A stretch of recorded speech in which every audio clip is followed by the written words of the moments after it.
Good morning, everybody. Welcome to day 3 of our 3-day budget meetings, and we are resuming almost where we left off. We have done a little dancing around on the agenda just to try and accommodate.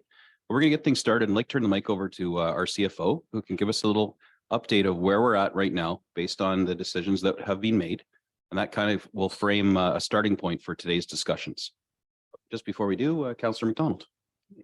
Thank you, Mayor Gordon. I appreciate the opportunity. I just would like to notify council, administration, and the public that I'll be away from today's budget deliberations at noon for about half an hour. Today is my late husband George's 3rd anniversary, and I'm attending Mass at St. Margaret's. Thank you for understanding. Thank you very much. And George, you know, he's a specter in this chamber for many, many years, presiding over us as mayor and also as councillor. So I'm sure he's with us in spirit as we deliberate, and we'll miss him for that short period of time when he's over with you at the church. All right. Thank you very much. Not to mention the warden of the county. That's right. Back to back, as I recall. Got to keep that plate on for the whole 4 years. I remember his personalized license plate.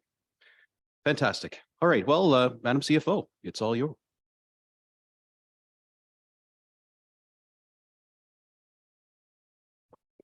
Thank you, Your Worship. Sorry, I was just trying to get something up on screen for you guys, and I was having a syncing issue. So just bear with me, please. Just make it a little easier to for me to go over.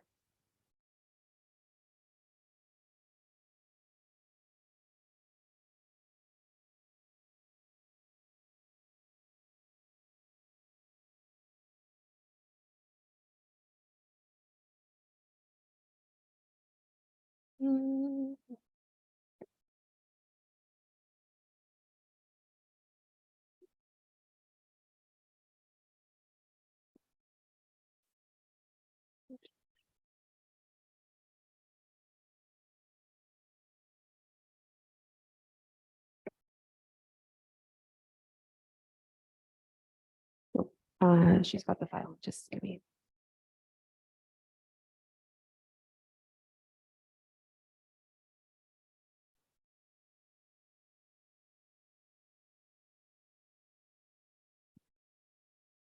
Okay, great. Thank you. So just a recap of where we're at. So our base budget is still at that 3.83% that we presented on day 1, with a blended of 3.41 based on the decisions that council has made thus far, particularly in the service level change request area. We are now looking at an overall town rate of 5.4% or a blended rate of 4.52%. And just to give you a little more context, so that service level change request number includes the decisions made yesterday. So it includes those positions that were added to the staff complement, the arborist, the culture coordinator, and the bylaw officer, as well as the decision on the boat launch fees for residents. And so that brings us at a total service level request change of 127,204. Now we still have some requests left to deal with. The biggest one being that student ask. And so if council were to eliminate all of the students as was presented in the draft budget, that 127,204 number you see before you would become a negative number, right? And then there are also 2 council initiated requests, one being the security services, the second being signage for one-way traffic in Little Lake Park during the winter months. So we still have that to deal with. And then if you move down to the agency boards and commissions, so the updated number that you see on screen is the decision made last night with the funding for the Economic Development Corp being cut by 50%. So that number previously was 104,000. It has now been brought down to 20,409, which represents all of the ABCs. So that would be your Economic Development Corp, the library, the Culture Alliance, basically all of the presentations we're going to receive today, the airport, SSEA, and Midland Bay Landing Development Corp. Any questions on any of that before we move on? Councillor McDonald. Thank you, through you, Mr. Chair, to our Chief Financial Officer. Is there a chance to revisit any of these decisions since they've been approved? What was the term you used in principle? So all of those base budget decisions were approved in principle, with the idea being that council was comfortable with those department summaries that were presented as we went through those. The service level change requests, we did pass motions yesterday for each of those requests. And the agency boards and commissions, again, we've only dealt with one thus far. And so that had a motion as well that was passed by council. And we do have several other presentations today. And so we will be passing a motion for each as we hear their presentation. Thank you. Just so the short answer is no. Once we decide, unless it's an in-principle decision, we've decided, which is one of the weights of governance. Thinking on things overnight sometimes can change your heart, but decisions get made, which is why us having long conversations before we call the question is so important to democracy. And, so far, so good. Councillor Emeritus, do you have a question? Yes, thank you, Mayor Gordon. Just for clarification, so the working? You hear me? So in that 5 point that updated present the students, the full student ask is in that 5. Oh, let me think. Through your worship to Councillor Emeritus. Yeah, so I'll just, you know what, I'll just kind of show you just so you can kind of get a sense of, so if I were to take out the students, actually, sorry, it's not my screen that's up. So that number, just give me a second, I can give you what the number is. So if council were to, and we're going to deal with the students next, just to kind of get that off the table. If council were to remove all of the students from the staff complement, that number that you see before you, oh, Jolene's doing it too, thank you, of 127 is what the number that was just up there. It would be reduced down to a negative 225,536, which would take your overall town tax rate down from that 5.4 that I just presented to 4.02. And the blended rate we need to update there's a little more calculations in the back happening. So you'll have to bear with us, but that would be the impact.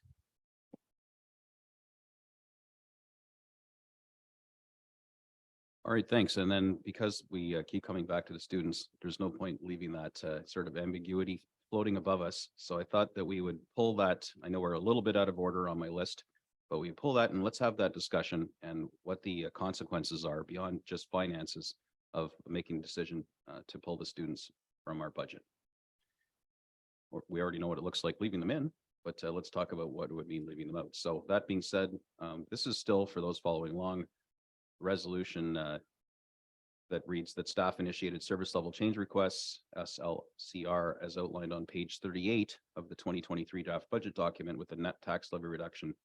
And this number is malleable because we're making decisions. 36,672, a net utility rates reduction of 26,260 be approved.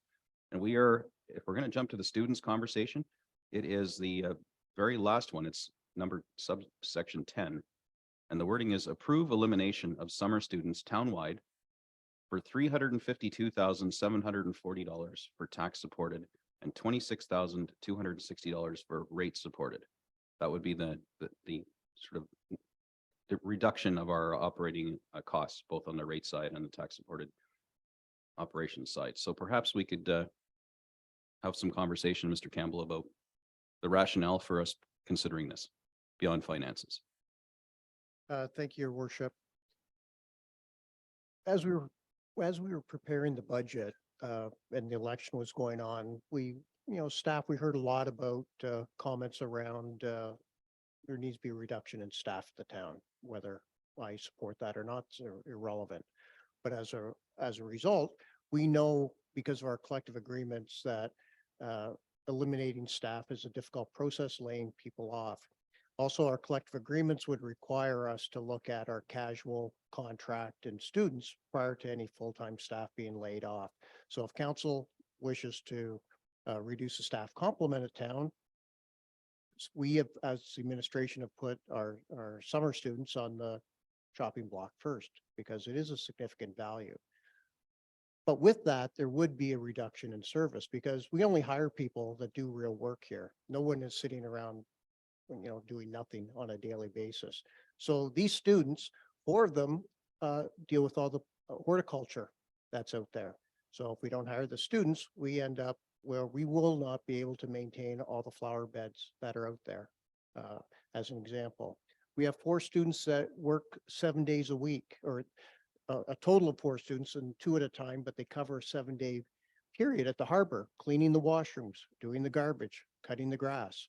So if we, don't have the students at the harbor, we won't have any staff to collect any money from boaters on the weekends. We wouldn't have the same level of service of cleaning washrooms because the staff that are cleaning washrooms throughout the town now would have to clean those washrooms, and those washrooms, I'll say, are almost the most used washrooms in the town in the summertime. So there's 2 major hits. We also have summer students cutting grass and using the whippersnippers, behind those lawnmowers. So, a couple years ago, we tried to reduce some grass cutting and we got some flack for it. But if we didn't have summer students, we'd have less grass cutting being done. Our other students, so those are our main students external to us that are included in this.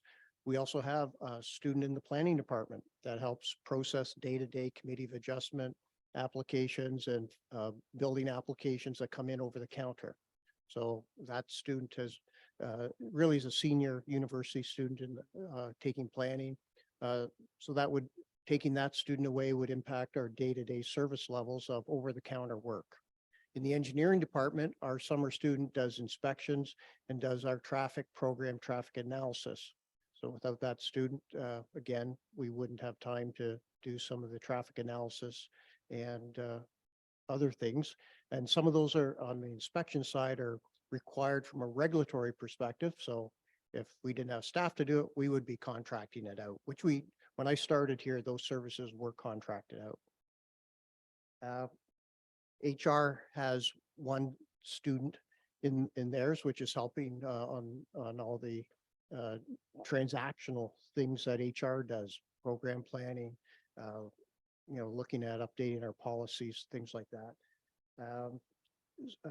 Culture and tourism has 2 students. We've already talked a lot about culture and tourism.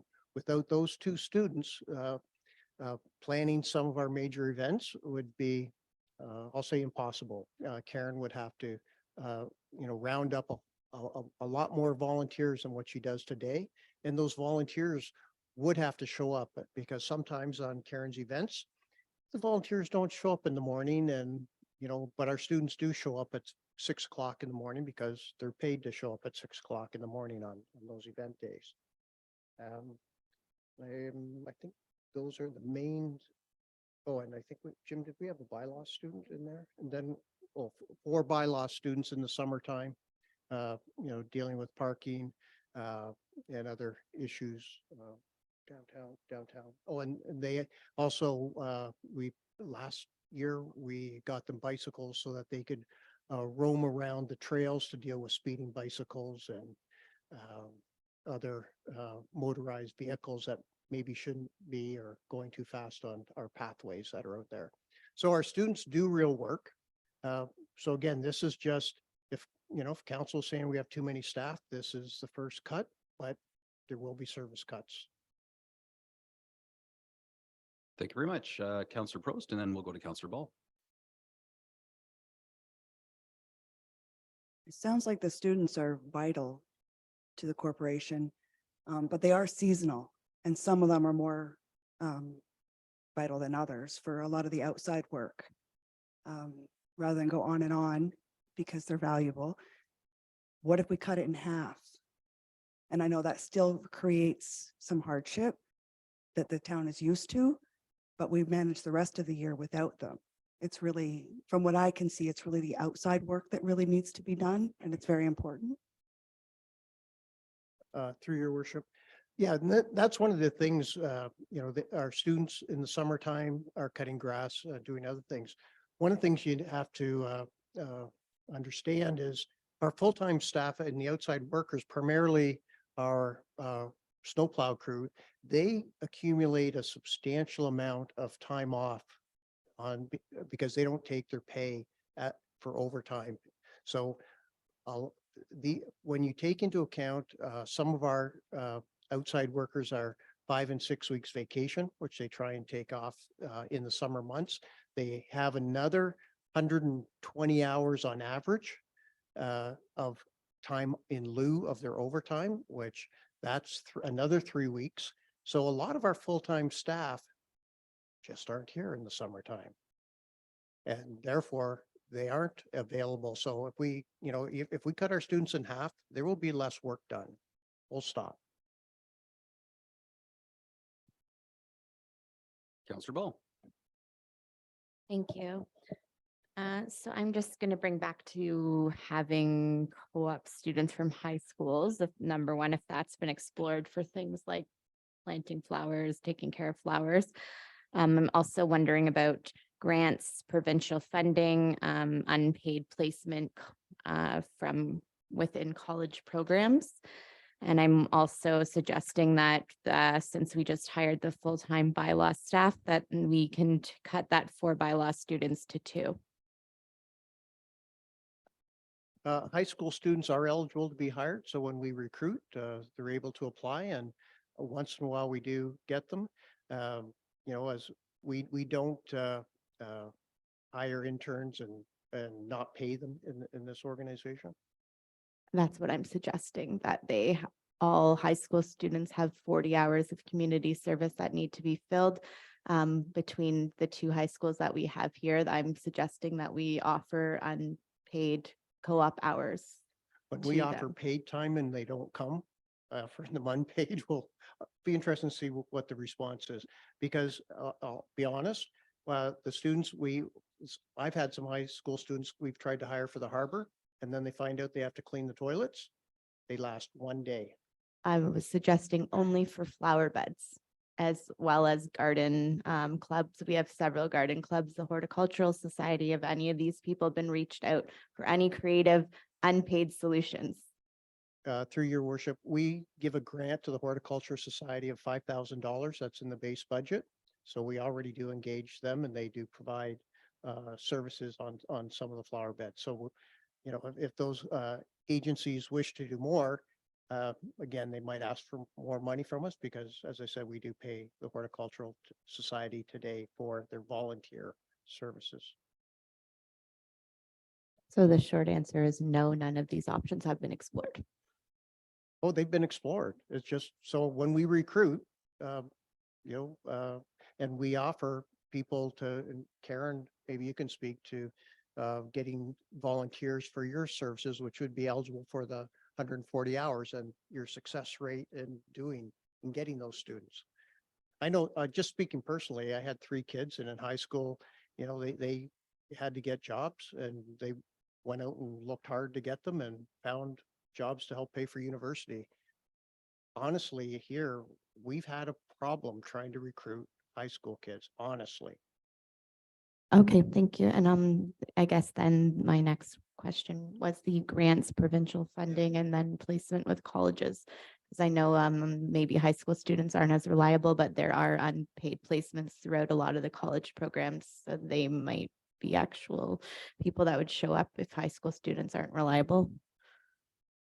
Through you, we have used that for our mechanics in the past to get apprentice mechanic in through one of the trade programs with Georgian College. And we do apply for grants. We do not get funding for all of our students. You know, typically we might get grants for 4 or 5 of them, not our full application. So we did submit in January for all of our students. And as last year, we again, you've seen our budget's over 300,000. Last year, we got 30,000 in grants for it. So we do not, we apply for every grant we can get for students, but last year we paid 300 and got 30 in grants. Thank you then. Council Meredith. Thank you, Mayor Gordon, through you to Mr. Campbell and staff. When I did, when we did get the budget, I was very surprised at cutting out the students. I was very disappointed, to tell you the truth. When you look at the whole scheme, or not the scheme, but the whole realm of the service level change requests, and then talking about as you're speaking about talking about staff reductions and what you've been hearing, but yet we in this service level change requests and through staff requests of adding $277,568 in hires and taking out the students, knowing full well, and I don't even know why this was a request that the students was taken out, that they were, as we're speaking right now, important to the town and its service level. So when we're talking about cutbacks, the students were always here in a summer job program. They've always been around, but yet the the other job or positions were not. Again, 277,568, and it's unfortunate that this was even students were cut out. And my thinking, it was cut out just to get that budget number under 5%, or the tax levy under 5%, knowing fully that the students would somehow get back in there, maybe not at the full 352,740. So what I would suggest right now, because we are hovering around the 5% tax levy impact, I would suggest right now to cut the students in half. Don't sign off on it. We still have to come back. There's a big question mark around Midland Bay Landing. What's going on with that? There's $280,000 there. So I would maybe make a decision of somewhat here, but maybe come back, maybe reduce the students to half right now, come back after we're done and see if we can implement more students into the budget and see where that tax rate hits. That would be my recommendation. Thank you. Any comments or follow up on that one? As I mentioned, cutting the students in half has a reduction in service level, and I'll take any advice which service council wishes to be reduced. Councillor Ball. Sorry, can you tell me how many students you have in the cultural, I guess, department? Through Mayor Gordon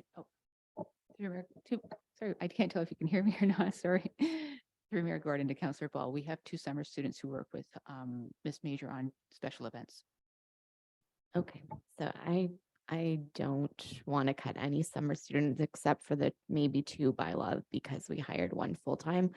I think that engaging students, we should be doing more of engaging young people, especially in paths that lead to actual career paths and allow people to want to stay in Midland and bring that expertise to Midland. So I think it doesn't bring the percentage down in the budget that much. I think that cost savings that we see through each individual resident, I think actually probably hurts the community more because you're taking people that are engaged in our community, they're engaging in our town, and you're putting them into positions where they no longer have that, and then they may not want to stay in our community. Like, this offers them an opportunity to get involved, to see the inner workings of the town, and to be proud of being in Midland. So I think that we should be doing more engagement with youth like that.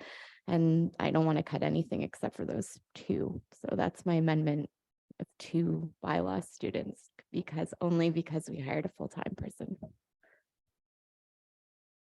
Counselor Dunner, just before Counselor Dunner, if I could throw in one comment just while it's fresh and related to this. I just want to remind council that from a governance perspective, we don't have say or control about how the resources get deployed, or we shouldn't, right? That's not really our role. So if we approve a pool of summer students, we have to, trust our staff that they are going to deploy them as needed, whether that be in bylaw, tourism, cleaning toilets. That the minutia of who we approve in a summer student role, I don't believe is something much like we talked about yesterday, is not something in our role. We approve the bucket of funds that that are spent wisely by our staff. I think that's just one important thing to consider when nothing wrong with talking about our priorities, because staff hear that, but I just don't want there to be an expectation that we're directing them to move the ponds, as it were, into specific areas. We really need to let our managers and our directors do that and have some faith in them. And if they do things we don't agree with, then we talk about that at the table and they take that to heart and do what they can. So I just wanted to throw that out there. And also the other caveat is that we haven't really talked about this holistically at the council. Of course, the content of the meetings are in camera, but the substance of it, and we're going to talk about it later, and you're going to see a number, is this council is already committed to an internal look at the staffing complement of our town to make sure we're right sized and we've got the right people in the right places. And these aren't ultimately the decisions we make. We look at it from a tranche of funding and our staff input. And we have two options before us. And I think it's important the public know this. One is that we look internally to our leaders inside to say, hey guys, do you really think you've got the right people in the right places in the departments? So we're not just talking about students here. They're like the low hanging fruit. Some of the options we could have is moving managers around, or maybe some non-union management positions maybe appear to be redundant to us. And these are things that are happening through the discovery process as we do internal reviews or ask our staff to do internal reviews on our staffing. And I believe that's something that we've committed to do either internally, or if we're unhappy with the output of that, then there's funding that we're going to set aside and talk about later, where we can go to an outside agency, much like we did with KPMG many years ago. So let's remember and keep in mind that we have already considered this. We've we have approved it in principle. We haven't implemented an execution plan, but the students are the easy one to talk about right now, but there's a more holistic picture that I don't want public watching to think that we're just dwelling only on the students. We are looking at the whole organization structure and getting feedback from our senior team about that. And we'll continue to do that as responsible governance. So with that overhanging cloud, I wanted to keep that in mind while we're talking about students right now. And really what we're talking about is nickels and dimes in the grand scheme of the operational cost of the organization versus the service delivery. So I don't know that I even have much more to say on this one, but Councillor Downer, please. Thank you, Your Worship. Well said. I'm for leaving the students in. I spent some time down at the harbor in the summertime and just sitting and watching. And it's like a little beehive down there. There's nobody standing around. They're busy cleaning washrooms, eliminating trash, taking money from boaters. I think everybody's doing their job. I think it would be a big mistake to cut the students off.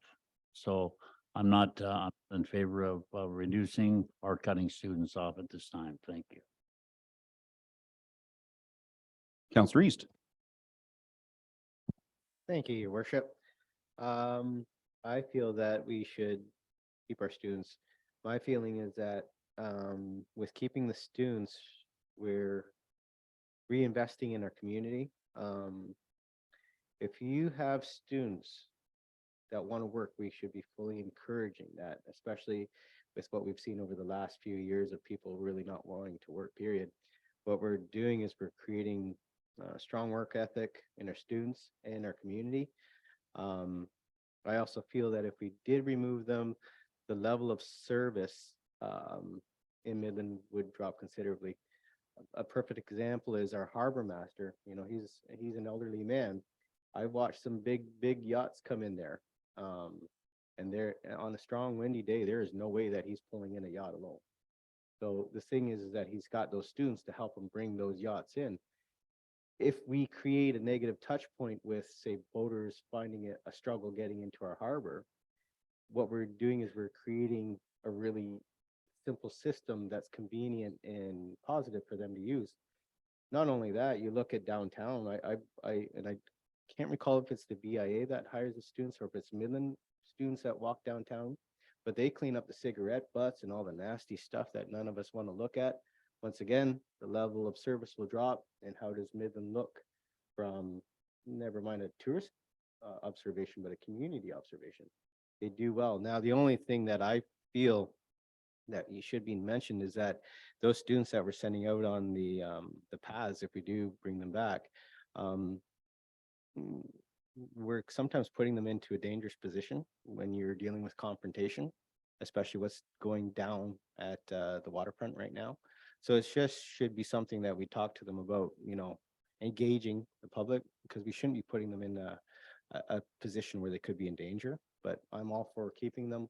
I think that the level of service would drop. And I mean, if Midland wants a nice looking Midland, there are some, we have to have a little bit of give, and we have to encourage students to work. Deputy Mayor. Thank you, Your Worship. I'm in favor of keeping the students. I think I've heard over the last number of years the downfall of community pride. We need to build that up. I think our students are the first to give that first impression. And I think that's something, what they do is very beneficial for the town in terms of how we look as a community, and the community itself has told me, you know, that we need to do a better job. And I think the students fill that role. So I think in terms of planning, I think we need to look at the overall picture and really seriously look at how the impacts are going to be if we were to get rid of the students. To me, I think it's very negative at this point, but if we look at the overall picture in our staffing review as well as our service delivery review, I think we could come up with a formula that would balance everything, but I don't think we can do it just right away, because it would have a great impact on that first impression. Thank you, Councillor Meredith. Thank you, Mayor Gordon. Just comment on some of your remarks there, and I know that by no means do I want to take the students out. I'm strictly looking at the tax rate right now, and that's what I'm judging this budget on. So, and when I first looked at the budget, you know, we were at 4.9%. I thought for sure we can probably get it closer, you know, down into, you know, around 3%. And now that we're looking at it now, injecting where we are today, injecting the students back in fully, we're well over 5%. And that's why I'm asking right now not to fully vote on this, because we're going to get to the ABCs. We've already cut EDCNS by half. We still have the Honey Airport, Honey Museum, Library, Police Services Board, Midland Bay Landing, Severn Sound to come up, where we can make additional cuts to make up for the students. And then therefore we can maintain a tax rate closer to 4% or under. So, I mean, that's what I'm going for. So instead of voting, I intend to get these students fully back in. But in budget deliberations, if we want to get to the 6%, if we want to stay at the 6% rate, then, you know, all the ABCs will stay intact and we'll approve everything. But this is where we're going to have to dig deep and start cutting back on the ABCs to allow the service level for the students to come in, which I intend 100% to get back in. But I do not want to, that's why I say if we do it at half the students now and then inject it and see if we could find the savings in the ABCs and then get the other half back in to balance that out. So that was my suggestion. Thank you. Okay, Madam CFO. And I was going to say, we could, you know, so we make a decision, we made a decision on it. We could simply defer this till later today. I wanted to bring it forward earlier because I thought we wanted to kind of get that cloud out of our heads. But if it's going to remain and cloud the rest of our conversation, Madam Clerk, perhaps you could weigh in on procedure on this. Thank you, Your Worship. I was just going to say, if council chooses, you could table this motion and we can revisit it later today.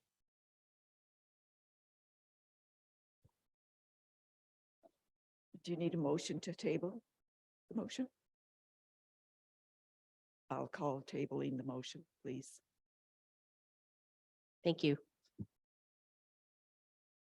All right, so that'll have the effect of, Oh, there has- I'm sorry. sorry, Mr. it'll Mayor. pause it and we'll consider it later. And then, depending on the outcome of what we've approved or not approved as we move through the process, we can revisit this today and maybe make a decision that may be different than the position you might take right now if the question was called. Does it have to be tabled? Do you have to specify the time? I think Madam Clerk's just looking things up. Madam CFO, you had a couple of comments on, I think this, maybe while Madam Clerk's looking up some documents or procedure, you could get some color for us. Thank you, Your Worship. Yes, that was going to be my suggestion, is that we table it until this afternoon.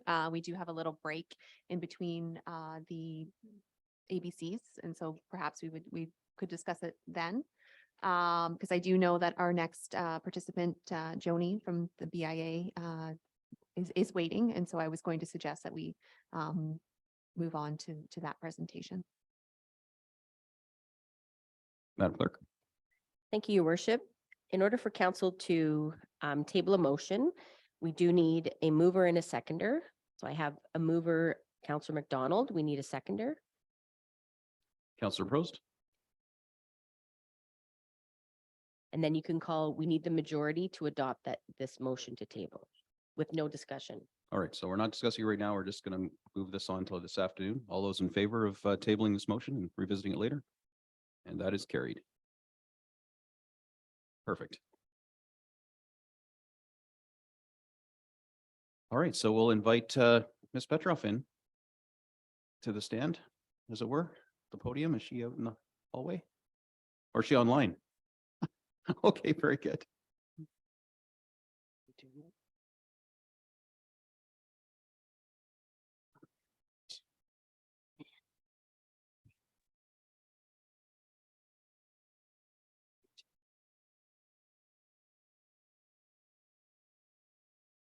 Hello, everyone. Can you hear me?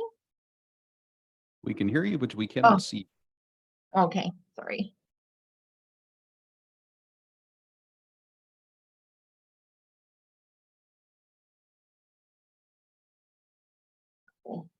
There Hello, you Your are. Worship, members of the council. Thank you for having me. I'm Joni Petroff, and I'm representing the Downtown Midland Business Improvement Association today. Oh, there we go. Perfect. So I hope that you find our budget straightforward. What we're looking to change this year is mainly our wages. If you see this amount down here, the remainder this year would be 62,500. That is a big change for us.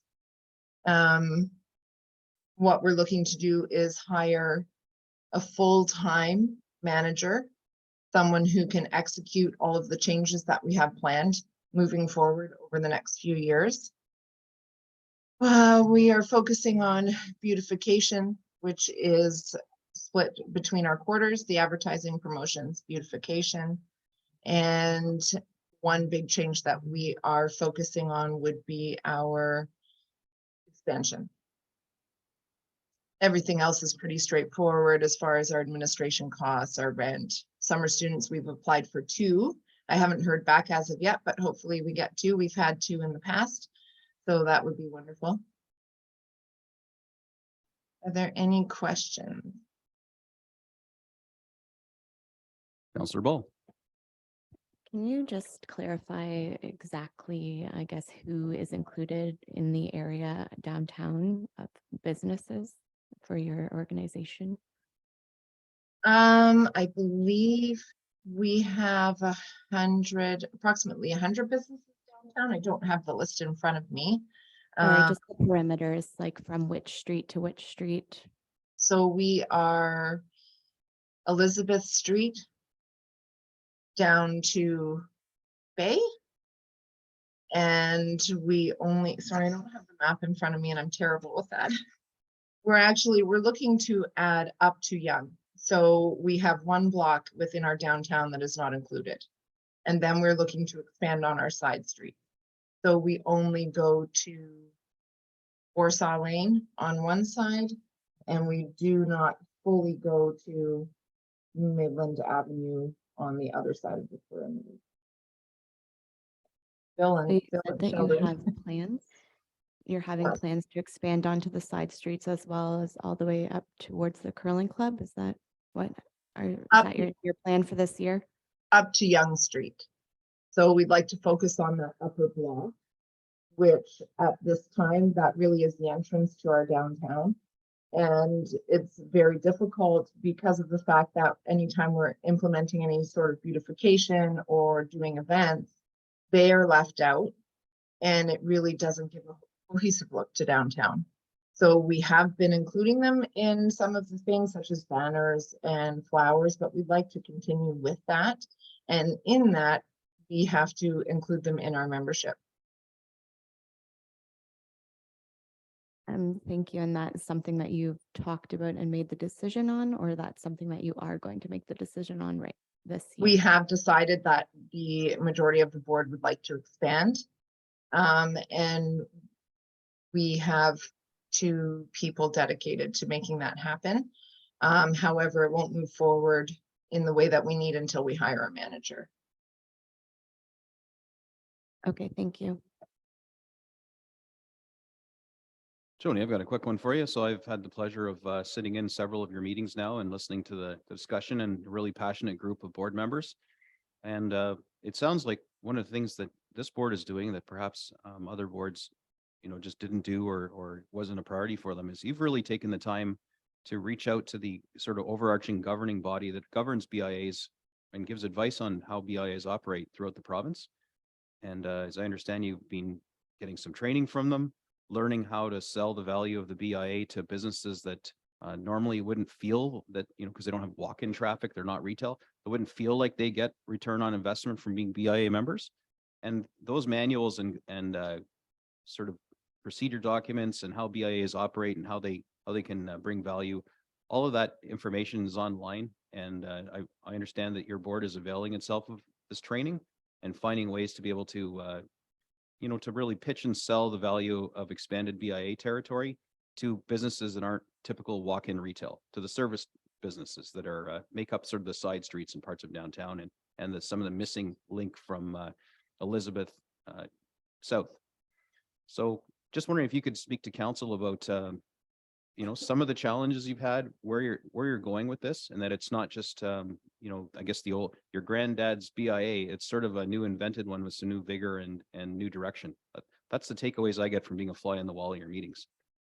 It might be helpful just to take this opportunity to share some of that with the council here. I know Councillor Meredith is the appointee and he's well versed with it, but for the benefit of the rest of my peers, it might be great to hear that from you. Thank you, Your Worship. So what we've done, and we are a large board membership. We have quite a few more members than the past board had. So we have a lot of people invested in change and making changes. Fabulous ideas. So number one for us right now, what we're looking to do is work with the community. We would like a working relationship between the town of Midland and our BIA. We would like a working relationship community group. So whether that be the Horticultural Society, the high schools, we have reached out to, we're working closely with the Chamber of Commerce. So it's bringing all of those elements together because they're all part of our community. This is how we get families involved. This is how we bring people from outside our community, working closely with Kay Matthews from Ovia. She has given us some wonderful ideas. She's put us in contact with other BIAs because the downtown Midland is the heart of our community. This is where we would like people to congregate and visit and feel accepted, comfortable, and safe.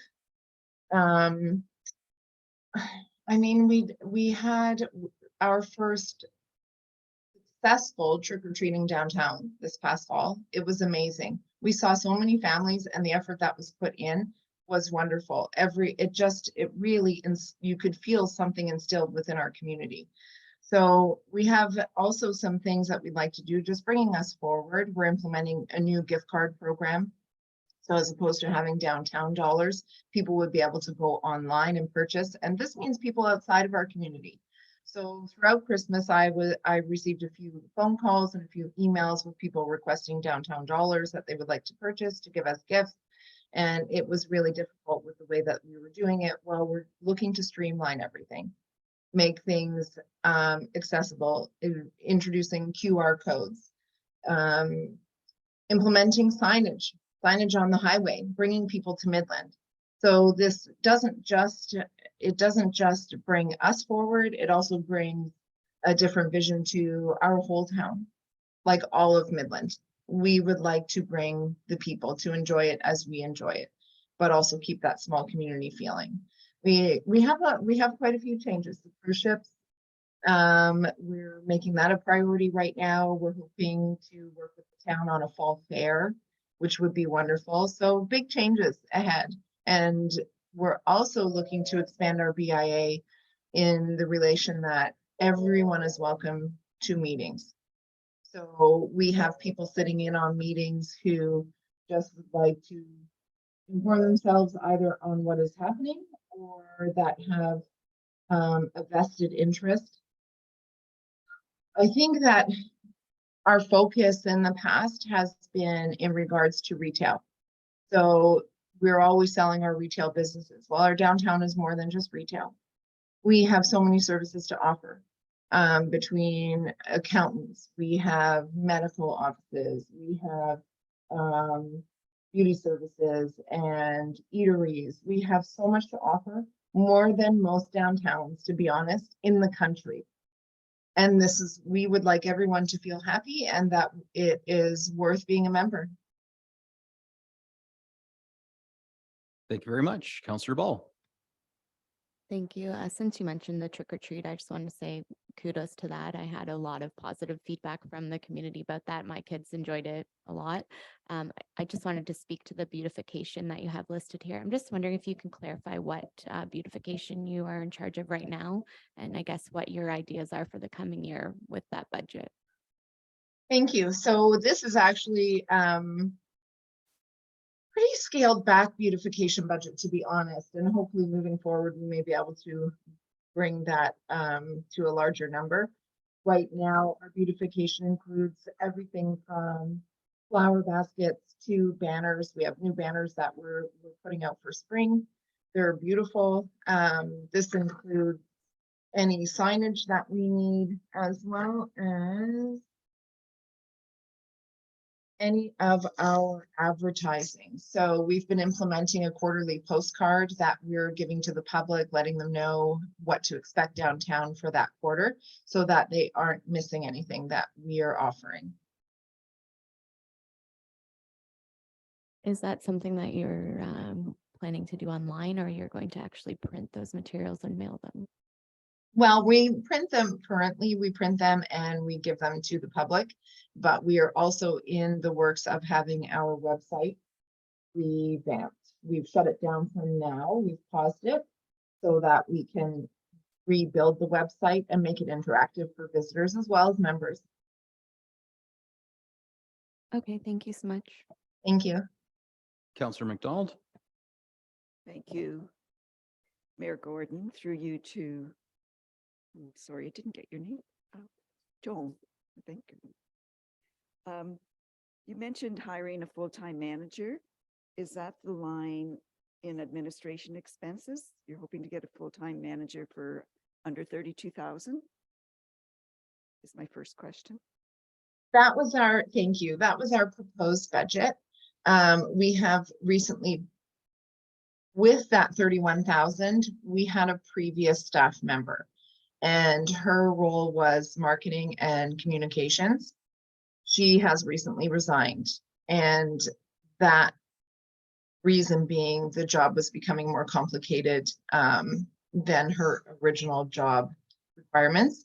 So the next number of 62,500, that would be our wage that we're looking for a manager right now. We're hoping to hire within March. We'll be putting the job posting out within the next 2 weeks. And this person's role would be to facilitate. So we would like them to work with community members. We need them to lobby for sponsorship for events, and we need them to execute most of our marketing and handle all of our administration. Thank you. Just in regards to your office rent, I'm not, if you could advise me where your office is. Currently, our office is just behind the chamber office. But we've just negotiated a new lease with the Chamber of Commerce to move into their space. It works well for us because we have an office. We would also have a shared boardroom as well as storage, and working closely with the chamber just suits us a little better. That way we can receive. Where we are right now, we aren't really able to receive anyone, whether it be the public, whether it be holding a meeting. And this space works so much better for us, especially with the accessibility for the public. Thank you. And if I may, one more question, Mr. Mayor, just in regards to the downtown safety program, how is that implemented? As far as within the budget? No, within man hours or people hours, or what do you do for that safety program for with the $5,000? So that is an emergency fund. We're putting that aside for an emergency fund.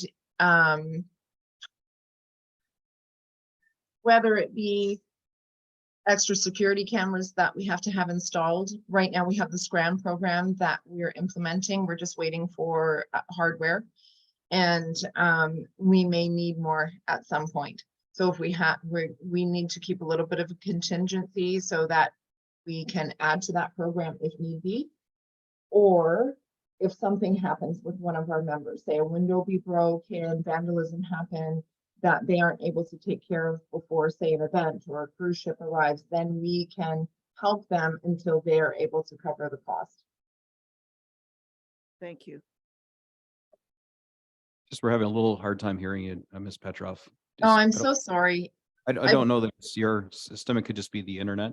It just kind of, you get really mute and muffled, but then we can catch you again. So Sorry about that. no problem. I don't think it's anything you can do. You're not moving around or anything. So Madam CFO, you just have a little something to add here, and then we'll go to Councillor East. Thank you, Your Worship. Just to add, more of a clarification. So the BIA's budget is essentially an in and out on the municipal budget. So it's not part of our municipal levy. So the properties within that area are assessed separately and levied accordingly. So any changes to this budget wouldn't impact our bottom line. Thank you. That's actually a good point. We're the collection agency. But we do, under the BIA requirements, we approve their budgets, just as we actually approve the members of their boards, which I don't know that we've actually done in the past, but clearly they voted people among themselves, but I think we need to bless that at some point when we're doing our boards and committees, adjudication, whatever we do that, when we do that in camera. So that being said, Councillor East. Thank you, Your Worship. Joni, I just wanted to speak and thank you to the BIA for all the events that you did do. I wanted to speak to especially that Halloween program. I know personally I handed out over 200 candies to cute little kids that really brought me joy, because especially coming out of COVID, we couldn't do it for a while. It was one of the most successful things I've ever seen downtown. I also wanted to thank you for the downtown tree lighting at Christmas time, even though we had a bit of issues with the rain coming through. You really did a great job. Same with We Are the Villagers. They should be thanked on behalf of council and the town for bringing in the nice hot chocolate. I love the idea of this grant program, which possibly maybe we could do more advertising on to let business owners know that there's a process that they can receive a free camera either behind or in front of their store to kind of help our police gather, just information on what's going on downtown and what kind of issues we have, and just gives them the ability to kind of create a file on the issues that we're dealing with downtown. I also wanted to speak to that idea of a fair downtown. I absolutely love it. It'd be nice to get all the downtown businesses on board for maybe staying late if we did do something like that. And maybe speak with the downtown businesses about offering some sort of a discount to draw the Midland in while they're downtown. But I just wanted to commend the downtown BIA for going up and above to really create some life downtown. It was great to watch. Thank very you, much. Councillor East. Thank you. We're excited for the future. We have some really big plans, and we have a board that works extremely well together and working with the community through, such as We Are the Villagers was phenomenal. They were really happy for the opportunity, and looking at the future looks bright for us. Councillor East, some follow-up? Just to follow up too, Joni, I think that if there's a way that we could utilize boater traffic as well, I think it's really, really underutilized. And if there's a way to draw them in, because we really could reach out to those day guests, if there's a way that we could work in cooperation with advertising and offer them some sort of incentives to come into our beautiful harbor, it might really, really build on that summer traffic. Once again, amazing. Thank you guys. Deputy Mayor. Thank you, Your Worship, through you to Ms. Petrov. I just want to just get an understanding of the impacts that you've gone through for downtown over the last year or so. Like you have the pandemic issue, you've had to deal with the parking issue. All these have an impact on, I guess, business downtown. Is that slowly, from your, I guess, observation and just collection of information, is that improving in terms of traffic flow for business? Thank you, Deputy Mayor. I hope that you can hear me. This computer is terrible. From my perspective, myself as a retailer downtown, I'm seeing it get a little better. The parking is still an issue of contention, but I feel like we made, I feel like it was a wonderful compromise. So once people start to get used to it, I think it will start coming back. I find our visitors from outside of town seem to be up to par. It really is our community engagement. We need people from 3rd Street coming downtown, and I feel like that is what we're lacking right now, but it's building. Construction, I mean, I think we're over that. And COVID, I don't know, I feel like everyone feels it around the world, to be honest. So anything that we're dealing with, everyone has that same issue, right? People are getting used to it. Shoppers are coming back. But right now it's been very, very quiet from what we've experienced in the past few years, to be honest. But I think everyone is on vacation. We've had some struggles. But I don't know. I think our downtown is growing. So I think that we're overcoming everything that we've seen in the past. And once everyone gets used to the parking, we'll be okay. Thank you. Thank you. I got a question for you. I see on your projected revenue line, there's a pretty marked increase projected for 2024 and beyond. Is that stemming solely from the proposed or hoped expansion of your boundaries and inclusion of more members that way, or are you actually raising the rates for BIA membership, which I think have remained static for probably at least a decade, or both? Thank you, Mayor. They haven't discussed in regards to the board, they haven't discussed raising rates. I find that number, to be honest, slightly inflated, and myself, my opinion, but I believe that they pulled that number in anticipation of expansion. we will be gaining revenue through sponsorship. Solely to, not really revenue, but sponsorship for events. So, but no, I don't think they've discussed, I don't think this is the time, to be honest, to be raising any tax rates for anybody. And I don't think that would be pleasing to anyone that we're asking to join the membership. So I think that is just for expansion. Thank you. And perhaps, Madam CFO, you may know the answer to this better, but what role does the town of Midland or council play in either enabling, promoting, or otherwise being involved with expansion of the BIA boundaries?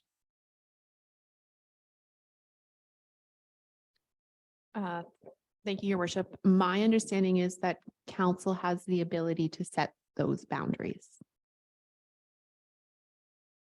Is that a unilateral decision, or do we need to have 51% and pull the businesses, service businesses and retail business, or we can wave the magic wand and welcome to the BIA?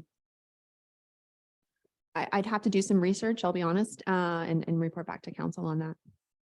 Great. We don't need to know the answer today, but if we can support the BIA, if they have to spend half a year or a year schmoozing people to be members, desperately trying to sell the value, while they're doing that, if we have the ability to actually take some of that burden off their shoulders and say, welcome to the BIA.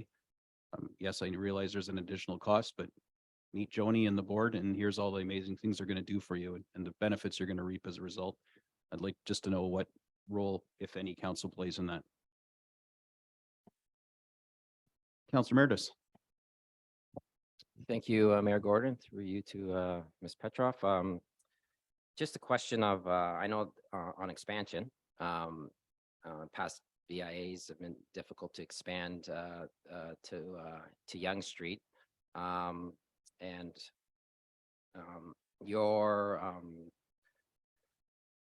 efforts to expand up into Yonge, is this the duties of the full-time manager, or do we have, I know in meetings we had, we were trying to get to, or the board was trying to get a few people to take that job to kind of get everybody on board to join the BIA. So, and I'm not 100% sure on if council can just wave that magic wand 100% if it's that easy.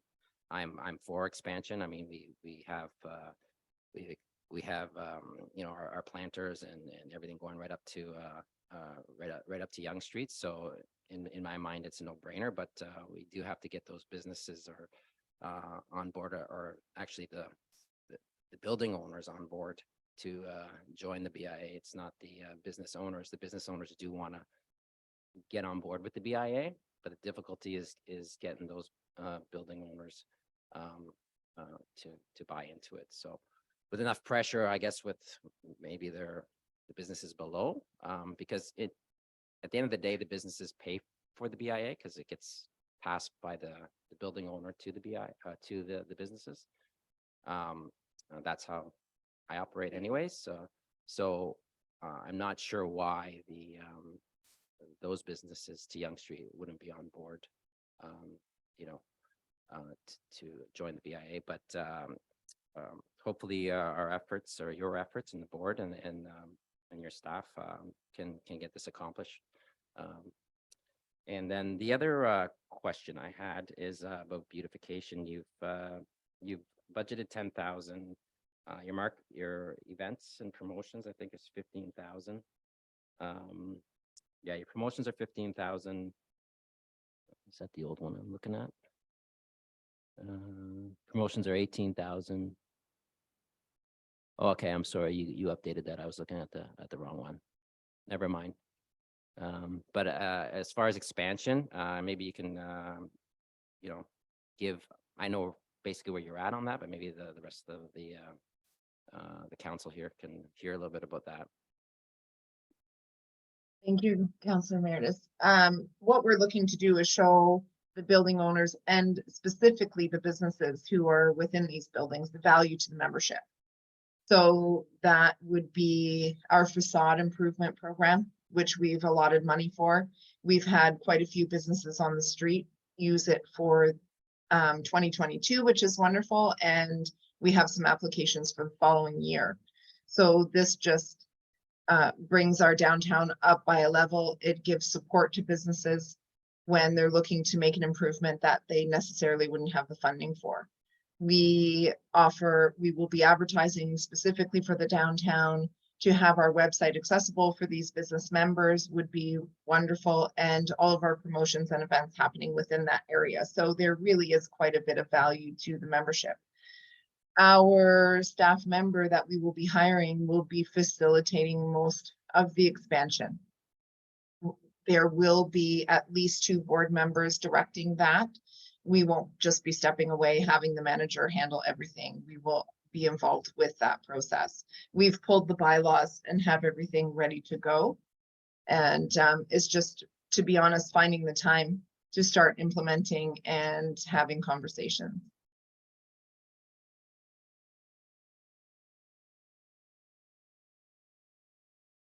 Mr. Campbell. Through your worship. Yeah, just I wanted to mention for the BIA is a different animal in the municipal world. So if this expansion was to occur, it technically is a mandatory tax on all businesses in that area. And that's why it's been difficult to expand in the past in this municipality, because some owners don't wish to have additional business taxed on them. But basically that's, it's not optional whether you're in. If council was to expand the area, it is a mandatory tax based on whatever is levied through the BIA's budget. So just so you're aware of that, and that's why it's been hard to expand in the past. Thank you, Councillor Ball. Can you tell me what that mandatory tax is for those business owners? Or I guess, is it the building or the business owner? I'll direct that to the BIA to answer that question, because they set the levy technically for their members. Thank you. I don't have that answer. I don't have the percentage. That is something that we have to find out through the town. It's, I believe, somewhere in a file, and that's what we're trying to pull and organize. So we just haven't gotten that far yet, to be honest. And it would be a mandatory tax, so that would be on the building owner, and they would dispense as they see fit, which is usually put within the rent, or I believe they can have the person leasing their space pay the fee outright or to the building owner, and then the building owner pays the town. I know mine is hidden within my lease somewhere.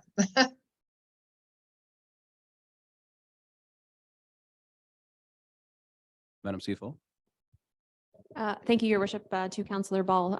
Just pulled up on our website. So our tax rates are on our website. And so for 2022, the rate for the BIA was 0.41342% based on their budget of 114,500, which is the same budget they are proposing for this year. So I think the critical piece there, and this is something I heard from downtown businesses, is there are business operators who lease the space or rent the space who would love and see the benefit of being BIA members, but they don't have the option of just buying in. It's the levy goes against the building owner. So if the building owner has no interest in paying extra money and then downloading that cost presumably to the tenant or tenants, then that's why the expansion typically hasn't been successful if you don't have the buy-in of the building owner. So that is kind of where, from what I've heard, is the BIA kind of lacks the capacity to strong arm or really convince, or they haven't been able to sell the business value of joining the BIA to the building owners. Therefore, the expansion has been stifled. We can bypass that. And I would suggest that if we were going to consider that we wouldn't just, do it at a meeting like this.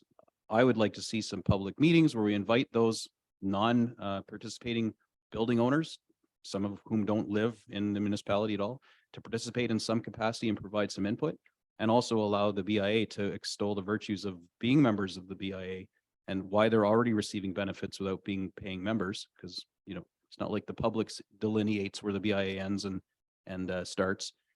So that would be my suggestion. If we were considering doing that, we wouldn't try and whack that mole at this meeting, but commit to talking about it, at some point in this term, and maybe look for expansion for the next budget cycle. Just throwing it out there for council consideration. Councillor Ball. Okay. Yeah, I would be in support of that. I think that right now, I guess we're giving them beautification budget. We're talking about events happening that's bringing those business owners all of the benefits of being in the BIA without having that tax on them. But I guess Midland residents are paying for that tax and they're reaping benefits from having that. So I think that that's probably something we do need to consider having, I guess, it expanded from our end and imposing that. I think that 0.41% you said, that's through your worship to Councillor Ball. Yes, so 0.431342%. So for every $100,000 in assessment, it would be about $431. $431. But just to clarify, so that burden is not being put on the tax base.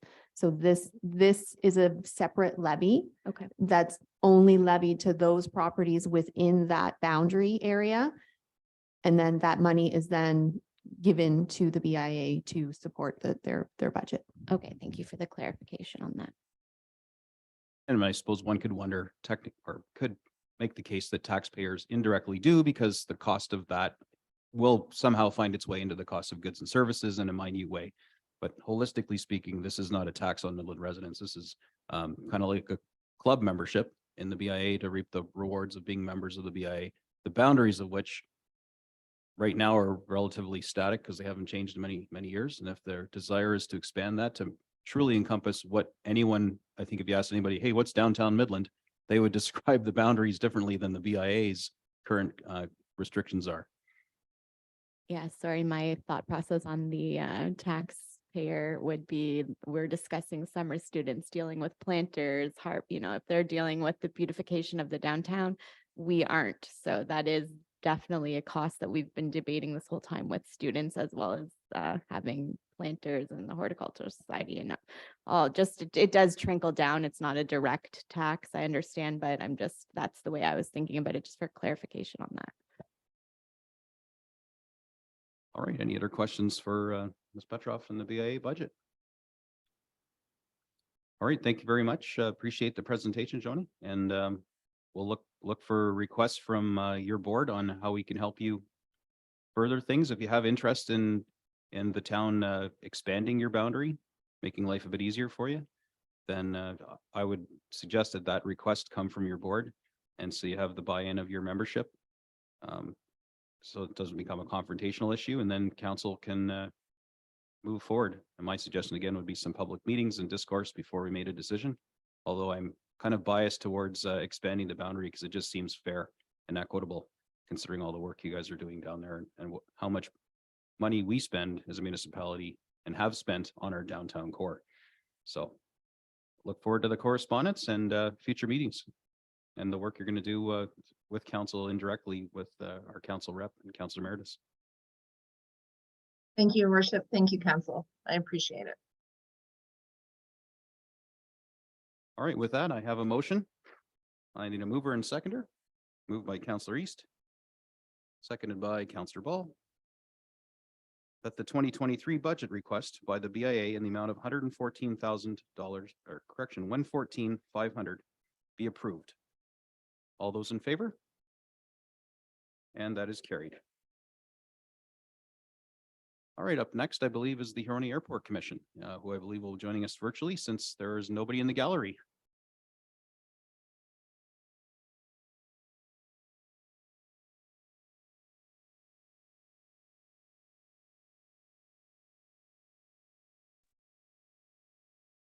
Good morning, members of council. Can you hear me okay?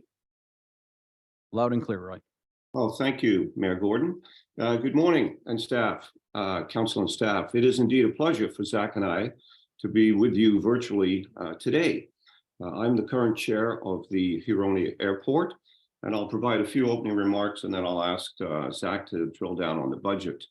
2022 is an exciting year for the airport as we welcomed our two new and only full-time staff, Zachary Premade, our manager, who is with me today, and Megan Rooney, our operations specialist. Both, by the way, are Georgian College aviation grads. We also have a co-op student who is pursuing a similar career in aviation.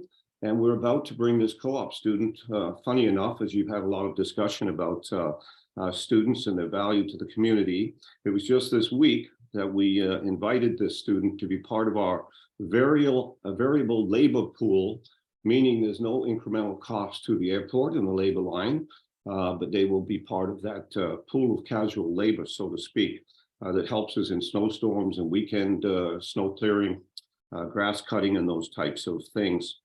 2022 is an exciting year on the business development front as well, when one considers all of the strategic planning work which has taken place at your airport. We'll be back in front of you in the weeks and months ahead to provide you with an update on the work of the Huronia Airport Task Force, affectionately referred to as HAT. Now, HAT includes actually many of your key staff from each of the three owner municipalities.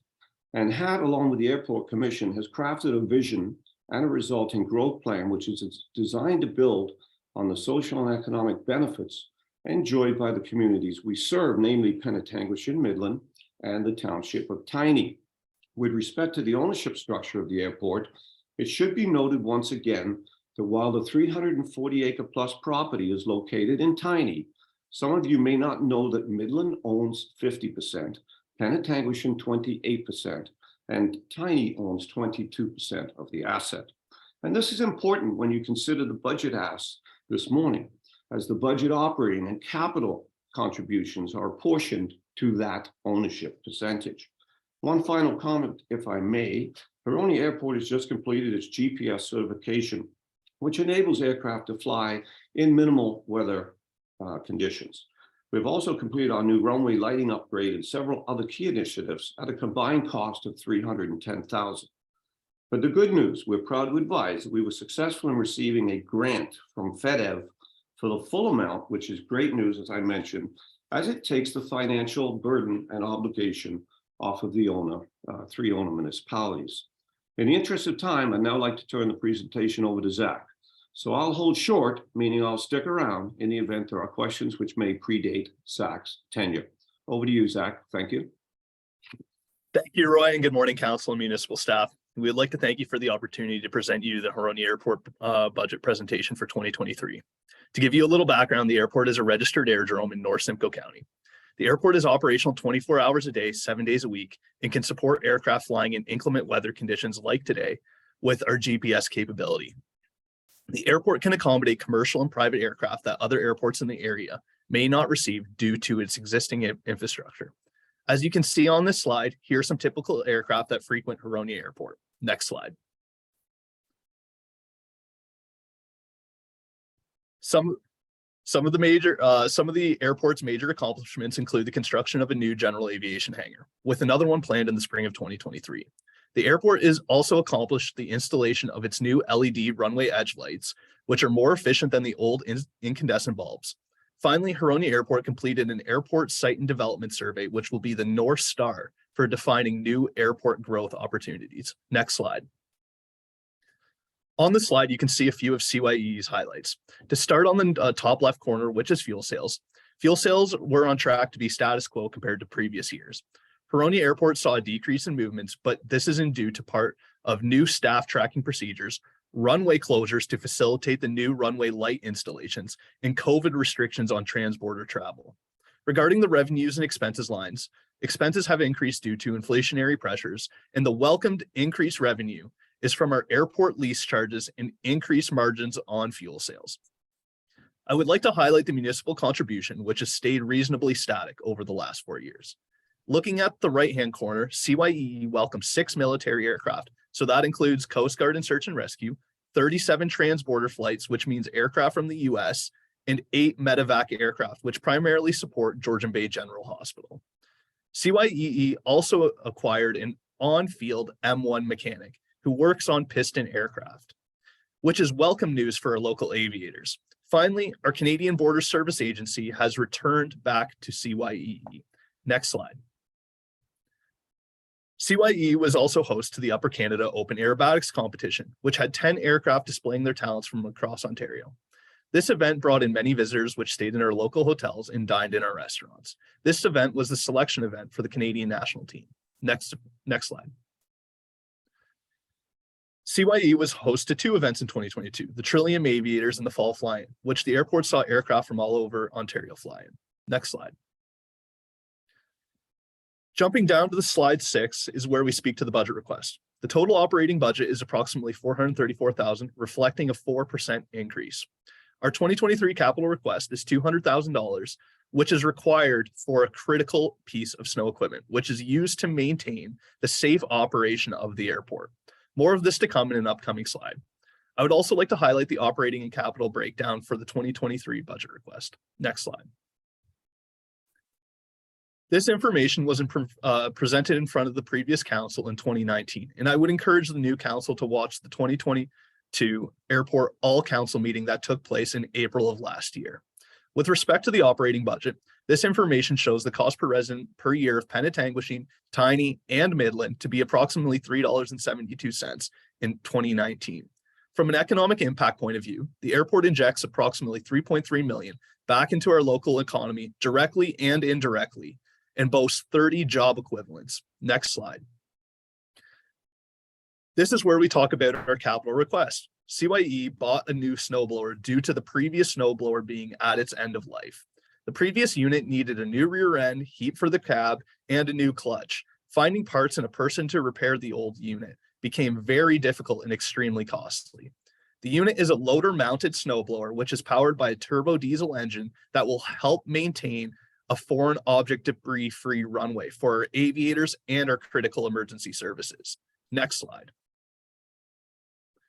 Your airport is an essential service and a proud community partner, as once again, we hosted 6 military aircraft, 37 aircraft from the US, and 8 medevac aircraft. The airport also assisted the surrounding communities with spongy moth control, which is an invasive species and is extremely detrimental to our ecosystem. Next slide. To wrap things up, Huronia Airport is a local hub airport, which helps move people, goods, and services more efficiently. Huronia Airport is a place where people can learn and develop their skills and where visitors can discover the region and support businesses throughout. As a local airport, we connect people and goods to all corners of the globe 24/7 with our 3,996-foot runway. Thank you for your time, and we are open to any questions.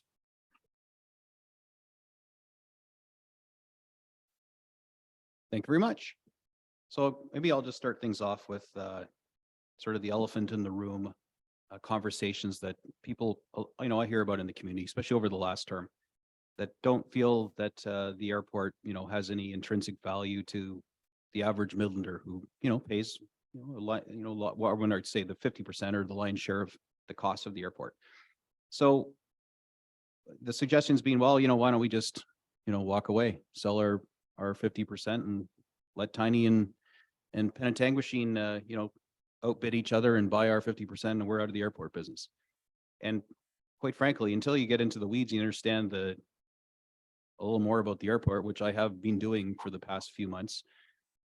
On its surface, that seems like a great deal. However, I think it's important to mention that the way that this sort of agreement was built, and correct me if I'm wrong, Mr. Ellis or Mr. Premade, is that if one of the partners decides, you know what, we're out, we don't want this airport anymore. This is like a card game where you've got all your chips in the middle of the table. You put your cards down, you walk away. You don't get to claw back the money you put in or get anything back from it. You're literally tapping out. And that is not a very, that's not a good, astute business decision considering the investment we have in this asset. And it is an asset.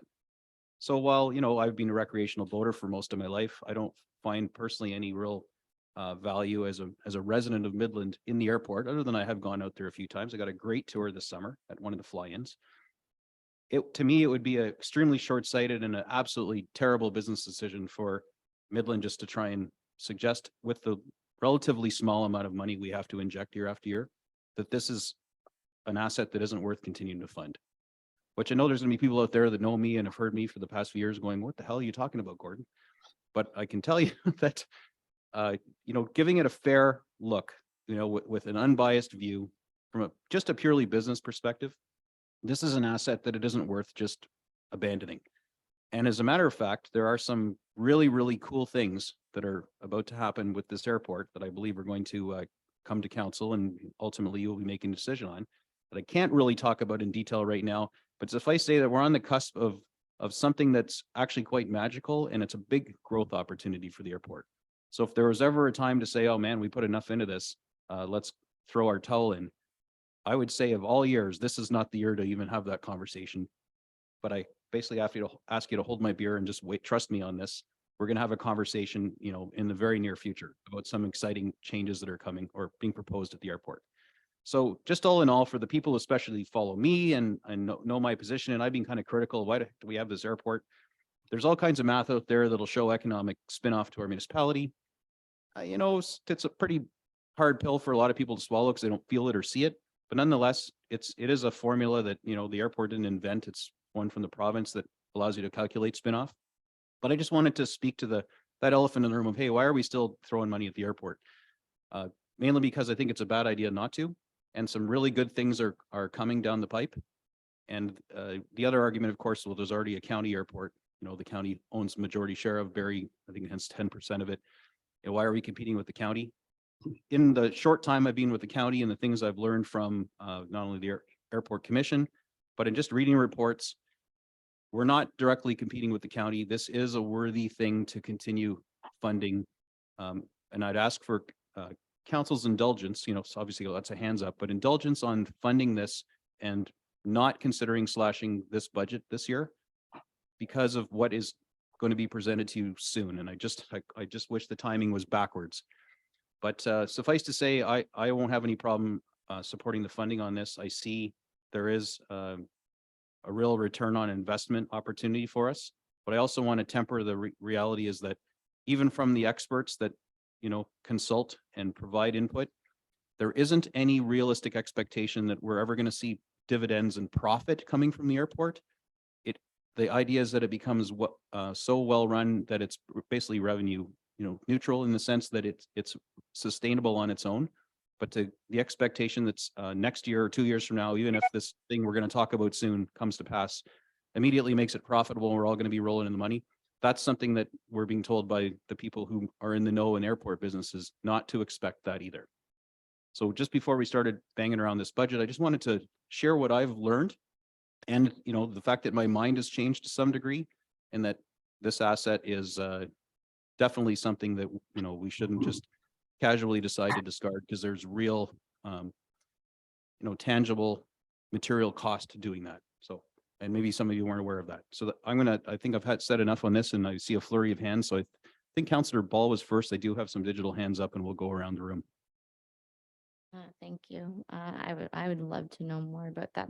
That's vague. I appreciate that your opinions change and that you have more information, and I'd love to know more about it. But I specifically have a question about private fees for private planes coming in. Are we charging private fees? How much are those fees? Are they per flight? Are they per year? Through your mayor to Councillor Ball. Yes, we charge landing fees for a commercial aircraft. And then secondly, if the aircraft is staying overnight with us, we charge an overnight fee based on the weight of the aircraft. Can you tell me how much that is, please? Anything under 3,000 kilos is free for the night. So that's 99% of our aviators. I know from previous experience, when you start charging landing fees for aircraft under 3,000 kilos, it starts to deter aircraft and to land at other airports. But the fees, like I said, they vary for anything over 3,000 kilos to, I believe, 6,000 kilos off the top of my head is charged off of $5.65, including tax per 1,000 kilos. So surely, I guess 99% of that you're saying is under 3,000. So even if we charged $100 for them to land, surely that would be more of, I guess it wouldn't be a deterrent because it's going to cost them that amount of gas in a rental car or just somebody picking them up from a surrounding airport. So I don't see why that can't be an option. It's just what I'm seeing purely for 99% of revenue that through you, small Mayor, amount, to but a little bit. Mr. Ellis, I your think you mayor. covered that as well. Yes, I think this is actually a good segue into a bigger discussion. Last year, our operating increase, just for context, that we requested of council, previous council, of course, was 2% in a very challenging year where I think your budget came in over 5%, if I'm not mistaken. What we did though, the commission, which has 3 council members that comprise the commission and 4 community reps, we looked at every line item on the P&L. We looked at landing fees, we looked at land lease rates, we looked at commercial leases, which we kicked up over 20%. We looked at general aviation leases, we kicked up at the max, which was 5%. We increased our fuel charges 20%. And you have to look at the fuel as part of a landing fee process. So we kicked those margins at least 20%. We were based on a fixed dollar, but because of the cost of fuel went exponential, we actually tied that into a percentage of that cost to us. So we have been able to go to every line expense on the P&L to get every last penny we can. So it's a bit of a balancing act. I don't think you can take one little piece of this puzzle and attack it. And you'd have to have more context. And previous councillors, sat on there, or current councillors like Dan LaRose, they would have the benefit of all of these discussions where we just tore this thing apart and came up with an operating increase this year of 4%. And I will tell you, we had some really tough love chats with our tenants last year, like brutal chats to get to the point where we are today. So that's what I'll leave you with. And if I could just come back to Mayor Gordon's comment, he's exactly correct. The way the tripartite agreement works is that if one municipality checks out, they check out with the debt and not the asset. So it's that simple. Okay, thank you. I'm not considering it an attack by any means, just an observation that might be an attempt at gaining some revenue, whether small or not. So just a suggestion. I completely understand there's a lot more logistics to that, but I have to ask the questions being up here. So I appreciate you understanding. Yep. Yeah, you're bang on, Councillor Ball. That's nothing wrong with asking these questions. I've got a couple of digital hands and a couple of handwritten ones. So we'll go to Councillor McDonald, then to Councillor Prost, Councillor East. I've got this written down, and then Deputy Mayor. And Councillor Meredith. Thank you, Mr. Mayor. In your well, first of all, it's maybe an obvious answer for most of you, but what's CYEE? Through you, Mayor, to Councillor McDonald, that's our ICAO international designation for the airport. So it's just like your Toronto Pearson CYYZ. That's our local code for the airport. Obviously, I haven't bought a ticket for you then. My question is in regards to one of your slides. You presented that in 2019, it was a $3 and something cost to each resident. Yes. Did I interpret that correctly? And if so, what would it be with the budget you're proposing in front of us for 2023? Can I take that through you, Mr. Mayor, Council Prost? I don't have that number at my fingertips. I can guess that the population has increased at a greater rate than our tax request from the contributions. But if it's increased at all or decreased, it would be a marginal and incremental in my mind. Quick math. And you can certainly get you that number if you'd like. Thank you. Councillor Prost. Thank you, Mayor Gordon. Listening to this, I really feel like we're trapped with the airport. That being said, and moving forward, if I were to trust what you have already said to us, Mr. Mayor, it really still doesn't change the bottom line this year, and that's the budget, and the ask is 172,000 plus. And that's where I stand. I struggle with that because we need to keep our tax base down for our residents.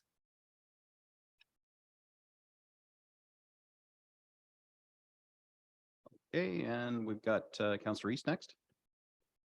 Unless either of you have any comment, I mean, it's a hypothetical, but if we were to, and we've done this with other ABCs, and we're going to continue to do it today, if we were to reduce your funding in some capacity, do you have a reserve that you could rely on for this year if you were going to take one for the town of Midland? So I'll answer that, Zach. No, the one thing about the airport is we're skinny on reserves, very skinny. I'd probably say we end up the year, unlike some of the other committees and organizations that may not have the capital assets that we have, we're ending up the year with about $20,000 in the bank. We actually took a leap of faith about 3-4 years ago. We had $180,000 in the bank, I believe, and we decided to build a green hangar, which provides shelter accommodation for 7 aircraft. We bought it at a good price. The price would have doubled if we did that today. So we depleted our reserves, but it actually helped us with our operating because our hangar rentals range anywhere from $150 to $475 a month. And if we had a bucket of money today, we were at full capacity right now. I would say that we should build some hangars and we can actually take some more pressure off the operating line. Thank you very much. Councillor East. Thank you, Your Worship. Zach, I have a question. Is it safe to assume that, say, some of the emergency vehicles, in a case where we had that kayaker go missing in Georgian Bay, would the helicopters and rescue, airplanes use you for fueling up? Is my first question. And the second question, have you thought about maybe outsourcing or subcontracting the plow? Knowing the way winters are nowadays, sometimes we get bad ones. This year, it really wasn't that bad. So have you looked at that option? You, Mayor, to Councillor East, to answer the first question, yes, we have search and rescue in and out of the airport all the time. I can't say for sure if it was the kayak experience, but we had them in and out of the airport a few times this summer. And then obviously the helicopters coming out of Trenton to taking a look for search and rescue. And then as of most recently during our winter snowstorm, we had Hydro One returning power to the residents of North Simcoe, just getting people's power back on board. And then to answer your second question, we have explored the snow removal in the past. The one issue that we do see with contracting out the snow removal is when you have contractors that are looking at doing the snow removal, they don't really come on a timely basis. And we try to have the airport up and open for our business clients, like our commercial tenants here on field, like our flight school and our aircraft broker, and now our M1 mechanic. There's no time urgency when you contract out like that. So most airports do their snow removal all in-house.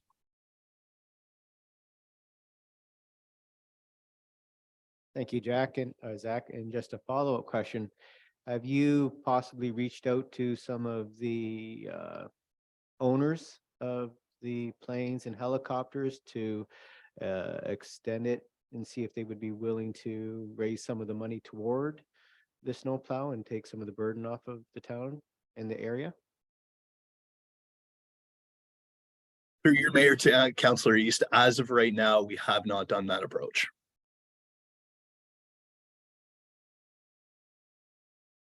Oh, sorry, Mayor Gordon, if I could to tag on to Councillor East's question. There is a land lease rate that we look at the competitive set around neighboring airports. In fact, we have a meeting tonight with the commission, and we also have a HAT team meeting tonight, which includes your CAOs and Tiny's planner. And one of the things we're recommending tonight is an increase, and this is a public meeting, but an increase to the land lease amounts, which is quite sizable. And we actually look at the land lease as a one-stop shop, and that amount provides snow plowing services to X feet from their hangar door, which gives them a taxiway access to Bravo and then the runway. So we actually do it through the land lease rate versus a separate charge, death from 1,000 cuts, right? Any follow-up with that, Councillor East? Yes, thank you, Your Worship.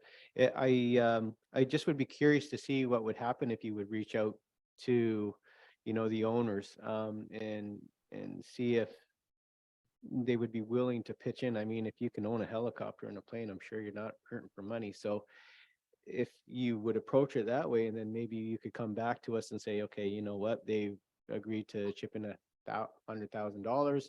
Now we're looking for X amount of money. Would it be viable to approach that? Well, I have a conflict here, so it's awkward for me. For me personally, I really, it's not a lifestyle change for me, but the paradigm that everyone who owns an airplane and they're all wealthy, and I won't speak for me, that's actually an old paradigm. It's not true. There's a lot of pilots who look after their own maintenance. There's a flight school there. There's light aircraft where you don't need a full certification process to be a pilot. And like I say, we manage this. We're gonna increase their rents. Again, they know it through their contractual obligation, because our contract calls for, just so that you know, in the lease for general aviation leases, cost of living, which is called 6.4 roughly last year, or 5%, whatever is greater, gets passed on to the hangar owners. That's not the commercial owners where we own the asset. Where we own the asset, we put in some financial discipline last year, where we looked at a 10-year return on our asset, and we passed that cost along on to the commercial tenants. At, like I said, 20–25% increase, which caused a lot of tummy upset. No, I don't think if we go to anybody in the airport and say, hey, do you want to pay more? And we're gonna on top of your 5%, and we're gonna plow your snow. I think that would create a lot of problems, because we've already pushed that envelope. We're a year ahead of this discussion.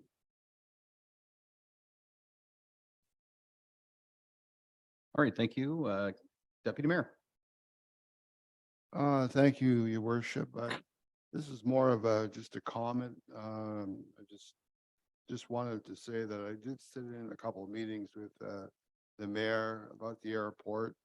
What I observed and listened to is basically the airport is really is trying to plan for a niche in itself, and there's other airports that are surrounding the area. There's Muskoka Airport, there's Collingwood, there's Perry Sound, Edenville. I'm not quite sure that's part of Collingwood, the same, but I think with what I've heard both from Mr. Ellis and Zach is basically they wanted to become self-sustaining, and it takes years for this to do. I've seen over the years the progression of new fuel stations, division for long-term planning. I think in the sense how we look at the airport from the council's perspective here is that there are opportunities. So it's nice to hear that the visioning's there,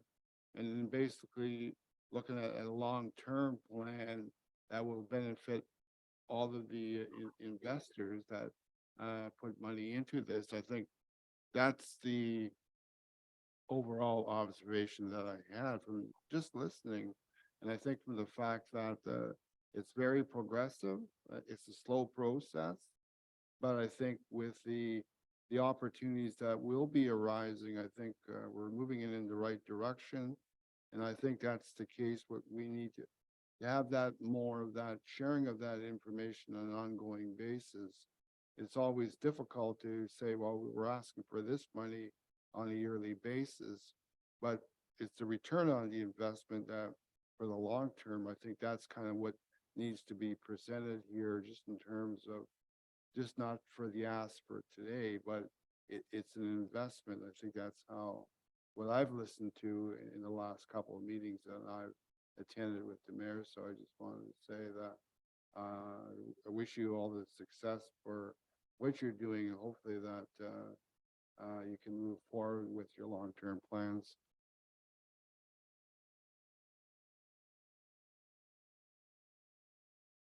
Thank you very much. Councillor Emeritus. Thank you, Mayor Gordon, through you to either Mr. Ellis or Mr. Premate. I have a lot of questions here. First of all, I guess last year listening in on the budget deliberations, going back to, I believe it was our previous deputy mayor, Ross, he made a comment that the Huronia Airport was supposed to be self-funded in his first term of duty, I guess here. Mr. Shevsky, who was the rep, I believe at the last council meeting that he had, he was applauding that the Huronia Airport was going to be self-funded and not a burden on the taxpayer. And here we are today.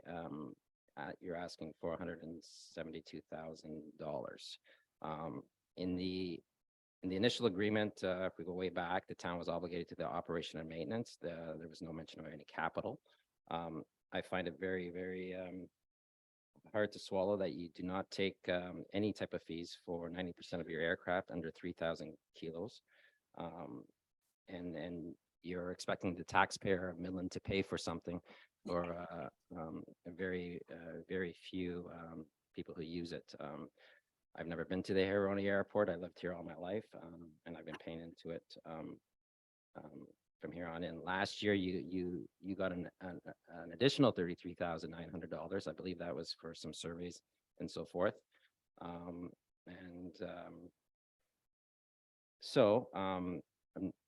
Your emergency aircraft that are landing there, your military aircraft, your events, your outside aircraft that are coming in. They all should be paying something to land at your airport. Everything costs money. There's nothing for free, and everybody should be paying something. So at the end of the day, the snow blower, I'm sure you managed to get your runway plowed this morning after the snow load. $100,000 hit on the budget, plus the $33,900 you received last year. I'd be recommending to take that off the 72,505, not approve the $100,000 additional for the snow blower for an approval balance of $38,605.18 to the Huronia Airport Commission. Thank you.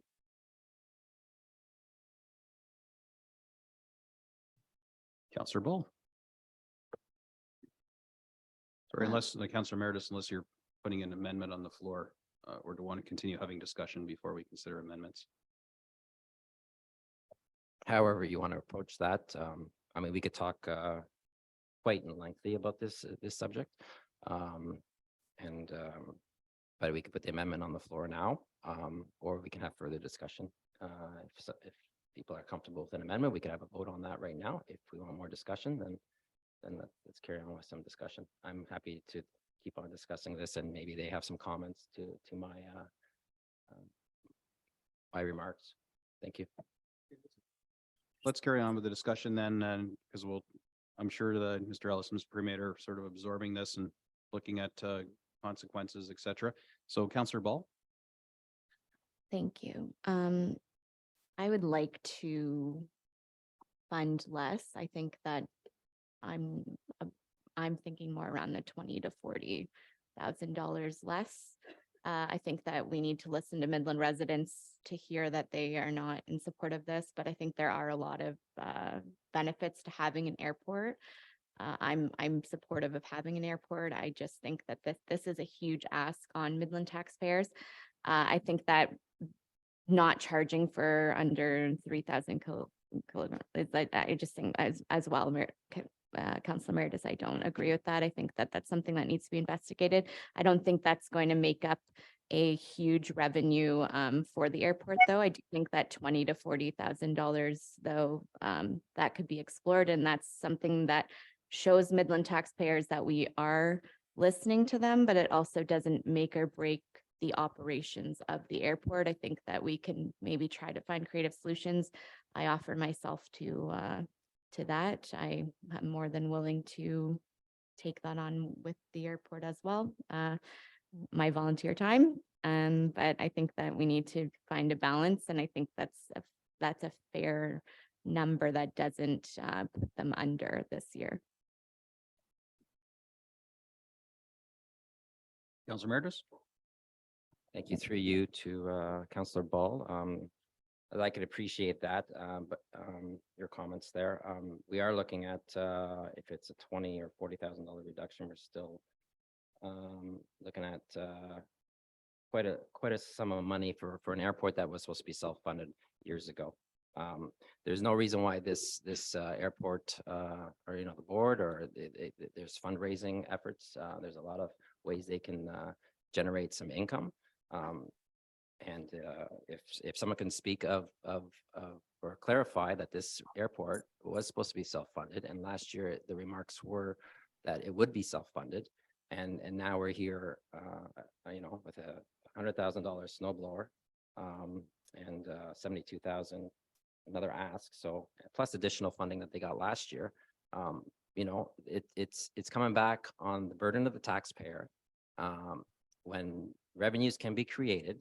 And if there's nothing in their reserves, that should be, a big concern for the airport. That how do we get money in our reserves? So whether we, get some funds, donations, however it works, through, fundraising. Everybody fundraises. So I think it's time that, I don't want to shut down the airport, not at all.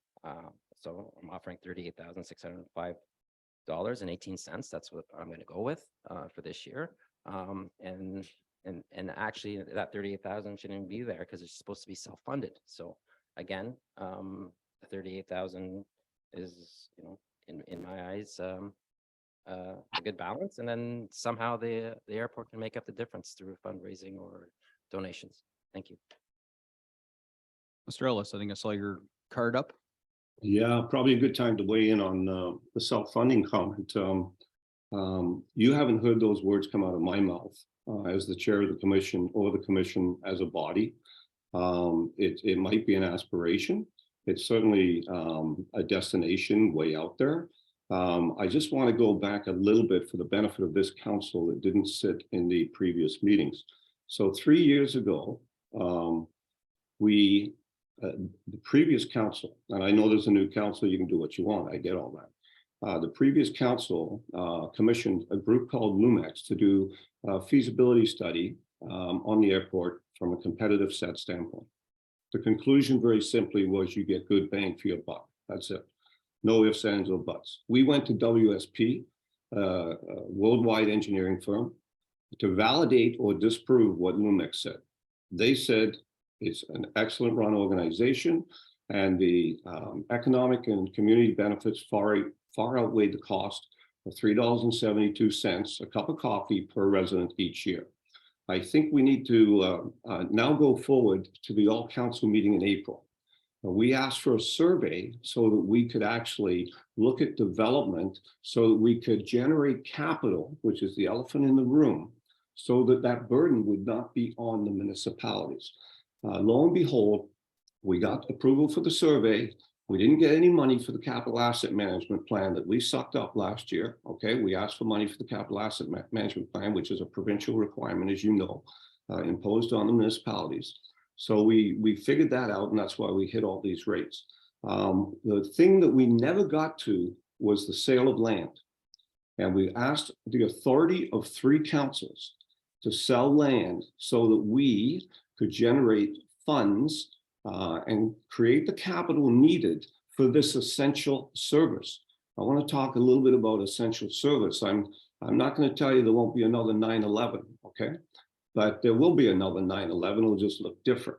but we had 5 military, 8 medevac, 4 police, 3 days of hydro, second week of December in that big snowstorm. So it's bigger.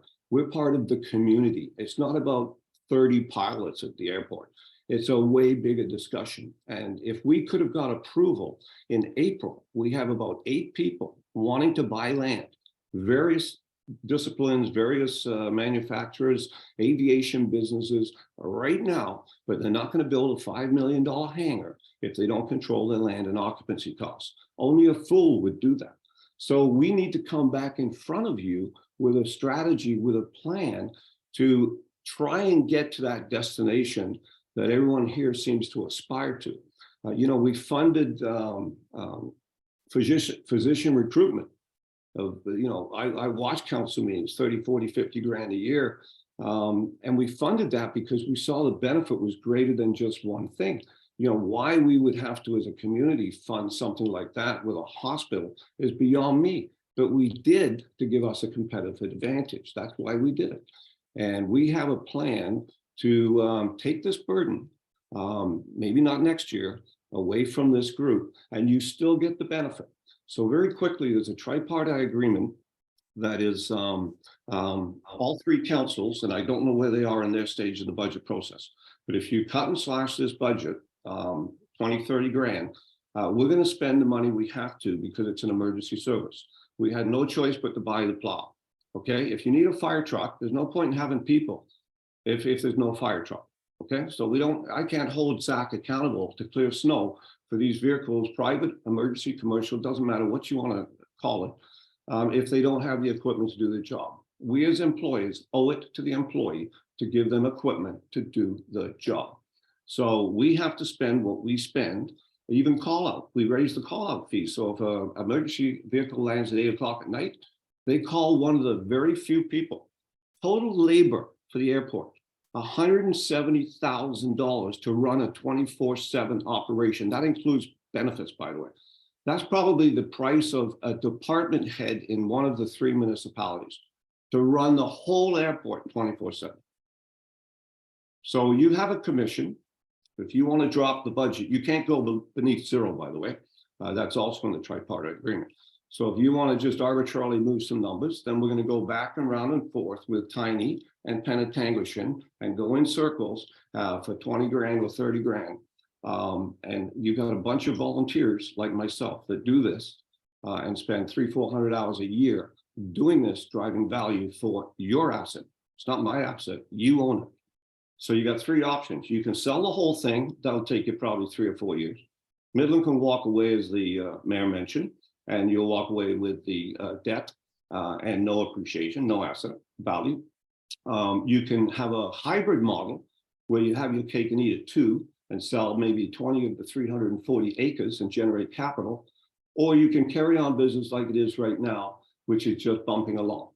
So those are your options as a council. And we can deal with anything you throw our way, but it's an essential service. So we have to spend to keep the airport open, and we spend wisely. And that's why you have a commission. The commission is there on your behalf to run the airport. So your only decision is, do we want this asset or no? And if we're going to feed this baby, how much do we feed it? You have no other options. Sorry, Mr. Mayor. No, I mean, there's 3 of us in this game, right? So one of us can't, just pull money out of the funds without talking to our partners, because we're partners in this. So really, if we're going to consider any type of reduction to this budget as 50% partners, we have to talk to the other 2 25%ers. And then we have to come at this from a unified perspective. It's a little different than what we did yesterday with EDC&S. Not entirely different, but different in that EDC&S, potentially we could just pull it and it implodes, runs off of its reserves until it runs out of steam, and that's the end of the day. This is an asset that we own, and that's why I wanted to talk early on that, even though even I believed until I understood the intricacies of the contract that, hey, let's just put ours for sale and tap out of this and focus on other things that are more tangible and that resonate with our residents. That's not really an option. We have to get all 3 of our partners involved. And from the conversations I've had, both Tiny and Penetang Machine really believe in the airport and its future, including some of this exciting new stuff you're going to hear about soon. I'm sorry that I have to tell it to you like this, but it's kind of comes with the job.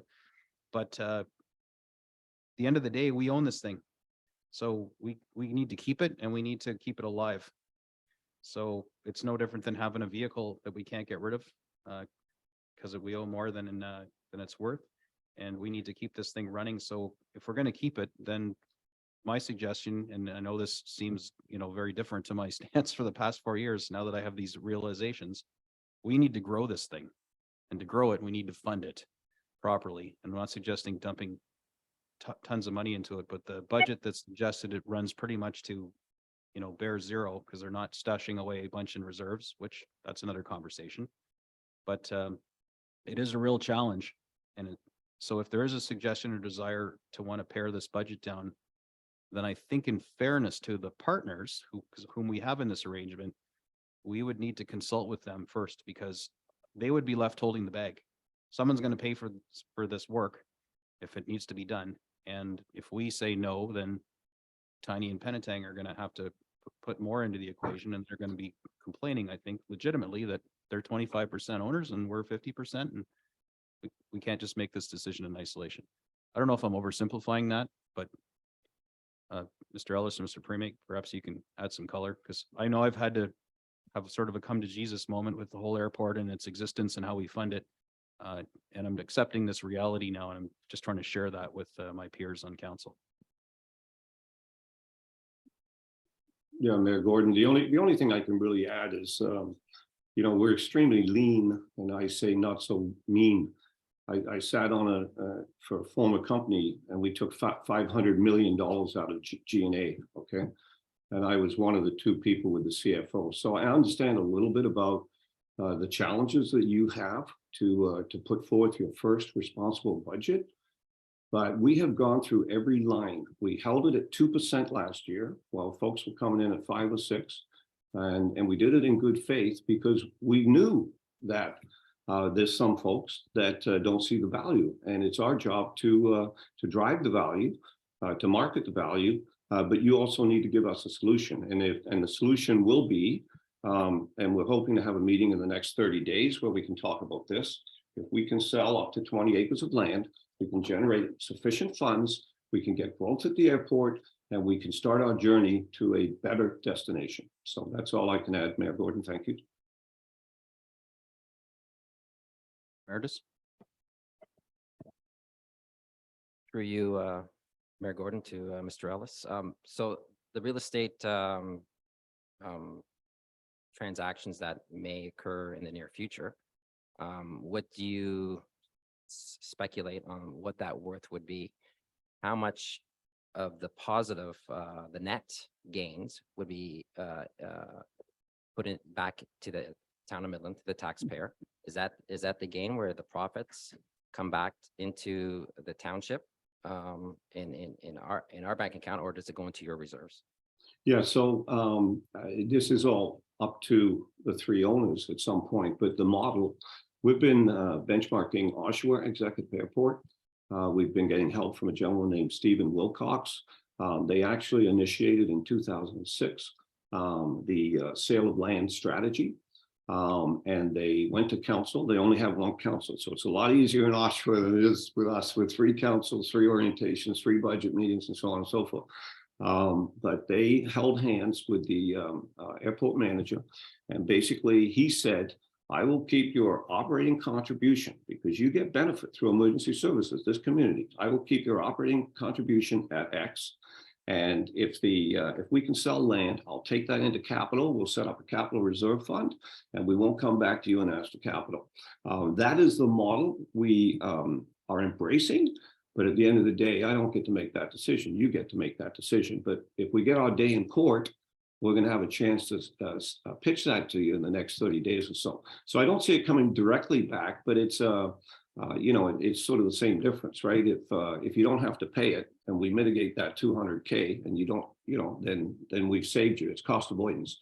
So you can look at it that way, but there will still be a small operating contribution of whatever that number was, 70,000, I think, plus or minus. And that won't go away in the immediate future. But who knows how big this can be. We have somebody who wants to build a 25,000 square foot hangar. To build that hangar will be $5 million. And if they have 10 or 11 airplanes at that airport, it's a different ballgame. It's a much different ballgame. So that's where we want to go as we would charge with a mandate to come back and bring you a solution that would help solve this problem. And that's what we're trying to do. But lo and behold, we had elections and we had lame duck councils and we had all this other stuff going on. And we're really looking forward to getting back in front of you all at an all council meeting in the weeks and month ahead, hopefully. Follow up? Just follow up, yeah, through you, Mayor Gordon, Mr. Ellis. Well, I would definitely, look, this real estate looks attractive right now, but it is all talk right now. There's nothing definite. It may not happen. We don't know. When talking about real estate and business, anything can vanish in it, within a moment. We just witnessed that yesterday. So at the end of the day, I would like to see if there are any, net positives come back to the three municipalities for their past, as I understand it, this was supposed to be self-funded probably 12 years ago, 10 to 12 years ago, through, former mayor, Deputy Mayor Ross, through who you're close with, Mr. Ellis. I'm sure the conversation came about at one point, and through Mr. Shevsky from last year, who I believe was the airport rep, did mirror those words. So I'm holding that accountable to the airport. And I'm going back to this $100,000 investment in this snow blower. I'm just with a nod. Did you already purchase that snow blower? Yep. You already purchased it without approval.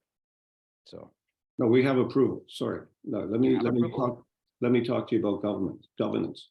We have approval to run the airport in a safe and efficient manner. It's an emergency service. So your commission and some of the ex-councilors and some of the current councilors who are going to get reappointed, and some of the new mayors who are stepping on tonight at the airport, which I'm chairing the meeting.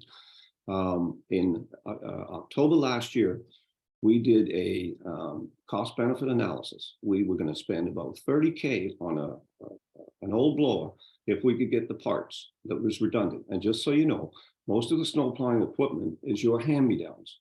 It's either Midlands or some other municipalities hand-me-down, so it's end of life. So we've been putting perfume on pigs for years now. Your council members and your community reps who have the authority to make that decision, because we can borrow money. And we borrowed money for the snowblower at a good rate, by the way, because we've had 3 rate hikes since then. And I said, listen, if we're going to lock this in, and we're going to lock it in now. The councils were not in a position to take our deputation or a meeting to give us approval to buy a blower. If we don't have a blower and we can't clear the runway, we have no asset. You are liable. Let me tell you who's liable. The municipalities, the owners, are liable for accidents at the airport. Not that I want to play the 9/11 card. So I'm a business person with billions of dollars that I had to worry about, billions. And I'm sitting there, and your council reps and the community reps, the commission who has the authority, said the smart thing to do is to buy the blower and advance this in the new year to see if they will pay that loan off. We're going to pay the juice on that loan. And we will continue to pay it. And if we fall short of money, we're going to come back and say, hey, guys, you own it. We need some more money. It's really a simple exercise. And I'm sorry there was an election. Maybe I'm not. But we didn't have the time to come to 3 municipalities and ask for money for a blower. There was one left in Canada. We bought it from Quebec. If we didn't buy it, someone else would, that fit our equipment. So we had to do it, and we did it. And we have the authority to do it, by the way. okay, thank you for that information. It's unfortunate that we had quite a few meetings in camera and so forth, special meetings before this budget, and it's unfortunate that we couldn't get together with Tiny and Tay and discuss this. And now it has to be, if we do this, the parameters are, it's going to be a little bit difficult with Tiny and Tag what to approve, kind of handcuffing this council right now. I'm still going to be firm, and I'm going to stick to $38,605.18. That's where I stand. Thank you. Councillor Ball. I'm just wondering if, is there a possibility to defer this so that we are able to talk to other councils before we, or is this something we have to approve now? And I just want to point that I have every faith that you need to have proper equipment to run the airport. So I'm just throwing that out, and that I do support that. I just think there are creative ways that maybe we need to look at, which is why I was trying to do a compromise of just a little amount of money, not a huge substantial cut. Councillor Prost. Just to be clear, I'm not against the airport. I'm sure there's a lot of benefits that most of the public doesn't see. I would be in favor of voting on the 38,000 that Councillor Meredith has suggested. Other than that, just so that you know my position, it will be no. I feel trapped, backed into a corner and bullied on this. I'm not feeling very good. I do wish the airport well. I know it's going to pass today, so I don't really believe that's going to be the issue, but I stand where I do, and I'm not feeling good about any of this conversation. I truly feel bullied. Madam CFO, or perhaps Mr. CO, I mean, maybe you can share something. This is kind of a unique animal because it's a shared asset where we have co-ownership. This is not like other items on our typical budget. I mean, what options exist right now? If there's a will by council to effectively defund to some degree or percentage our contribution and percentage on this arrangement, what are our next steps?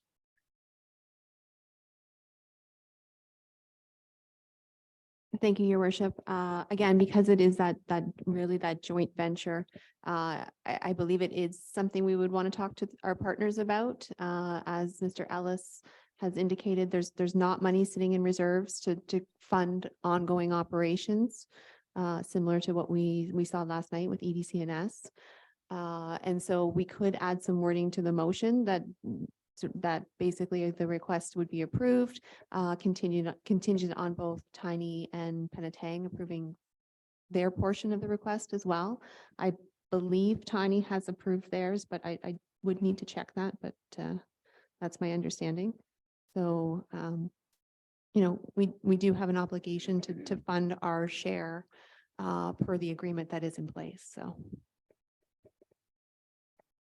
So sorry, just so I'm clear, we don't really have the option of reducing this request. We need to, like, it's more symbolic where we have to kind of approve our share of this. And then if we want to look at maybe not dispensing all of it, that's something we'd have to revisit with our two partners and see if collectively either they're willing to pay more because we aren't, or we all agree that somehow the airport has to do without. I'm just trying to understand the mechanics of this procedurally, what we would do today if there seems to be a consensus here that we're not content in our hearts to pass the dollars that are before us, although it seems like we may have to pass it because we don't have a choice today.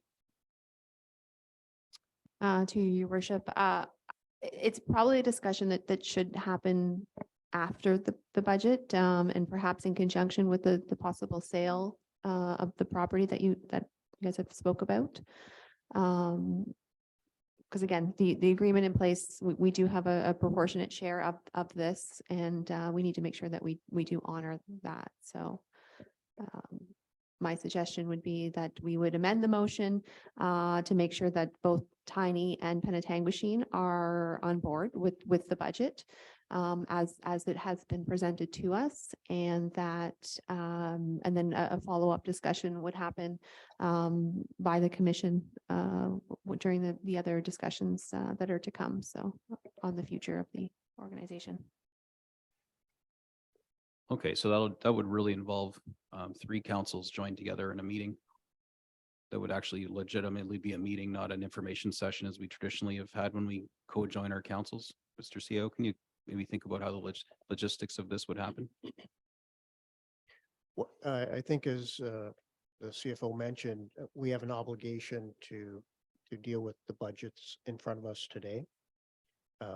Mr. Ellis and the board are discussing, some ways that they can improve the finances by dealing with their real estate assets, which will affect, really the future budgets. So I think, and to sell that land or any other dealings with the assets, because the board is not charged with the ability to sell the assets. That still is retained by the three councils. So the councils will meet sometime in the future to deal with, will the municipalities allow the board at the airport to sell land and get some cash? And it's substantial cash that could be raised. That isn't a decision for today. The decision in front of council today is the budget that we have a contractual obligation to participate in. If, so the recommendation from CFO, we could amend the recommendation that as long as the other two municipalities are agreeing to the budget, we agree to it.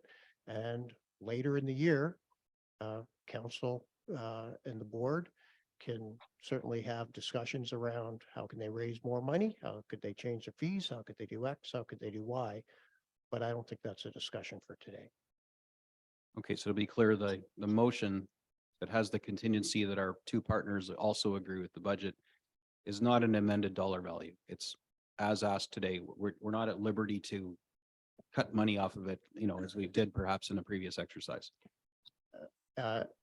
Given there's no reserves for that corporation, there's two staff and operating expenses. There's not a lot.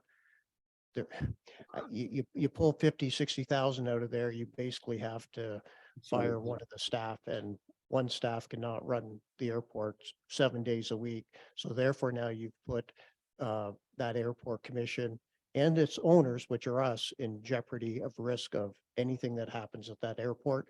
And I would highly recommend you not go down that path. That's fair. And just, I know I have some other councillor questions. Does federal supremacy play in at all to the operating budget of the airport, or is that strictly dealing with the operations of the airport?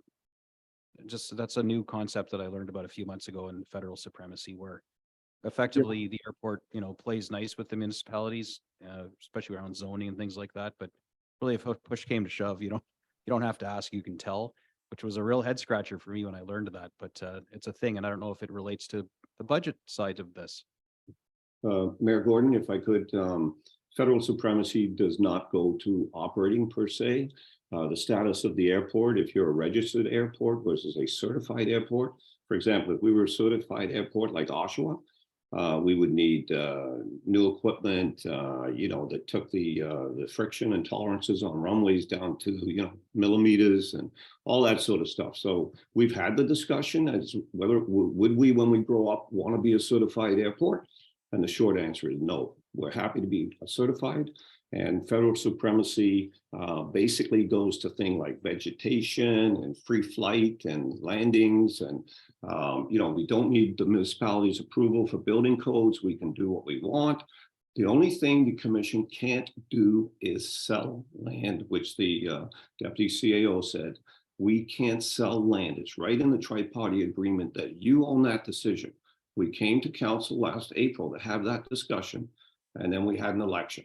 So, and now we're doing budgets. In the cycle year, we're doing the budget. Well, we had to plan last fall, and we made some decisions, right or wrong, in the fall to keep your assets safe so you don't end up in court getting sued with run amok aircraft going off the runway. So that's where we're at, folks. All right, I see Councillor McDonald's digital hand patiently up. Thank you, Mr. Chair. I felt that you sort of insinuated that we're all not on board with the request of 172,505.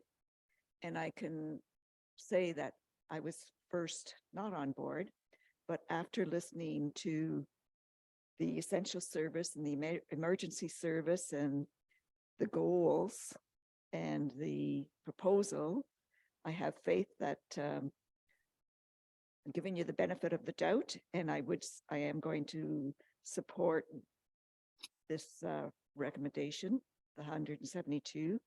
If there's a a notice or an amendment to this motion to reduce it to the $38,685.16. I will not be supporting that amendment recommendation. So that's where I stand. And thank you for enlightening me. I look forward to learning more. Thank you, Councillor Prost. Your hand is up. Through you, Mayor Gordon, to CAO. I'm just wondering, listening just a few minutes ago, because we're in partners with Penetang and Tiny, our obligation today is to approve this. Am I required today to vote for this?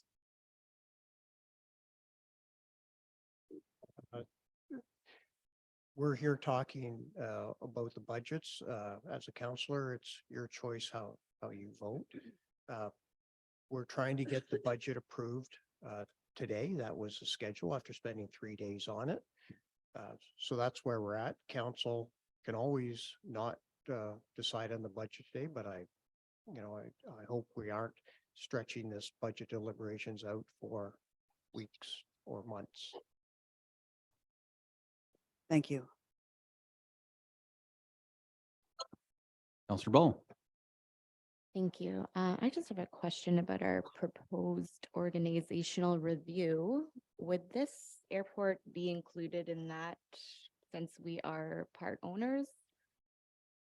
And that's considered one of our assets and part of our organization? Would that be a part of the review and the inner workings of that?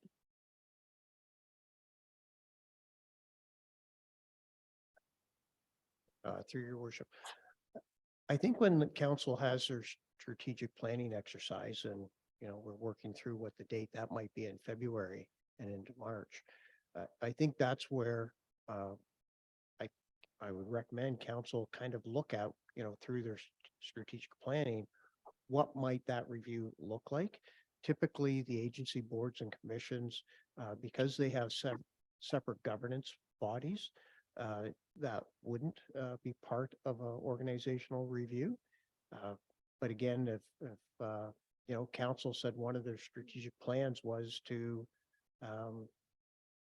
have initiatives at the airport as an example, then there'd be more discussion of maybe through a review what those initiatives might be. But in general, they have separate boards of directors and governance and fiduciary responsibilities that we delegate, or the town has delegated to them. And really we're on the back end considering their expertise and their budget recommendations on an annual basis, not getting into the weeds of their operations, because that's what we've delegated to them to do. Yeah, I think that's what we're delegating on everyone to do, right? And all the boards, but we are also approving budgets and not approving them. But this seems like something that we have no jurisdiction over. So I'm not really even sure why it's in front of us, because we can't make a choice on anything in regarding it based on having other owners involved. So I'm going to obviously be approving it because doesn't seem like we have another choice at this point, but I'm just wondering going forward how we are supposed to look at the inner workings of that and be able to, I guess, find cost savings and talk to other municipalities. Like, how does that work going forward so that we are approving it in good faith today, knowing that we do have a solution in place? Through your worship, the reason you're approving it is because it's part of the tax levy. So therefore you have to have that approval to be on the tax as part of the tax levy. How, council's ability to participate in those boards and commissions is by putting members of either yourselves as counselors or members of the community that you believe are knowledgeable on those boards to help with those operations of those organizations. And again, most of these boards and commissions are shared services. So, if in some cases, it might be the mayors are all on the board, which is maybe a suggestion that for EDC&S, because they want, or the community wants that level of I don't want to say oversight, but participation from the mayor. Others, will have an expert from the community participate because they're a knowledge expert on it, where members of council might not be subject experts. But again, that's a whole part of the way we operate as a municipality. We retain experts, either as staff or at arm's length through these commissions, and we expect everybody to operate effectively and efficiently. If we believe they aren't, well, that's where we have these efficiency reviews to look at it. But again, if you went to the airport board and said, we don't think you're operating efficiently, do a study, they'll say, well, give us some money. And by the way, they have just undertaken that over the last 3 years. So that was a comment from previous councils from the 3 communities. And, I didn't participate in the LUMIC study, but both Mr. Ellis and Zach, Zach wasn't around when it started, are aware and went through that to see where could they get efficiencies. And again, this is where the idea is, well, we have assets in land. Should we utilize that asset to help us operationally? So they've done that internal review. Again, when you're only looking at 2 staff for a 7-day operation, from the day-to-day operations, there's not much operation efficiencies you can get out of just 2 people when maybe only one of them's there at a time. So anyways, just, it's part of what we do. We rely on these boards and commissions to be effective. And the budget, when you look at the details, you go down the list, they're raising 740,000 in revenue already. They're saying they could raise more if councils allow them to do more. So I think, the commission is being progressive. They've put a responsible budget in front of this council and the other 2 councils. And, certainly it's not for me to say I support it, but I think they've put a reasonable and cost-effective budget on the table. Thank you. And I understand, Mr. Ellis, I'm sure it's frustrating for you to be in front of a new council, but I haven't been privy to the information or your ideas that you have. So you're asking me to approve something, and I'm just speaking just from public outcry based on the budget alone. So I understand your frustration, but hopefully you can come from an understanding of why we have all these questions and why we want to go forward in a different manner. So I look forward to seeing what you have and moving forward in a positive way with you. Mr. Gordon? Mr. Ellis, yeah, I saw your hand Yeah, patiently. Mayor Gordon, thank you so much, and thanks for those comments. And I just wanted to comment on one thing, if I could. We actually had 2 third-party independent reviews that you paid for. 3 years ago, you spent $60,000 for an organization called Lumex, because we had these questions where some councilors didn't see the value for the money, and they wanted to sell the airport, like Wyerton, Willie, and like Edenvale is sold, and Lake St. John, Aurelia, got sold, and they sold it to land barons that, quite frankly, didn't share your values. Your values are more about community, and they're more about making money. So let me help you with that exercise. But you've already spent $60K for external review of the airport. Short-term, mid-term, long-term goals, low-hanging fruit, all of that stuff is done.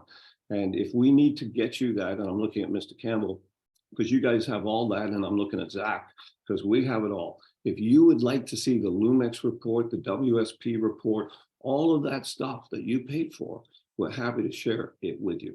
And I think the only reason we're a little frustrated, and I do apologize that someone feels bullied, because I certainly don't like people to feel that way. It's because we've been trying to respond to your mandate of 3 years ago. And then somewhere in the middle of this mess, an election happened, okay? And so we had to make some decisions. And we didn't have a year to wait, so we made some decisions, and we made it with your councilors sitting beside us, elected councilors at the time. People change their mind, they made different decisions, life goes on. Okay, what do we do tomorrow morning when we all wake up? Perfect. But right now, the train has left the station, and I'm just trying to suggest that we have a solution. And so we can't get in front of you quick enough to tell you the solution. Just a little quick thing, if you don't mind, the difference between an essential service, the fire department, the police department, your airport, is you can't run 4 days a week. You can do your EDCNS and cut it back 20%. They have no assets. They only pay rent. Okay, so you're going to lose some marketing. This is not about losing marketing. This is an airport. If you don't have a fire truck and you've got people, then you don't have an emergency service. So you have to look at this as an economic driver, in my view. I apologize because I sound like I'm preaching, but it's an economic driver for the community.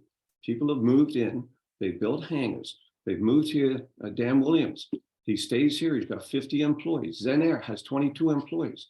They build airplanes, they use local product, manufacturing, they use local labor, and they ship these airplanes when they're built to Eastern Europe. That is real economic development, not moving money sideways, getting real money from other countries for the products and the goods produced here in North Simcoe. So you need to look, in my mind, a little differently at economic drivers and essential services than you do the library. You can close the library 1 day a week.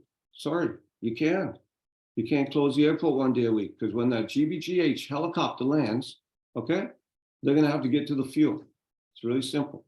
It's painful maybe, but your decision is what I said before. You sell it, you leave it, you abort it, you do what you want, and we'll deal with whatever decision you make. But it's a tripartite agreement that right now I didn't write, that someone wrote for you, and we're part of a bigger community right now, North Simcoe. So I'm happy to do anything you want. We can meet next week. We'll do a full-blown presentation to all councils, and you can say yay or nay, and then we get on with business. It's a wonderful thing. Thank you. Councillor Ball, then we're going to go with Councillor Meredith. Thank you so much. I would like copies of that study. I guess CAO, is that where that would come from? Because I would love to be on the same page during this. Thank you. Perfect. Thank you, Councillor Meredith. Thank you, Mayor Gordon, through you to Mr. Ellis, and thank you for, I mean, these are tough decisions, obviously, and all your information is, it makes sense. Absolutely does. You mentioned in April you had this real estate kind of deal happen, not deal, but conversations, and you couldn't bring it forth to council or so forth because of the elections, or but I'm just wondering if you have people interested in buying the real estate, and I'm sure this council or previous council would have said, hey, yeah, let's get some dollars and take the burden off the taxpayer.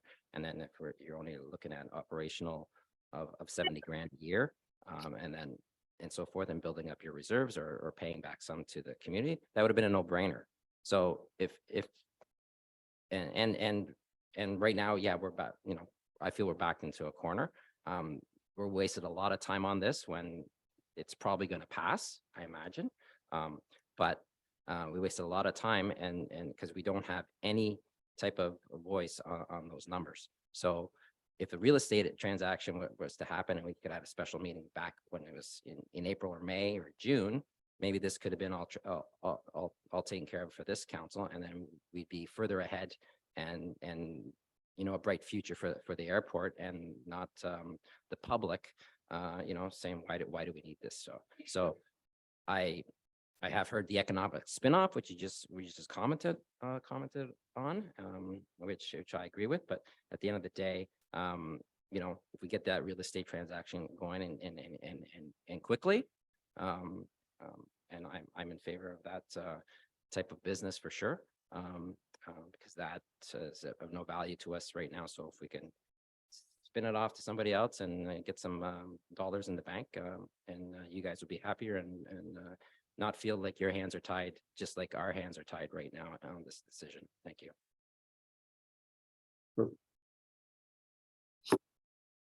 Councillor McDonald. Can we call the vote? Please.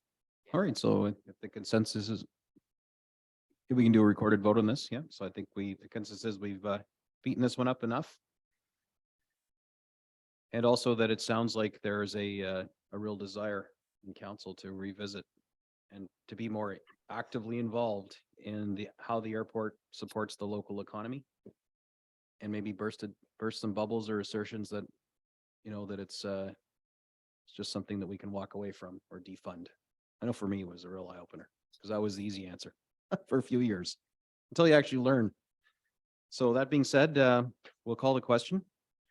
I do need a mover and seconder for this budget item. Moved by Councillor East, seconded by Councillor McDonald. That the 2023 budget request by the Huronia Airport Commission in the amount of $72,506 for operating and $100,000 capital for equipment replacement be approved. And that is a recorded vote, Madam Clerk, so at your convenience. Thank you, Your Worship. Council, you've heard the motion. When I call your name, please say yes or no. Councillor Ball, Yes. Councillor McDonald, Yes. Deputy Mayor Contin, Yes. Councillor Prost, No. Councillor Downer, Councillor East, Yes. Councillor Meredith, No. Councillor Bald, Yes. and Mayor Gordon. Yes. The motion is carried 7-2.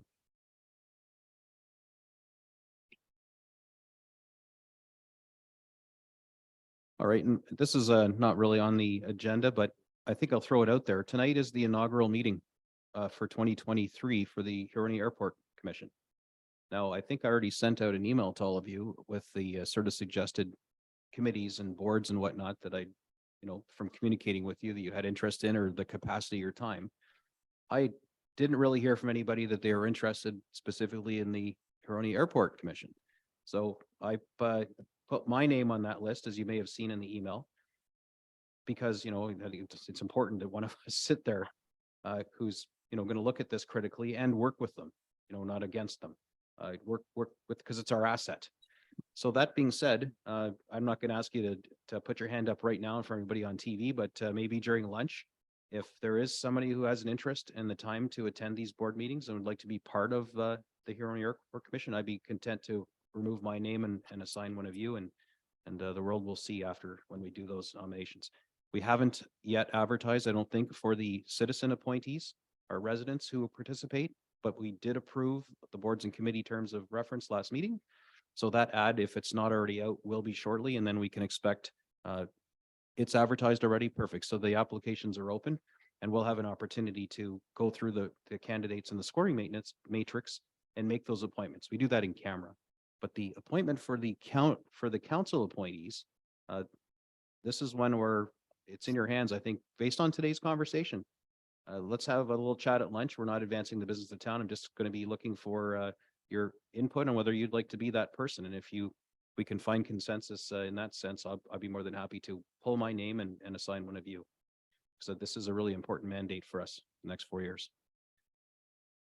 So, but I didn't want you to ask, I didn't want you to identify right now because we'll talk. Okay, very good. Councillor Ball, we have a motion on the floor that, no, we don't. We're open conversation before we get to the next one. Go ahead, please. Okay, I just had a question for the clerk, for the public. Is that on the main page then? Because I had somebody ask me this morning about those committee appointments for the citizens, so. We do have a notice on the website under boards and committees, and it's also going to be in the Mirror Thursday today. We have a notice, and then it's going to be on the town pages as well. Okay, thank you for clarifying that for them. Well, we're off topic, but it's been in the back of my mind. When is it advertised, or when is the official notice which council members are serving on which committee? We haven't been officially appointed, or does that have to be happening? Madam Clerk. Thank you, Your Worship, through to Councillor McDonald. There is no application for council. The mayor will suggest or appoint council members, and then the official appointments will be done probably the first meeting in March when we do the committee appointments as well. But if there are meetings in February, then the mayor has the power to appoint you to a committee that you can attend a meeting if there is one. I'll patiently await. Thank you. Check your email because I sent that, I think, last week. I sent it to all of council and I listed every person's surname. Believe I CC'd the clerk. So you'll see where I've slotted you for now. The one that is up in the air right now is the Huroney Airport. Thank you, Mr. Mayor. I did receive that email, but I was waiting. I don't know, for an official appointment. And I'm happy with what you've appointed me to. It's sort of official when the mayor appoints you, but we'll do it procedurally. We'll do it with the committee appointment. So as I mentioned, if there was a meeting that takes place in February and the mayor has appointed you to a committee or a board, then you have the ability to attend. Great. And that communication was really just in case I'd put you on something that either was a total conflict for you or that you just have zero desire or interest in being part of. That's the last thing I want to do is jam someone on a committee or board that their heart isn't there. So at any rate, Mr. Ellis, we got your card up there. Yeah, Mr. Mayor and Council, thank you for your support and apologize if it didn't feel well today. Just very quickly, because we are chairing two meetings tonight. One is the HAT team, which involves your acting CAO and the two CAOs and the Director of Planning from Tiny that sits on the Task Force Development team. You still have two community reps that will stay appointed until you change that decision. We will, by virtue of the bylaw, we will have a quorum tonight. Each municipality has to have a member to conduct business. We will have Midland's community reps there this evening, notwithstanding you do not have a council appointee. As mentioned before, Cody Ochevsky was the previous council appointee. So, the show must go on. We still have to do work and conduct business. So that will happen this evening. And we look forward to being in front of you in the weeks ahead, I hope, to talk about the authority we don't have to sell land to make your lives easier. Perfect. Thank you very much. And perhaps through the magic of conversation at lunchtime, we may resolve that outstanding appointee. And if that's the case, if you can flip me the invite for tonight's meeting. If we can't find anybody else, then I will happily attend. Love to be there. And if we do have someone else who expresses interest on council, then I'll share that invite with them and you can be surprised and meet them tonight. Thank you very much.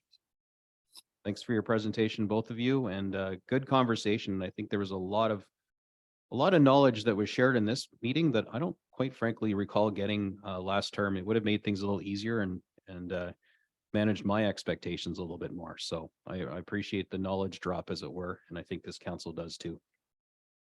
Thank you very much. Bye for now.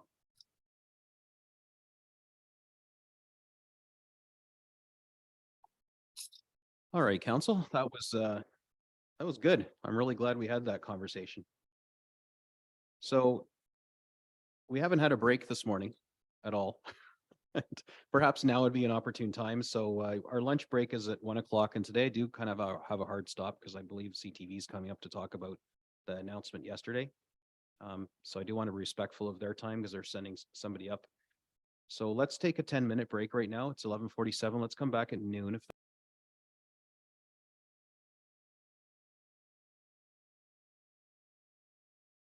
Welcome back, everybody, after our short recess, and we'd like to invite the Huronia Museum to present their budget now to us virtually. It's a recurring theme.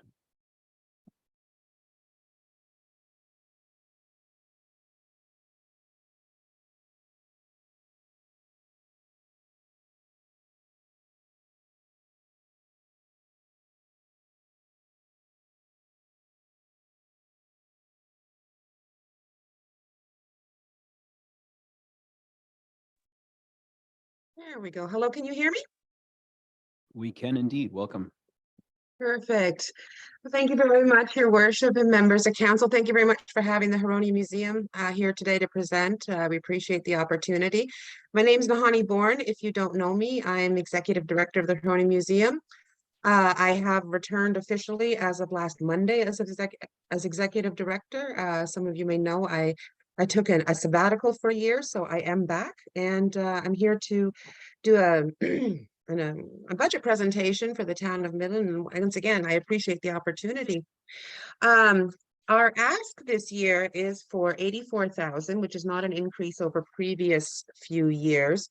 And that 84,000 contributes to our 420,000 operating budget. This allows the museum to leverage $4 for every $1 we receive from the town of Midland. And we do that using over 30 different streams of revenue, everything from admissions, special programming, fundraising, and donations, and also a retail operation that we have at the museum. And this allows us to employ 5 full-time museum professionals, cover our utilities, operating, and marketing, which will be significant now in 2023.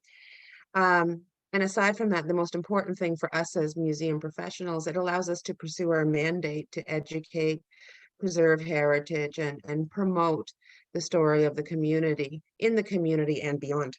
So through that, we carry out programs, we can engage with the community and share our collections and the story. We do work with other heritage groups in the community, other museums. We have many partners that we work with, especially in the area of promotion, special events, and marketing. We do serve the cultural landscape of Midland, but we're also a tourism asset, and that requires us to wear many hats. And just as a little example of our economic impact, if you use the TREAM model from the Ministry of Tourism, Culture, and Sport, every admission to our museum will result in $24 spent in our community. And I think that is something that is significant and does give back, especially to our partners in the community who are operating their businesses.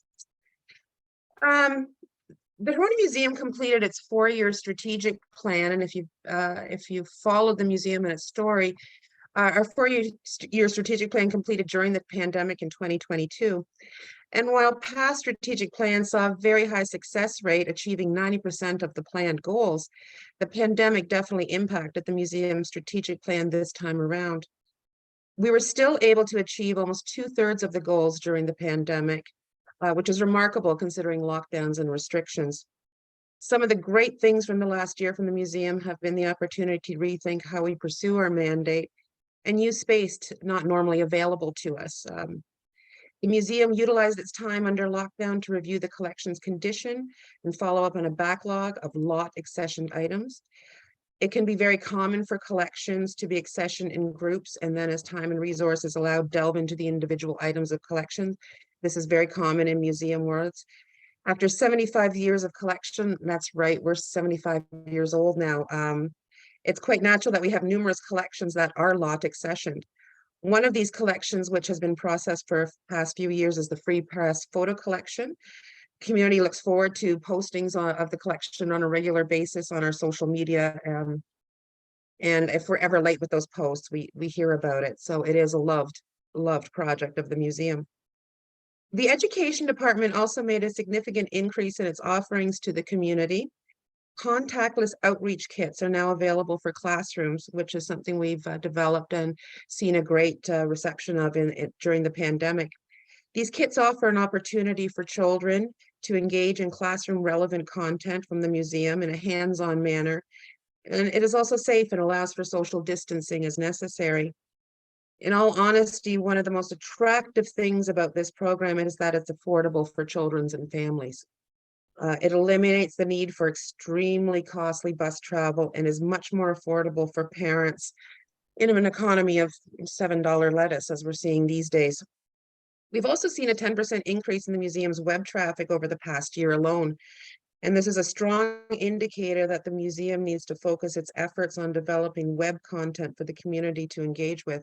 With more focused efforts, the museum is hopeful to build more opportunities for the community to learn about the museum, its programs, exhibits, and collections. The museum staff and board of directors are currently in the process of writing the next 3-year strategic plan and taking into account the impact of the pandemic. It can be assumed that this strategic plan will be quite different from plans of the past. It is also expected that the Canadian Museum Association will be issuing its report and recommendations based on the recommendations from the Truth and Reconciliation report. We can expect that Huronia Museum will have a larger task in front of it to make meaningful plans considering the significant Indigenous story told through our museum and its collection.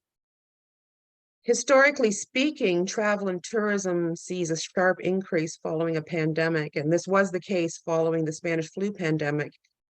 In fact, visitation of the past summer, 2022, where we returned to regular visitation and engagement for the most part, we saw an increase over our numbers from 2019, our last usual year, and this is following the pattern of what normally happens. And it's a good indication of what we can see in the future. We're hopeful to continue to grow this visitation, find new ways to engage with potential visitors by increasing the museum's commitment to marketing and participating in marketing partnerships. This will be key as we move forward in 2023. We're also in our strategic plan, and we're in the rough draft and in the initial conversation about it here at the museum. We're also looking to focus on an awareness campaign with the communities we serve through educational opportunities for the community to interact with the museum exhibits, collection, and staff. The museum is much more than the exhibits on the floor, classroom visits in the village. We are the social memory of the community, and we contribute to social cohesion through civic engagement and stewarding the community's social memory. It is a responsibility that we welcome and we look forward to and engage with in 2023. So thank you very much, and I would love to answer any questions that council may have about the museum. Thanks. Let's start off with Councillor Ball. Thank you. I appreciate that you're undergoing all this strategic planning and looking forward. I'm wondering if you are including anything like that Easter egg hunt that you previously had in that. And also I'm wondering about advertising specifically. I know this summer, the summer camp, I heard from a number of people that they didn't even realize that you offered that. And I appreciate that you do offer that because it's one of the very affordable summer camps that are in our area when a lot of them are not affordable. So I'm just wondering how you're going to engage the community more. I know you may have that ideas about that in your strategic plan, but I'm wondering if you can speak to that specifically. Absolutely.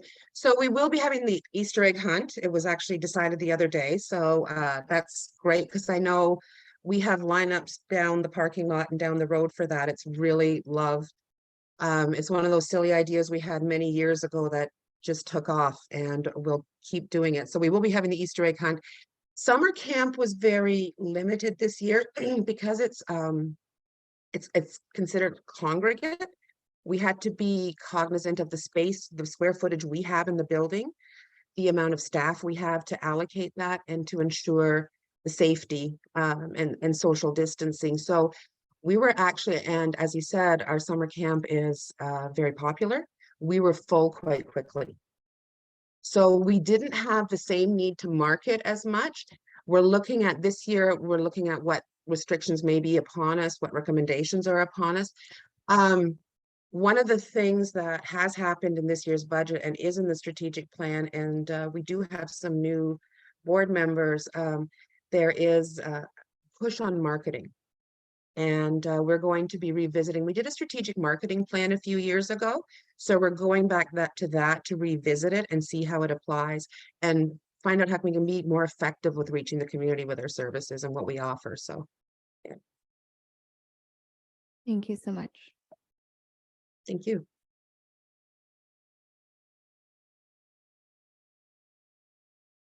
Councillor Bald. Yes, welcome, Nahani.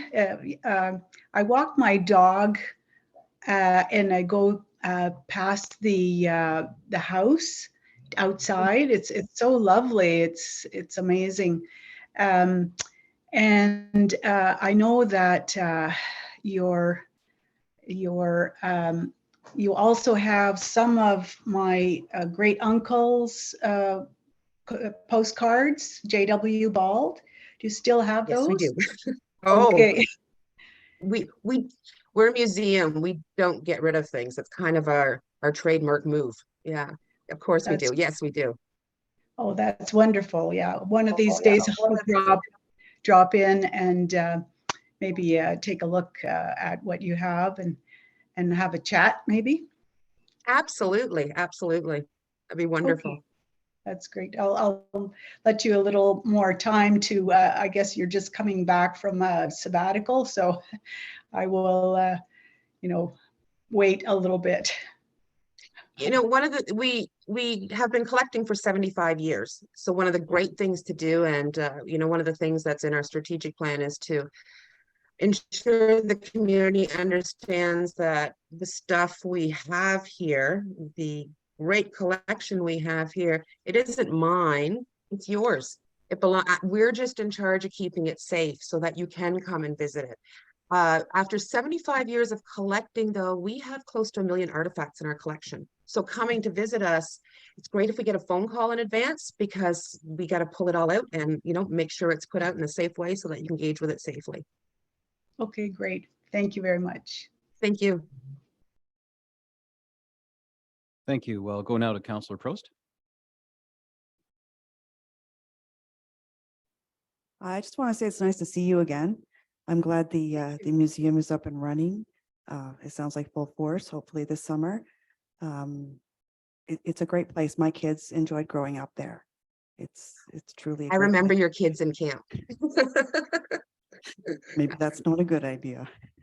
Oh, no, one of the great things about the museum is we know everybody, and I see so many kids who are now growing up in university. Your kids, I see them on the street. I still know them. I still know who they are. And I love that the kids have that connection to the museum, because they're the next generation that's going to have a love for this place and engage with it and make sure we're still here. That's why that summer camp is so important to us. I completely agree. It's all about community. Thank you. Yes. Thanks. I'd like to add that, like most museums, what you see on the display floor in the exhibit hall is like the tip of the iceberg. Most museums have really broad, deep collections, and we just don't get to see them all the time. So that small footprint, that small building, crammed full of artifacts as they rotate through the displays, really doesn't do justice to the depth of their collection and the curating work that you and your team do. So I personally I think we'd really owe it to the community, and especially North Simcoe, to see expansion for you at some point, but that means physically expanding. You just lack the capacity, unless we're going to start stacking, levels on your building. So this is Yeah. another area that I'm talking to with our North Simcoe peers about more of a shared resource. Of course, expansion requires funding, and Blair Tay and Tiny and Penetang Machine see the intrinsic value of the museum in promoting the past and preserving that past, and not only see the intrinsic value, but also see the value in funding it. So these are discussions I'm sure you'll be having throughout North Simcoe, and I'd like to let you know that I'm a peer, a support for that and an ally, and I'll be having these conversations and commit to doing that with our other 3 neighboring municipalities on how can we grow and help grow the museum and get more of your exhibits, out of their storage lockers and out for people to see, even on a rotating basis. I know you already do that, but just to really help you with that. So from my perspective, your budget in the past 4 years that I've been doing this, it's responsible, it's even keel. I think we get a lot of bang for our buck. I definitely think you could use some more promotional effort, get more people aware of your programming and what's available there, and just trying to plug it in to be more relevant. And these are all challenges that I'm sure you and your board are exploring every day. So I'm preaching to the choir. But if there's something we can do beyond just, approving your budget and writing a check, if there's ways that our municipality can help, then, don't be a stranger. Avail yourself of our deputation slots and my email address and the rest of council anytime. Thank And you. Councillor Ball. Oh. Sorry, you're welcome to respond at any time, but really I fishing I for. just wanted to thank you very much for the support, and we've always worked very closely with the town of Midland, with your tourism, special events, culture, and been incredibly supportive, and also here around the park, all the staff around the park, just being supportive of what we do, and we're so grateful for the connection we have with the town of Midland. It's been an amazing relationship for so many years. 75, just putting that out there, 75 years. Right on. Councillor Ball. Thank you. I just was wondering if you, in your strategic planning, have you decided if there's something like a recreation program similar to the camp that you would offer on like a weekly or monthly basis as like a event for like an affordable event, I guess, for our families that we could look into? Absolutely. We have been looking at our, the education department in particular. We have been visiting ideas to engage with school age children to provide activities aside from that March break and that summertime. That can be optional, but not so regimented, so it's far more accessible. And the challenge we have right now, and we'll overcome it, because if there's one thing we're good at is making a lot of stuff with very little. We're pretty good at that. The challenge we have is we're trying to make it affordable. Because like I said, like I used that quote of $7 lettuce, this is the world we're living in, and families are feeling that. And it's really important, especially now, for children to still have that access to culture and heritage. How do we do that? And that's a challenge we're having right now. But yes, we are considering that in the strategic plan. We have a whole list of ideas. Now we got to figure out how we're going to get the resources to do them, but that's a problem for us. And normally we figure it out. Thank you so much. I just see that your camps are affordable. So if we can offer our Midland residents an affordable recreation program, I would love to see that. So that was just an idea. And I appreciate that you're thinking about it already. Thank you. Any other comments or questions from council? Maybe just a comment from Councillor Meredith. Yes, through you, Mayor Gordon. Yeah, just a comment, on your budget asks over the year, 84,000 right across the board. No increases. I commend you for that. And not sure how you do it, but appreciate you, keeping it very, very tight budget. And I'll be in support of this budget. Thank you. Thank you. Just before we go to Deputy Mayor, Councillor Bald, are you having trouble hearing us on your Zoom connection? Can you hear me talking?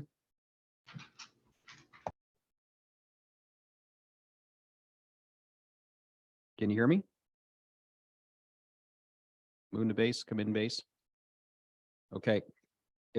I guess that doesn't help me to tell her to disconnect and reconnect, but yeah.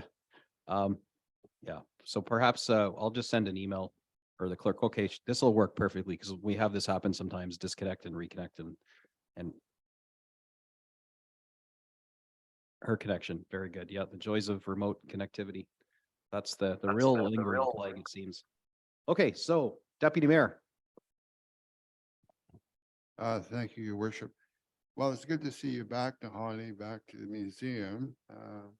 You've been there a long time, and I've been through a lot with you at the museum, being on the board previously, but I think the transition you've gone through for the museum over the years with the new lease agreement and keeping your budget as was predicted in terms of your operations. I guess really the question is, you're kind of bouncing back just in terms of looking at what the future holds, and you've been very successful with your film series in the past, but I guess with the pandemic, it's been always a tough crawl back to move forward again. And hopefully new things happen for you in terms of development. I think that's what probably would result as a positive from the pandemic kind of thing coming out of that. Maybe you can just comment about, what direction you'll be going in, either trying to come back with the film series, because that was quite a moneymaker for you. But I guess it's depleted so much from just the situation, and I think you need to I would imagine you're refocusing on a new direction. Can you comment just a bit about that? And Yeah, absolutely. One of the first things I actually looked at when I came back, and it wasn't even determined that I was coming back to stay, was to visit a development and fundraising plan for the museum. over the past year, I had the opportunity to work with a lot of nonprofits in the heritage sector, and also completely outside my comfort zone in other sectors. And I learned a lot. And throughout the year, every place I went, I kept thinking in the back of my head, this would be amazing at the museum. So I've come back with some of this new energy and these new ideas from, out in the wild. We're revisiting a development and fundraising plan. The film series is going to be a challenge because there is an element of that we do not control. There is a corporation that is refocusing its own energy and following its own strategic plan, and that does not include film series. We are not the only film series. They run all across Canada, and for the most part, it is this one large corporation that is the partner and determines how often we can book events. And our events have been cut in half, and there is no indication that that's going to change between now and the end of June. We'll look at it again in September. So in our fundraising and development plan, we're having to look at the film series and say, this might be what it is in future. It is no longer the fundraiser of, I think it used to make us like 70 or 80,000 a year. It is no longer that fundraiser for us. We're going to have to replace that. And there is a lot of energy going into our fundraising and development plan to replace that and to do it quickly. We don't have a lot of room to do that. So, and unfortunately, that film series is out of our control because of the partners we have on that. I wish you good luck on your endeavors. Thank you. We need it. Thank you. Welcome back, Councillor Bald. In your absence, we voted to denial of funding and we're closing the library. Just kidding. The library, not the museum. Oh, Right. sorry. Yeah, I just said library. Here I am blowing my own joke. Oh dear. Wait till she gets here and throws a book at me. All right. Anyway, sorry, just a little bit Yeah, levity. I'm having a lot of trouble with this, virtual thing, so I won't be doing this again, so. Well, we're just glad you can participate remotely. It's so important to not miss budget. There are so many, aside from the numbers, all the knowledge transfer that comes from our ABCs during this section of budget is, I think it's important for the community to watch these things after with their bag of popcorn going, you guys just did what? So, all right. Well, thank you very much. I think if there's no further questions or comments for Naheenie, we'll put this motion on the table for the budget. I just need a mover and a seconder. Moved by Councillor Prost, seconded by Councillor Ball. That the 2023 budget request for the Huronia Museum in the amount of $84,000 be approved. All those in favor? And that carries. Thank you very much, Naheenie, and I look forward Thank to. you very much, Mayor, your worship and council. Thank you very much and have a wonderful day. Best of luck to you through the rest of the day. Thank you. All right, so we're at 12:31. Do have a hard stop at 1, but we think we can get through the Cultural Alliance of Heart of Georgian Bay. Not that we want to rush through, but the number is a lot smaller, and the value that we get, I would argue, far exceeds the ask. But we'll let that pitch happen at the podium. So we'll turn it over to the Cultural Alliance of the Heart of Georgian Bay.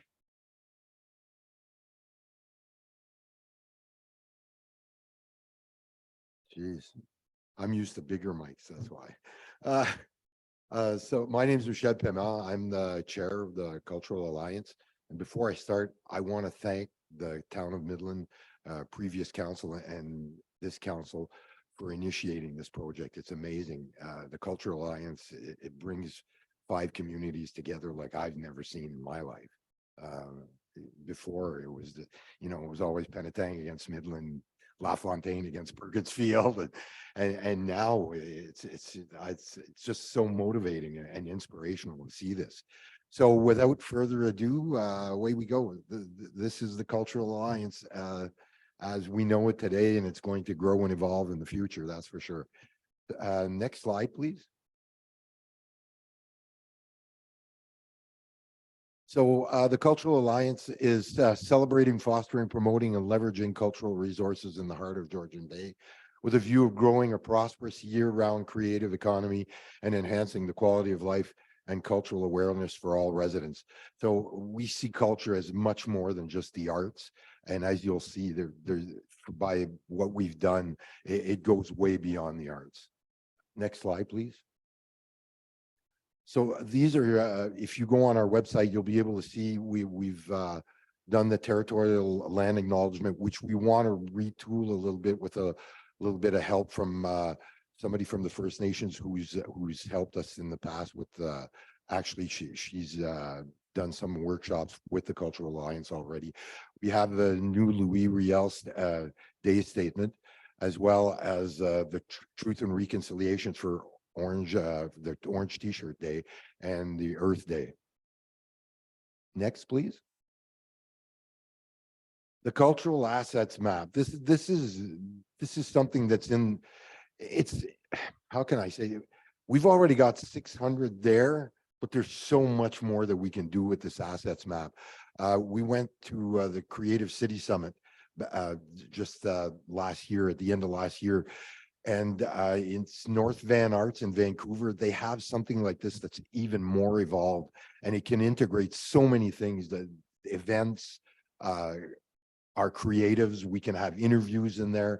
So we're just adding, and we're looking at doing more grant proposals to be able to make this cultural database mapping evolve so that everybody can use it, and hopefully someday get it into the schools so that our future generations can see all the not just the beauty, but all the assets we have here in our in Georgia, the Georgian Bay area. So Tay, Tiny, Midland, Penetanguishene, and mostly First Nations. Next, please.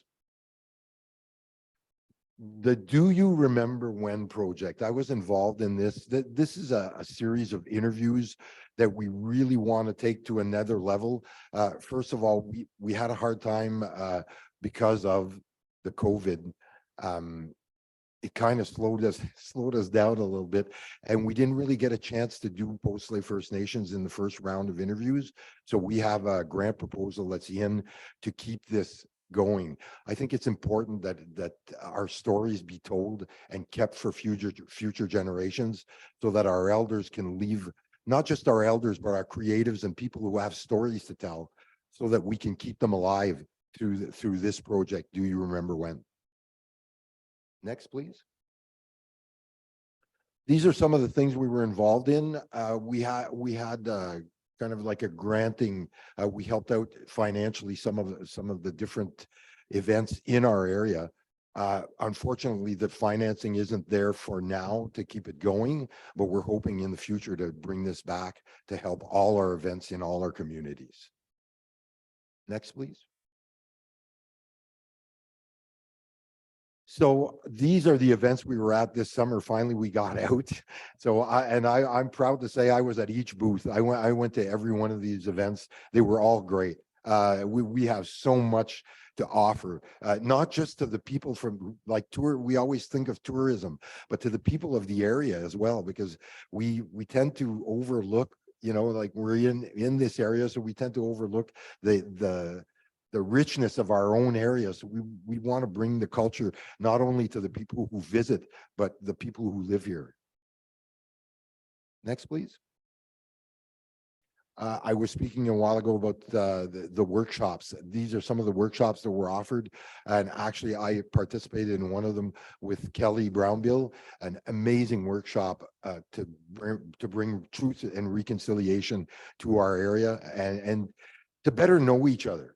Our culture, our different cultures, because our area is so full of, you know, we have so many different cultures, the natives, the First Nations, French, the English, and so on. And it's growing all the time. So this is part of how we can get that out there through workshops, through the cultural competency workshops. Next, please. So this is what, obviously with social media, we've been evolving it. We've been lucky enough to have somebody who's a part-time worker. She's doing an amazing job, Liz Kaskinet. And she's been helping. I've already went back a few times onto our website, and there's already a lot of new things there, like accessing those "Do you remember when" interviews.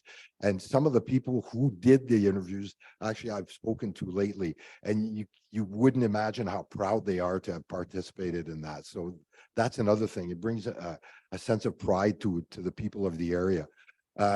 You can, we have our blogs, the social media, the Facebook, as well as the newsletter that we'd invite you to sign up for and keep involved and find out what's going on at the Cultural Alliance. Next, please.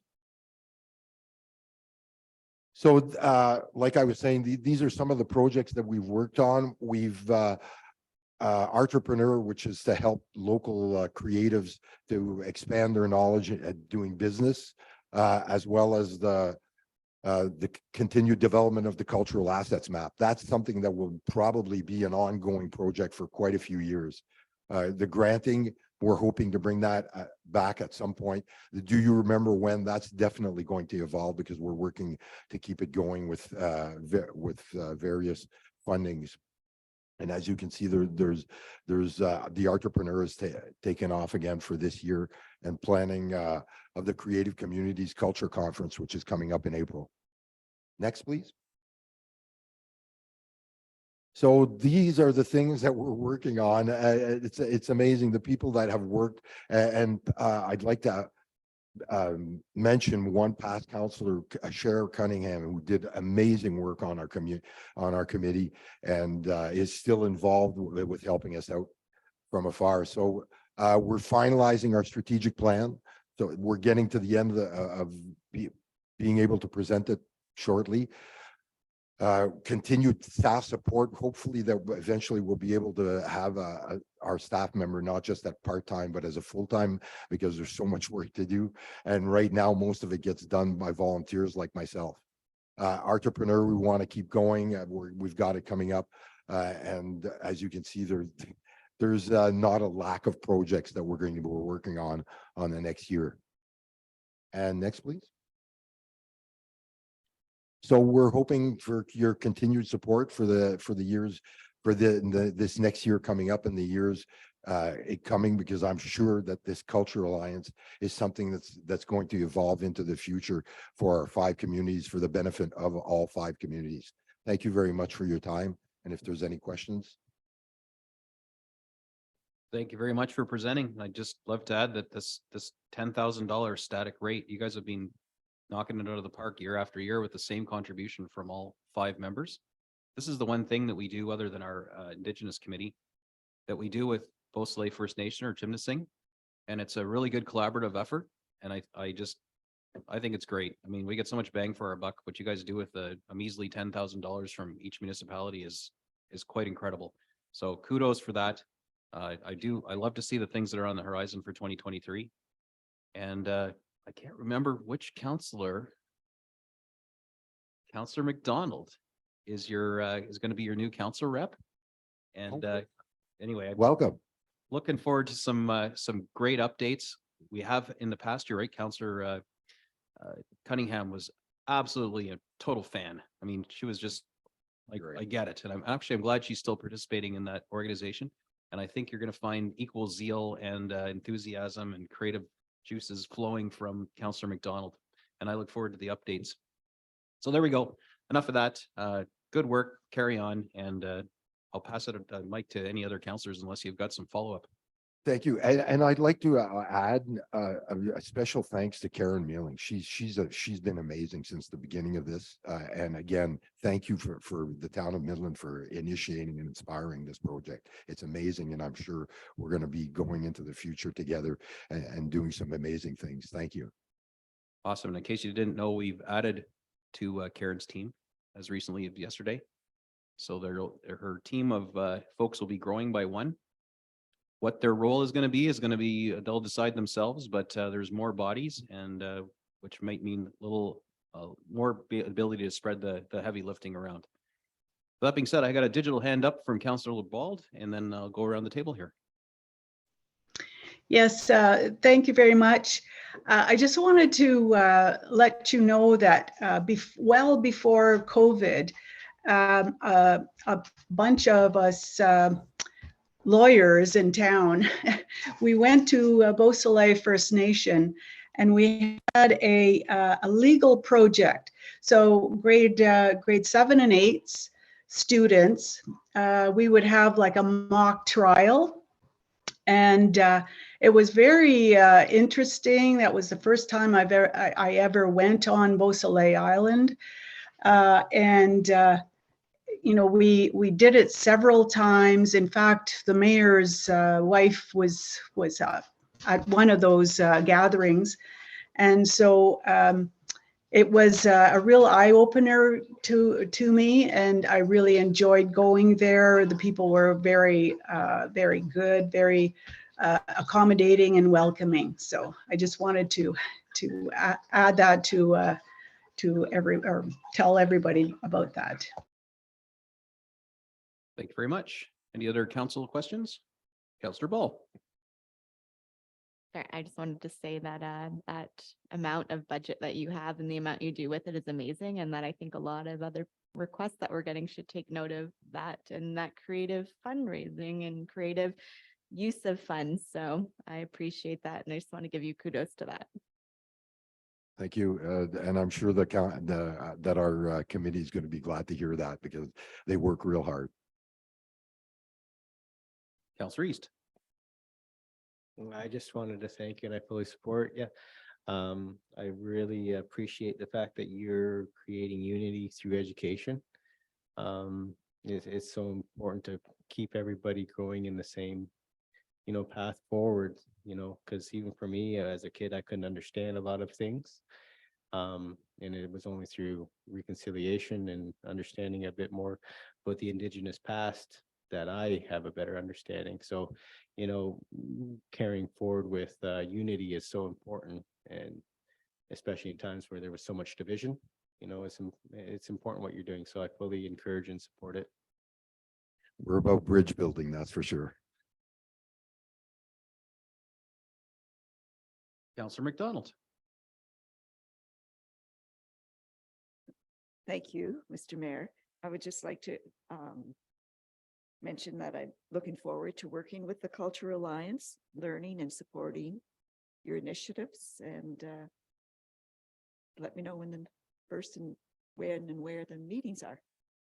I'm sure I'll hear from you. We definitely will. Thank you. All right, thank you, Merci. Thank you. So I need a mover and a seconder for this one. Moved by Councillor Prost, seconded by Councillor McDonald. I think it's kind of fitting that the 2023 budget request for the Cultural Alliance in the heart of Georgian Bay in the amount of $10,000 be approved. All those in favor? And that is carried. Thank you very much. All right, it's 12:46. The next one up is the yeah, so we've got 10 minutes. So perhaps I see, as I alluded to earlier, folks, CTV Barry made the trek up to talk to us a bit about the Midland Bay Landing press release yesterday. So we were going to do a hard stop at 1. Is lunch here yet? Not yet. Okay.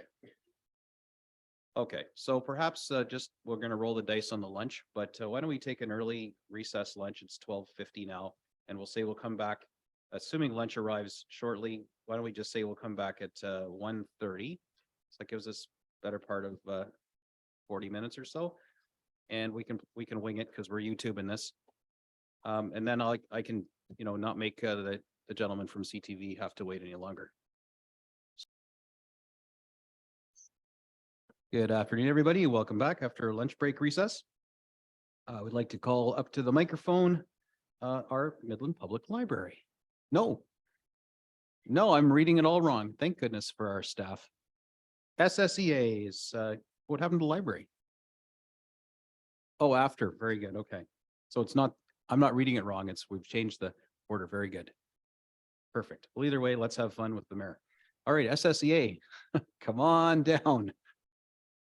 Or I guess you're virtual. There you are. Sorry, Julie, I didn't see you in here. That's why. That's all right. Thank you, Your Worship. And good afternoon. You certainly all have a busy day. Thank you, Your Worship, Deputy Mayor, members of council, staff, guests. I'm Julie Cayley, the Executive Director, for those of you who haven't met me yet. And I just really want to thank you for the opportunity to highlight our activities from 2022. So what we've done with the budget in the past, our plans for 2023, and answer any questions about our budget request. Next slide, please. Severn Sound's the northeast portion of Georgian Bay, so you're part of a significant watershed, and that's a watershed being the area of land that drains into the Sound. So approximately 1,000 kilometers grid watershed in the transition zone between Precambrian shield and sedimentary bedrock, which is a pretty unique area. And the town of Midland is obviously one of the significant shoreline communities. Next slide, please. As you'll likely remember from our orientation presentation, that we've been working in the Sound since the 1980s, wherein this area was listed as one of the 17 Great Lakes Areas of Concern, or AOCs, mainly because of degraded water quality, nuisance algae blooms, excessive nutrient loading from a variety of sources. The community, including your municipalities, worked together with federal and provincial funding at the time and implemented remedial actions that improved the water quality to a point where we were delisted as an area of concern. So currently one of only 3 sites on the Canadian side of the border that have been delisted. A lot of work went into that, and certainly a lot of work to maintain delisting. And the town of Midland, you're one of our founding members of the SSEA, which we are your joint municipal service board under the Municipal Act. We're also your source protection authority under the Provincial Clean Water Act, the only area of legislation that we deliver. And we continue to work with various stakeholders to ensure the investment that's been made in this exceptional area and exceptional water quality and thriving natural heritage community is maintained. And that's critical to the health, not just of our communities, but our local economy. And we've heard a bit of that earlier today. And we work for you, our members, and through us, you share in environmental and conservation services. Next slide, please. And really our biggest asset is our team. We've got a very diverse team, very diverse expertise, some highly skilled science staff, and a lot of connections to the academic world. And through our partnership, as a member, you have access to these folks and their expertise. We're also very fortunate. There's been a significant longevity among most of our senior staff, which gives us exceptional historical local knowledge as well. Next slide, please. So some highlights quickly of 2022. We've obviously been working as your source protection authority, so working with you on changes to the 4th Street and Minden Street municipal drinking water system, and provided risk management services. That's where we review development applications and make connections to local residents and businesses to finalize local risk management plans. We've monitored water quality and algae. We've done this for many, many years, but we've done that specifically Midland Bay, the open waters of Severn Sound and Little Lake. We work with the Health Unit and the Ministry of Environment coordinating that. And you can take a look at field results on our website for the Little Lake survey. That's an annual survey, and we try to put those out as soon as we can after we've done the actual work. We work with Ministry of Environment and the Health Unit, like I mentioned, monitoring for harmful algae blooms throughout the watershed. We also monitor groundwater levels, water quality at 2 provincial groundwater monitoring network sites. So the Wye River water quality just upstream of the town's border, the dam at St. Marie among the Hurons, and through the provincial water stream network. We also have long-term stream temperature monitoring. I believe that's on Minden Creek, and the climate monitoring station, the rain gauge site at the Midland sewage treatment plant. And again, you'll find both live weather data as well as the summary of results on our website on the front page at the bottom left. Any of the public can access that. Next slide, please. Midland residents continue to participate in our Plant Your Own tree distribution network. So a big thank you to the town staff for helping with the project promotion and implementation every year. Always very helpful and accommodating and helping us get those trees out once we get the seedlings delivered. And we're really excited this year, having been approved for funding for 2 years in 2022 from the federal 2 Billion Trees program to support existing tree planting and expand the capacity of our program. And we're looking for input on how to plant more trees in the town, including potential tree plant sites. The invasive species program continued. We worked with your staff on 2 public stewardship events on your Bee City sites, removing both invasive species, planting native plants.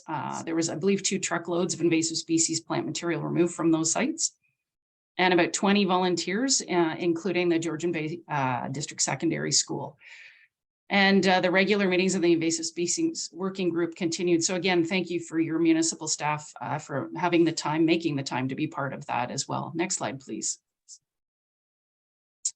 Oh, and sorry, I will, you don't have to go back, but I'll just mention you also are part of the Sustainable Severn Sound Project, which used to be a separate organization and is now part of the SSEA, where you work towards your climate action plan, towards the Partners in Climate Protection Program.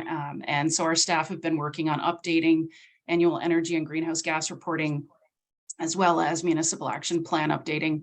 And very proud of a recently published pollinator guidebook. We'll make sure hard copies come to the municipality as well. So now looking at the 2023 work, we're looking at a refresh to our strategic plan this year. So we'll be doing that obviously with our staff and our board, but we'll be looking to your municipalities to ensure that if there's new or different services or other things that you want your service board doing, that those are brought to the table. We'll continue to act as your source protection authority throughout the Severn Sound watershed and risk management official and inspector for the town. The continuation of all the long-term monitoring work that I've mentioned previously, and some different, more intense reporting we're expecting because we are going into our 20th anniversary year post delisting. Continuing to recruit citizen science volunteers. So anybody listening, anybody there, anybody around the council table who'd like to participate as a citizen scientist, please get in touch with us as well. And continue to offer our expertise to the town staff on stormwater monitoring guidance to support any upcoming changes being made through the Consolidated Linear Infrastructure ECA requirements. Next slide, please. We'll continue to review and input on site-specific plans and developments on your request, as your staff request. Facilitating information sessions. We did that a fair bit this year with our municipal partners on topics like Bill 23. So we involved the provincial ministries in that as well. Stewardship programming like our tree planting. We've started the community tree plants again, where we look for sites and involve volunteers in actually doing the planting. So please, again, reach out to us if you have any sites in the town or know of any sites that you think would be good for us. The tree distribution update. So the order deadline passed in January 13th. We've sold out of many of the species. So more than 1,500 seedlings have been pre-ordered by Midland participants this year. So congratulations, Midland, that's great. We're maintaining a waiting list and email list for future notifications about the project. So if anybody thinks they've missed the deadline and want to get on that waiting list, please do so.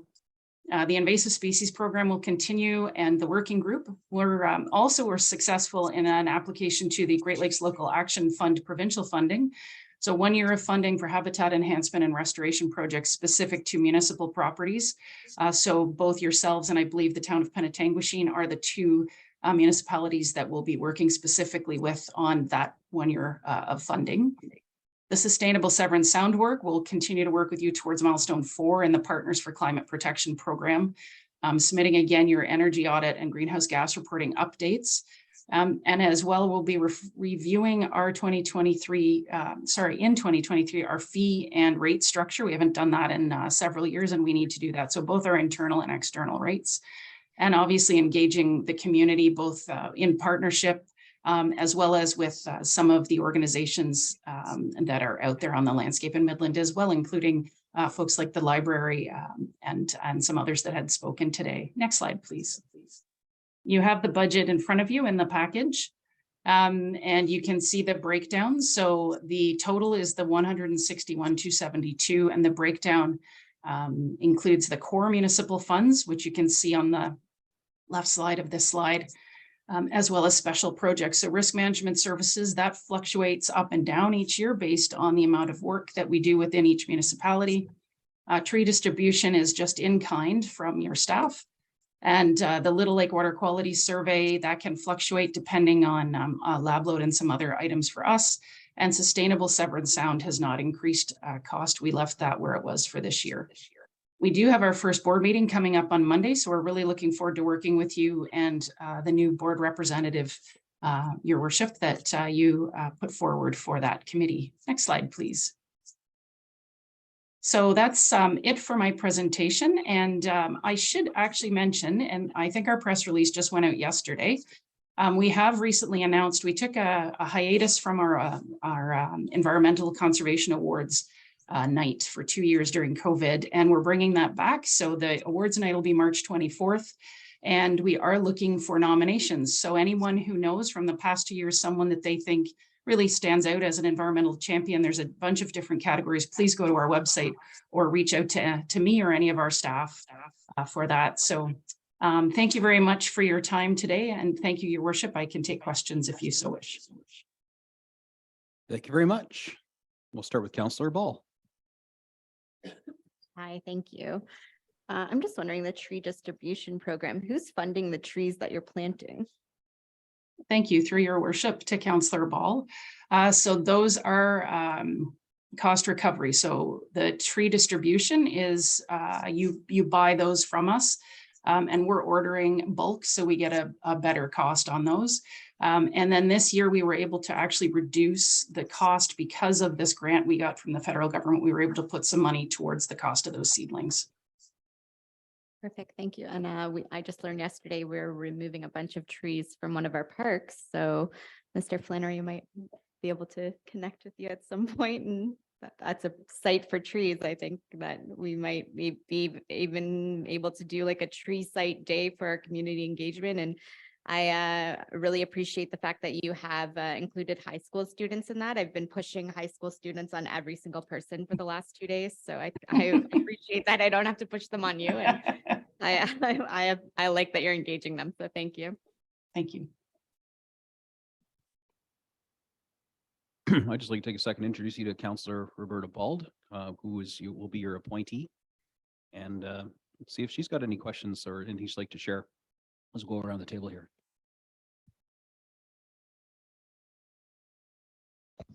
Thank you, Mayor. Yes, Julie, we have had in the past been on different boards together. So I'm looking forward to that, Julie. And I wrote down, okay, so when Monday is your next board meeting, okay. Do you do that virtually, or do I have to go to your, wherever you, where you work, sorry. Thank you, through Your Worship, to Councillor Ball. Welcome, this is exciting. I think you're going to enjoy being part of this board. I can certainly speak to you about details about Monday. There is an option to be virtual and in person if you want to meet some of the other members as well. But we can certainly connect offline. Thanks. I've got another one for you then. With all the changes that are happening from the province and at sort of breakneck pace, although you're not a conservation authority, the province has sort of drafted conservation authorities are able to do now and made some changes that are quite newsworthy and contentious in the name of getting more homes built faster. Is the SSEA adapting their services to match with these sort of new definitions, and how do you project changing, and will it have any financial implications, perhaps positively as a result, although potentially negatively on the environment, but that's an argument for another day. Thank you, Your Worship. That's a great question, and we're sort of learning as we go as well. Because most of the changes you mentioned specific to the Conservation Authorities Act, because you don't have a conservation authority here, none of those have any implication, right? Those only impact the delivery of that particular piece of legislation, which the conservation authorities are tasked with doing. There are some potential implications within that. We've just learned more around source water protection and the province preparing to download the cost of, so right now you pay for risk management services directly. Source water protection, as a board, you thought progressively about making sure there was a reserve to pay for that in case the province stepped away. It feels like they might be, because they have included in that that's changes to the Conservation Authorities Act, a regulation around being able to levy municipalities for that cost. So although that might be an implication down the road, like you've mentioned, potentially more cost because of the structure you've created locally that is different than a conservation authority, you're already well positioned to not really feel that change if it happens. And in the terms of some of the other changes, we're very grateful that we've been included at the table with the North Simcoe Planners Group. So the planning staff from the North Simcoe municipalities to be right alongside having the conversations about where we can play more of a role, where you might need us to, or where you might not need us to anymore, however that works. So making sure that we're working in tandem with your staff to make sure the service you need is being provided. All right, thanks. So I guess it's safe to assume we'd see some of these recommendations, pros and cons of adding or removing services and their costs in your strategic plan. Is that something Thank that- you. Sorry. Oh, go ahead. I was just, go ahead. I saw I talked too much sometimes. You know, there's the end of my question. Thank you, Your Worship. I think through the strategic planning process, those can certainly come to the table, right? So if your staff, for instance, felt very strongly that there was something that they wanted your board member to bring forward, or you as a council wanted brought forward to us to be included or changed or added, however you would want to look at that, that would certainly be something that would come forward to the board. Again, you know, like was mentioned earlier, because of it's a joint service board, all the municipalities at that table decide on what projects go into the core versus projects that you might want individually as well. So That's great then. So Councillor Bald, you can expect some liaison with our staff to bring some requests from our municipality and suggestions for service delivery. But other than that, I think the short answer, and I had a question when I first got elected, is like, man, why do we have to spend all this money? And it keeps going up and up with SSEA. And then very quickly I learned that if we tried to replicate some of these required services in-house, the cost would be staggering. So if this is much like the outsourcing conversation, when does it make sense to outsource and not have in-house staff? Find that unicorn group of people, and SSEA, by all accounts, over the years appears to be that collection of unicorns, and we get the buy-in from many municipalities, all benefiting from the shared resource. So thanks for what you continue to do, and we'll see if there's any other questions from around the horseshoe here. Councillor Downer. Thank you, Your Worship. Hi, Julie. When I first came on council in 1994, Severn Sound was on the 10 most polluted waterways in Canada. And I also had the privilege of being on council in 2003 when the Minister of the Environment came to Midland, and that was taken off the list of polluted waterways. So the work you do is invaluable. Just keep going and keep it clean, and we're very proud of the work you do for the town of Midland and Severn Sound and all the communities bordering Severn Sound. So well done. thank you. Deputy Mayor. Thank you, Your Worship. Through you to Julie. Welcome, Julie. I haven't seen you in a while, but just wanted for you maybe to explain about the other 8 partners that are involved, because I know there's a huge watershed for Midland. I think we're looking at different aspects regarding septic tanks, various tributaries, and other factors, water runoff or water quality. Maybe you can just kind of provide us some background information about the other partners and collectively how we work together to, maintain the level of water quality on Georgian Bay and through our tributary system. Thank you, through your worship, to Deputy Mayor Conton. It's great to see you again as well. I'll try to, in a nutshell, mention, so from the headwaters in the watershed, which would be, Oromadati spring water, right down to the shore, everybody's upstream and everybody's downstream of somebody. And so the only way to actually make a difference is to have all of these municipalities working together. And that's why it's a watershed and not a municipal boundary base. So for example, in Severn, Oromadati, Georgian Bay, and Springwater, we only have a portion of those municipalities that fall within the watershed. They all have a vote. Everybody has the same vote at the table. And at the table, we as staff bring forward our expertise to tell the board where we think we're either, needing to make some changes to see the effect that we need in the water.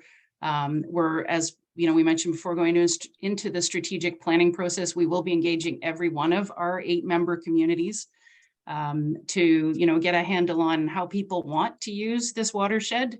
And then how we can best move forward, because we've got some pretty exceptional staff here, water science staff that can certainly look at an issue like you mentioned, Deputy Mayor, whether it's runoff or, working with your staff on helping communicate around sewage treatment plant. If there's an overflow, those sorts of things, we're certainly positioned in each municipality to work on how those issues differ. For example, Tiny Township, we have a very strong contingent of agriculture stewardship projects, folks that are working with us very proactively trying to look at soil health, keeping nutrients on the land where they want them and out of the water where we don't want them. So those would be the sorts of things that we're doing together throughout that watershed. I hope that answers your question. Yes, just maybe, can you just comment also just on climate change, just in terms of what the impact with that? It's kind of out of our control. It's just something newly that's been introduced. So does that impact the system also? Thank you. Through your worship to Deputy Mayor Conton. So the impacts we're seeing locally around climate change would be things like in the lifetime of the monitoring we've been doing in Severn Sound. So basically the monitoring started in the late 70s, early 80s. We have seen a 4-degree increase over time in temperature in Georgian Bay, which is significant. Our citizen scientists actually do the monitoring of ice on, ice off. And, we certainly see that changing. We see communities changing within the watershed. So communities, fish communities changing, aquatic communities changing. So, species that can handle different temperatures or can't survive here anymore. Different invasive species that move into the area because now it's suitable for them. Or we see an increase in things like ticks, right? That are more and more loving the area because our temperatures are more moderate for them, and they can have longer survival periods. So we certainly see a lot of different impacts, and whether that also be changes in water levels, changes in town flooding, extreme weather, extreme storm events. And we're certainly, again, here to work with you and your staff to say, how do we create the most resilient communities we can in this watershed?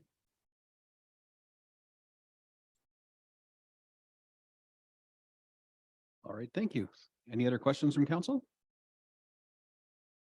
All right, so then hot off the presses, I have a motion here. I need a mover and seconder. Moved by Councillor Downer, seconded by Councillor East, that the 2023 budget request by the Severn Sound Environmental Association, also known as the SSEA, in the amount of $161,763 be approved. All those in favor? That is carried. Thank you very much for your presentation, and we look forward to hearing more reporting back from not only our rep, but also getting you guys back at least yearly in front of us for the updates that I know you do a great job of preparing. Always love receiving them. Thank you very much, Your Worship, and thank you very much, all of you, for your time today. I know you've got a full schedule. Thank you. Thank you very much. Now, before I go down and say the wrong next people, I'm safe to say library now? Very good then. I welcome the Midland Public Library to the microphone, and they're here in the flesh. Thank you and good afternoon, Your Worship, Deputy Mayor, councillors, and staff. My name is Kim Weiser, and I'm very happy to be here this afternoon representing the Midland Public Library Board. We'd like to thank you for the opportunity to present the Midland Public Library 2023 budget. Next slide, please. The Midland Public Library Board and staff have shown a great deal of resiliency in the last 2 years during the pandemic. Once the restrictions were lifted, the library was ready to return to full operations quickly and efficiently.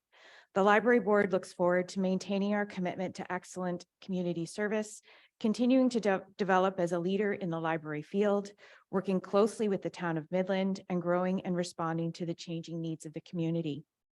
I would now like to hand the presentation over to Trish Hayes, the CEO and Chief Librarian of the Midland Public Library, to discuss the 2023 budget. Thank you. Thank you very much. Welcome. Thank you. Good afternoon, everyone, and thank you so much for having us here. So on slide 3, the library, as you can see, has been very successful in having the public return to the library and increase our usage over 2021. Active members are now at 8,611, an increase of 2021 of 9%. Material circulation is over 210,000 units, an increase of 21%. The use of online databases has risen to 6,370, an increase of 40%. The internet was accessed 76,176 times. I don't have the data from 2021 because they changed how they calculated this at the county level, and it would have made it look like we're 900 times better than we are, and we're not. So I didn't want to fudge the data on that one. And the Maker Place attendance is up with 61 new signups, an increase of 22%. We continue to do work to ensure we maintain interest in the value of our collections by doing collection analysis and cost per circulation analysis. Some of the times this means we're changing what we're doing. We've increased audiobooks with MP3 players for children that have been incredibly successful and help with learning as you read along. We've also gone from books on CD to single books on MP3 players that can be taken out because the community is no longer having as many CD players in their cars and in their homes. If we could go to slide 4, please. Okay. Programming remains one of the most important mandates of the library. So last year, the library provided 647 programs to the community. There were over 9,700 participants.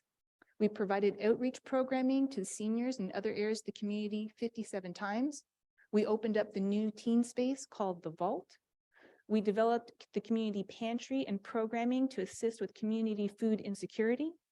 We have new STEM programming that was developed targeting preschool age children as part of the early literacy and numeracy programs we think will be vital in the coming years. We're also providing access to additional online resources such as Creative Bug, Transparent Languages, and Cisco Net ACAD skills as more and more people get high-speed Wi-Fi and will be using the internet more. If we could move to slide 5. The library is very focused on the impacts we have on the community. This year, we had inclusivity training for all of our staff members to ensure that we are a safe and welcoming space for all. We did Indigenous cultures competencies, LGBTQIA+ safer spaces, trauma-informed safer spaces, and mental health first aid. All of these were paid through grant funding.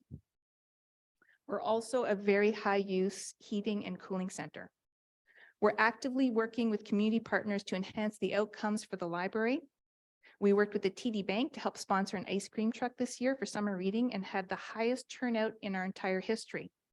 But we also made sure to follow up to make sure that we had the highest reading level as well, and it wasn't just the ice cream bringing them out. So that the outcome, in fact, was good. With the help of Morden Construction and the Bourgeois Group, we were able to take over the town's summer movie night program. And at the end of the summer, we had a summer reading party sponsored by For Sale on Georgian Bay. So we continually seek these partnerships to improve our outcomes without increasing the cost to the town. I'd like to point out some highlights from our community survey responses. 50% of the respondents said they used the library daily or weekly. 93% said we provide excellent or good customer service, and this was up 4% from 2019. High value is placed on loanable Wi-Fi hubs, computer access, and our programming. And there's an ongoing interest in the makerspace and 3D printing. If we could go to slide 6. These are some of the comments that we received in the community survey, as well as people who've come up to the counter talking about our services. You're saving our lives. I don't know what we would do without you. A place for my teen and I to gather. A source of connection and community. I value the environment and the diversity in materials and programs. You feel so welcome here. Draws me to the town, which benefits stores as well. One of the most important public assets in the town. It genuinely feels like being part of the community visiting the library. Social, upbeat, and happy environment. On slide 7, I'd like to talk about some of the ways we looked at the budget. So we felt it was very important to do a 5-year analysis so that we could identify trends long-term versus short-term impacts that we had with COVID. On the lines that the library controls, we were able to provide what is essentially a flat budget. There are several lines in the budget that we rely the town for to provide us with our analysis, and those include payroll, benefits, insurance, and utilities. If we could go to the next slide. So this has led us to a budgetary increase this year of 3.8%. I'll go into a little bit about the challenges that we will be experiencing this year in the next slide, please. So the challenges we have is that our revenue is down by 12%. Room bookings have been down. We've seen a slight uptick right now, but when the budget was put together, we didn't anticipate that that would happen. Again, a lot of meetings have gone to Zoom, so not as many people are meeting in the library. We used to get people meeting for legal issues and other things in the library, but moving to Zoom has just decreased the foot traffic in that area. Document recoveries are also down because we have things like DocuSign. People aren't coming in to print off their photocopies. A lot more is being done online. Revenue from fines is down. This is a trend that libraries are seeing moving forward. We've made a strategic decision that if we feel that a child won't be able to loan books from the library because the parent owns a fine, we don't want to punish the child in this instance, and we waive the fine if the parent can't pay it. I'd also like to note that the revenue that we receive from the Ontario government has been stagnant for over the last 20 years. What this means is provincial investment has fallen by over 60% due to inflation over that time. Donations are down due to COVID closure of the bookseller, our Friends of the Library.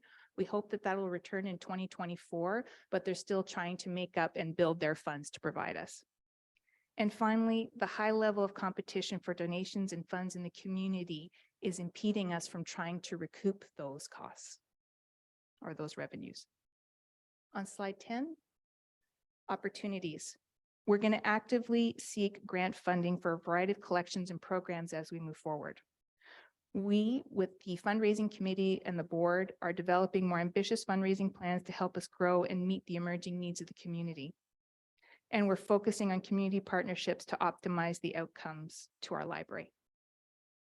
So thank you very much, and I'm happy to take any questions. We'll start with Councillor Ball. I don't have any questions. I just have comments. Sorry in advance.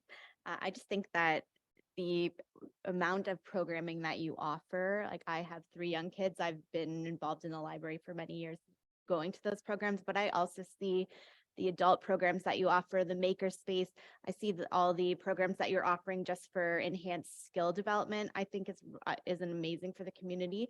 All of these are free programs. I don't know if the majority of the public is aware. Hopefully that you are seeing the usership go up, so that's great. I also think that you plan really well around community events that are run through other, like the tree lighting ceremony, for instance. I think that you're on top of that and you utilize the funds that we're giving you very well. And you're one of the only places where we have so many free programming for our residents. So I think that you are using everything that we're giving you to the best of your ability. And I love the library. I think it's a vital part of our community, and I want to support everything that you're bringing today. So thank you so much. Thank you very much. I got a couple comments for you. Sure. I mean, the library is it's a public service. It's not a business that we can expect to run and, not incur any cost on the ratepayers. I think there's, and you and I have talked informally about opportunities and synergies.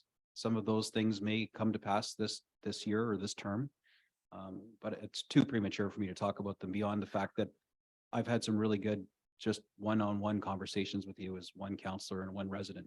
Yep. So That being said, the town, aside from the budget contributions that we do, because of that building, I think I'm just looking at the notes here. I think we spent $500,000 thus far, keeping that, building going, and we have another 1.6 million in capital planned. It's a historic building in the heart of our downtown. We have a lot invested, not only in the physical structure, but the content and all the service delivery that you do and all the value you bring to the residents of North Simcoe, not just Midland. So when I had occasion to visit you, I think it was I was drawing some kind of winner for a basket at Christmas. You and I were just having a conversation, and some of the homeless folks that have been the subject of conversation in this council chamber as of late were in the library availing themselves of a place to be warm or to sit and use the computer, just working quietly away, not bothering anyone. And then we had one person who had some kind of mental distress and had a complete meltdown. And your security staff dealt with that quietly and effectively and compassionately. And, there it was right in front of me, just blatantly obvious that you are asked to do a lot more because of your location than just be a library. You're a public washroom. I mean, sometimes the outside of your building is, but that's something we're working on too. But inside, and that you're just a safe place with beyond just books, I guess is what I'm trying to say. So my appreciation for the library changed significantly as my children grew up using it and are all proud library card holders. And I think I have one too. I don't use it very often, but I have one. But suffice to say, there is a fair bit of money involved in keeping the library going and running these public services for people who otherwise would have none of these services. It's literacy, it's communications, it's camaraderie, people getting together. There's a lot of intangibles that it's hard to put on the PowerPoint slides that the library brings to our community, not just Midland, but North Simcoe. I think it's a bit undervalued because when we look at the contributions that come in from Tiny Township, for example, I think we could probably ask for a little more from them, especially now that we have metrics in our street light to actually prove where people are coming from to use our services beyond what their library card says. There's a lot of opportunities here, and I just want to call out the fact that some of the things you struggle with, the fact that you are effectively a social service in your lobby, these are things that this council is committed to working on with the shelter that just happens to be, literally next door to you. Some of the people they serve, and it's not all shelter people. It's some of the people that are residents that just hang out downtown. So I don't take anything negative away from your asks. I know in the past, we've always looked for ways to try and whittle down the budget as we ask of all of our ABCs. And in the past, we've even focused a bit specifically on one of the things you spend money on, which is your security. But I just wanted to offer testimony to my fellow councillors that there is a legitimate need for some type of social outreach service in there, and your security isn't a guy with a bulletproof vest and a baton and handcuffs.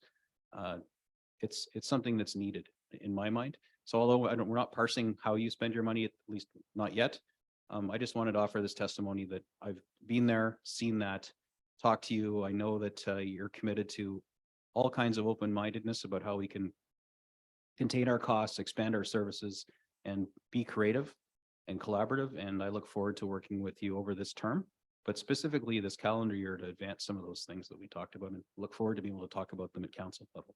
So not really a question, more of just a broad statement about you. Thank you very And much. the organization that you're running and your staff, because I know you're not doing it alone. No, I'm not. We have an excellent staff at the library. I did consultant work for libraries across Canada, and I will quite frankly say I've never walked into such a high level of staff in a library of this size. It was a wonderful surprise when I started working here, but thank you very much, Your Worship. Sometimes when I ramble on like that, I create more questions and there's a flurry of hands. I see Councillor McDonald virtually. Thank you, Mr. Mayor. I just want to reiterate the compliment to your staff and board for providing such a excellent caring service to the community. But I do have a question. It's in regards to the statement that the Ontario government's contribution has been stagnant for 20 years, which means they're behind quite a bit. But have you approached one of your tenants? I believe our MPP rents rooms there. Has this been brought to her attention with great zeal? Thank you, through Your Worship, through to Councillor McDonald. Actually, I've been asked to speak at the provincial pre-budget consultation in February, and that is exactly what I'll be bringing up. Okay, bring out the gloves. I know. So that being said, over the past 4 years, there has not been council representation on your board. Mhm. It's not something that we impose ourselves on, but I did make the offer as we were constituting committees and board that if there was a desire from your board to sort of rekindle having that connection, that bridge with the town council, that I would canvass my peers here and see if someone was interested in sitting there again. It was warmly received. There's 2 people who expressed interest that would love to do that. One of them being Councillor McDonald, the other one being Councillor Bald. So unfortunately, I missed your inaugural meeting. I meant to Yes. attend it where I was going to talk to your folks, and then I ended up doing a date night with my wife instead. So sorry, guys.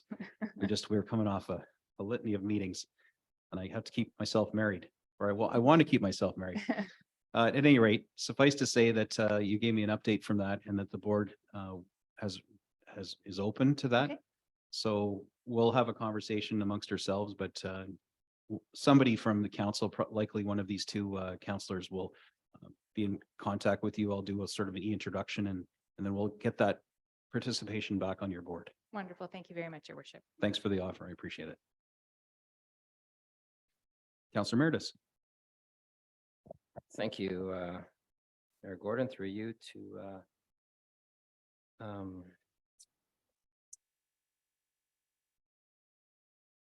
sorry, Trish. Trish. I'm trying to find you on the screen here. Thank you, Trish. The security has always been an issue in past discussions and so forth, and you know, it is needed in the library. You're so close to the guest house, and we do have issues with that, and hopefully we'll be able to sort those out this year's. Mainly on who is accountable for the issues surrounding that part of town.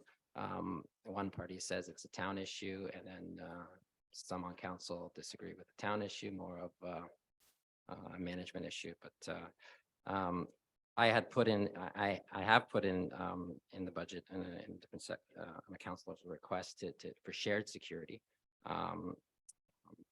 which I'm not sure what you pay now. I think last year in the budget was 75,000 for security. Is it somewhere around there? It's as around well? that same thing. We haven't changed the budget yet. Okay, so it hasn't gone up or anything like No. that. So the one area that you know, if I'm trying to balance this out, you know, your payroll and benefits are, you know, they're up there, and just pretty much nothing you can do there unless you let go a staff member, and the size of the building and so forth. Yeah. Probably does not allow you to do that, I'm guessing. So the one thing where I kind of maybe find some balance here, you are asking for 68,640 in some purchases, repairs, movable furnishings, labeling of plumbing and Yes. so forth. So sorry to interrupt. Yeah. Through you, Mr. Mayor, to you, Councillor Meredith. That's the capital budget. So I believe in the capital budget, we have $20,000 for a laser cutter to add to an enhancements and $5,000 for furniture, but I believe the rest is town driven on the building. That's not us. But we're not doing that request. That's what's required by the town. Through your worship, Councillor Meredith, the town owns the building, so we're responsible for all the repairs on the building. And, you know, Jim can give some more details, but last year we spent $500,000 fixing, repointing the building, fixing the clock. And as the mayor mentioned, we have in the capital budget about 1.6 million over the next few years to continue to fix that building. And I think Jim, you said 300,000 next year to stop some of the, sorry.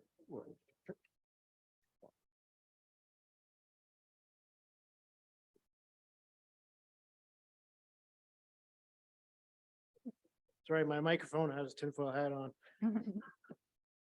Through your worship to Councillor Meredith, yes, 2022, we had spent 550,000 in limestone restoration to the entire building, some roof repairs, and some internal repairs in the basement. 150,000 was spent on refurbishing and recertifying the elevator. So right now I think it was just finished. The branch banking new inside of the elevator with new controls and new machinery. 2025, there's $300,000 earmarked for foundation drainage, which involved digging it all up and redoing the kind of the weeping tile and whatnot to keep the water out of that basement because it's a rubble and concrete foundation. Among that is several items identified in the building condition assessment, including some plumbing, piping and whatnot that's due for repair. This comment. So the basement is an occurrence of water getting into the basement, flooding, or is this just a preventative maintenance for that happening in the future? Through your worship, there have been some instances of flooding in the past. Most of it was storm related, kind of overwhelming our storm sewer coming down that side entrance. The water is not, I wouldn't call it flooding, it's more just infiltration. And it's just to help waterproof and prevent that and prolong the life of that foundation. Okay, and just getting back to that, it's a small number, 68,640. So just for clarification, so that is town controlled? Is it in a different budget than the library budget, or is it in this budget? I'm seeing it under the library. So although it's you're saying that's town's, but it's not her ask, it's town's asks, or Trish's asks, sorry. Oh, no, I think you went. Oh. There we go. Thank you through your worship to Councilor Emeritus. The 68,000 is in addition to the library ask that you have before you of 1.324, 358,324. Yeah, and so the 68,000 we would have saw in the 10-year, in the 2023 capital budget that you approved on day one, and the 1.6 million that both the mayor and the CAO spoke of is included in that 10-year plan within the municipal budget.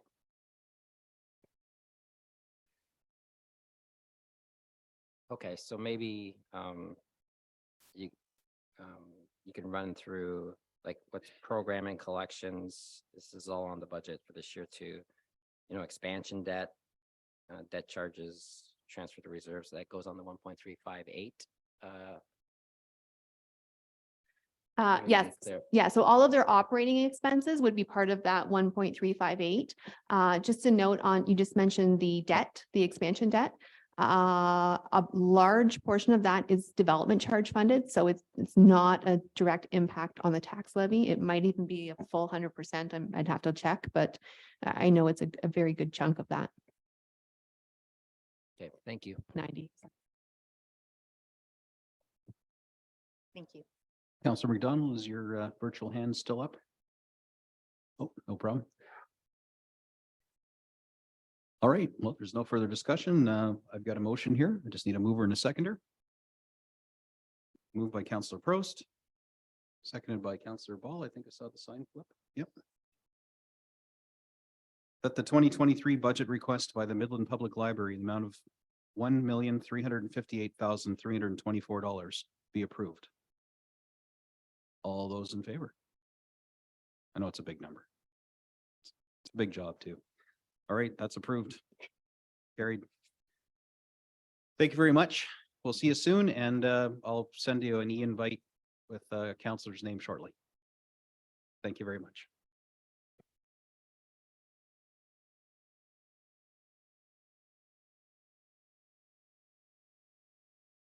All right, Madam CFO, are you up next? No? We're doing. Police Service Board, your Oh, worship. the Police Service Board. Very good. Who's gonna, I guess that'll be, oh, fantastic. Julie's gonna present on that. Take it away. Good afternoon, Mr. Mayor, your worship, and members of council. My name is Julie Alry, for those who haven't met me yet. Sorry, for those who haven't met me yet, I'm the law clerk here with the town, and I'm here to present the Midland Police Service Board budget for you. The Police Services Board is a municipal board under Section 10 of the Act. It's a required board. We maintain. It's a 5-person board, 2 members of council. There's a member of the public, 2 members from the province. And its role is to participate in the selection of the detachment commander, determine objectives and priorities for the police services throughout the town, establish with consultation of the police and the detachment commander the priorities for the local police services. The police provide their reporting on a quarterly basis, and the board can then administer any complaints. Sorry, there's a typo there. Administer any complaints under Part 5 of the Act and receive reports with respect to those complaints. Next slide.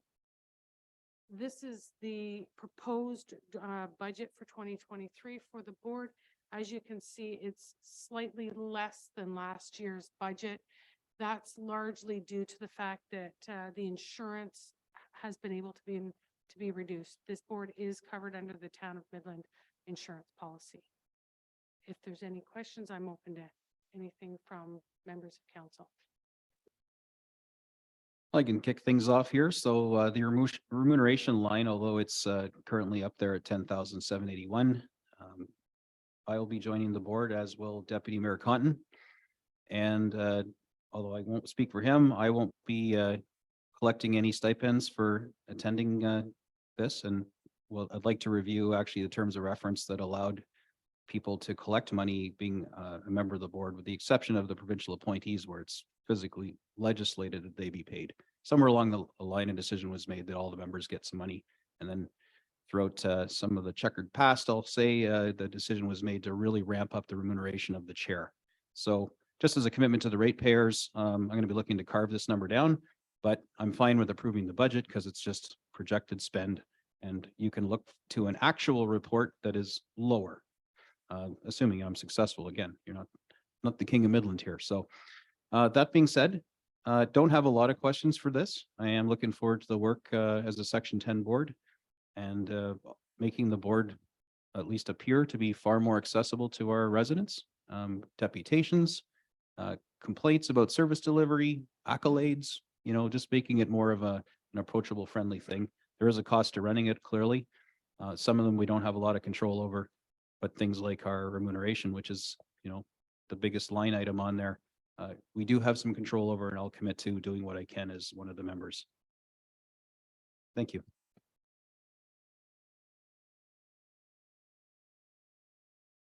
Any other questions? Perfect. And just one more comment on this. I mean, we're going to start the year off, the first year with Deputy Mayor and myself on the Police Services Board. This is one of those boards, and I'll be suggesting with council's consent that we have the ability to move people around and take different positions and learn different parts of boards and commissions. This would be one that there's also been an expression of interest from Councillor Downer to be part of this board. So I look forward to either pulling myself or Deputy Mayor Conton at some point and giving Councillor Downer and any other councillors that like to take a stab at the Police Services Board an opportunity this term. So I'm going to commit to that publicly right now. Councillor Downer. Thank you, Your Worship. Can we know who the provincial or the citizen representative is going to be? Do we know that yet? No, we do not. That ad has just gone out, and we'll have expressions of interest and applications coming before us to review in camera shortly, I would hope. And then council also ultimately makes the decisions on who's the appropriate person. There is a scoring matrix. Staff will pre-score and give a recommendation, and then we banter about that and give someone the nod, and then we announce it publicly, usually later that same night at the council meeting. Deputy Mayor. Thank you, Worship. I also look forward to being on the board for 2023. To coincide with the mayor's statement, I will not be collecting a stipend also, so just keep that for record. So anyway, thank you very much.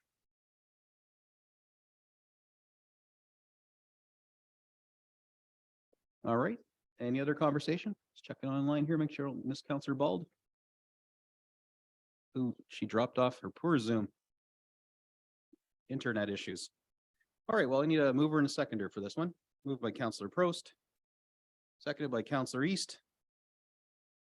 That the 2023 budget request by the Midland Police Services Board in the amount of 31,942 be approved.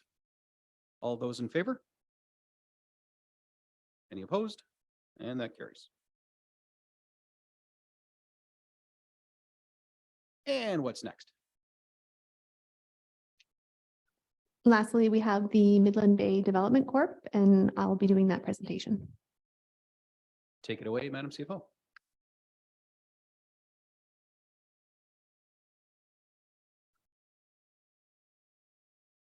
Thank you, Your Worship. On the screen before you, we have the proposed budget that was adopted by the board at their December 9th meeting. So just keep in mind that this was proposed and adopted by the board prior to yesterday's news, obviously. So the board honorariums and meeting expenses at 61,000, and so that's comparable to the 2022 ask. Insurance, again, so that's to provide directors liability insurance. They've allowed for a slight increase there, likely due to rising premium costs. Just to note that I do believe that that insurance policy has a May renewal.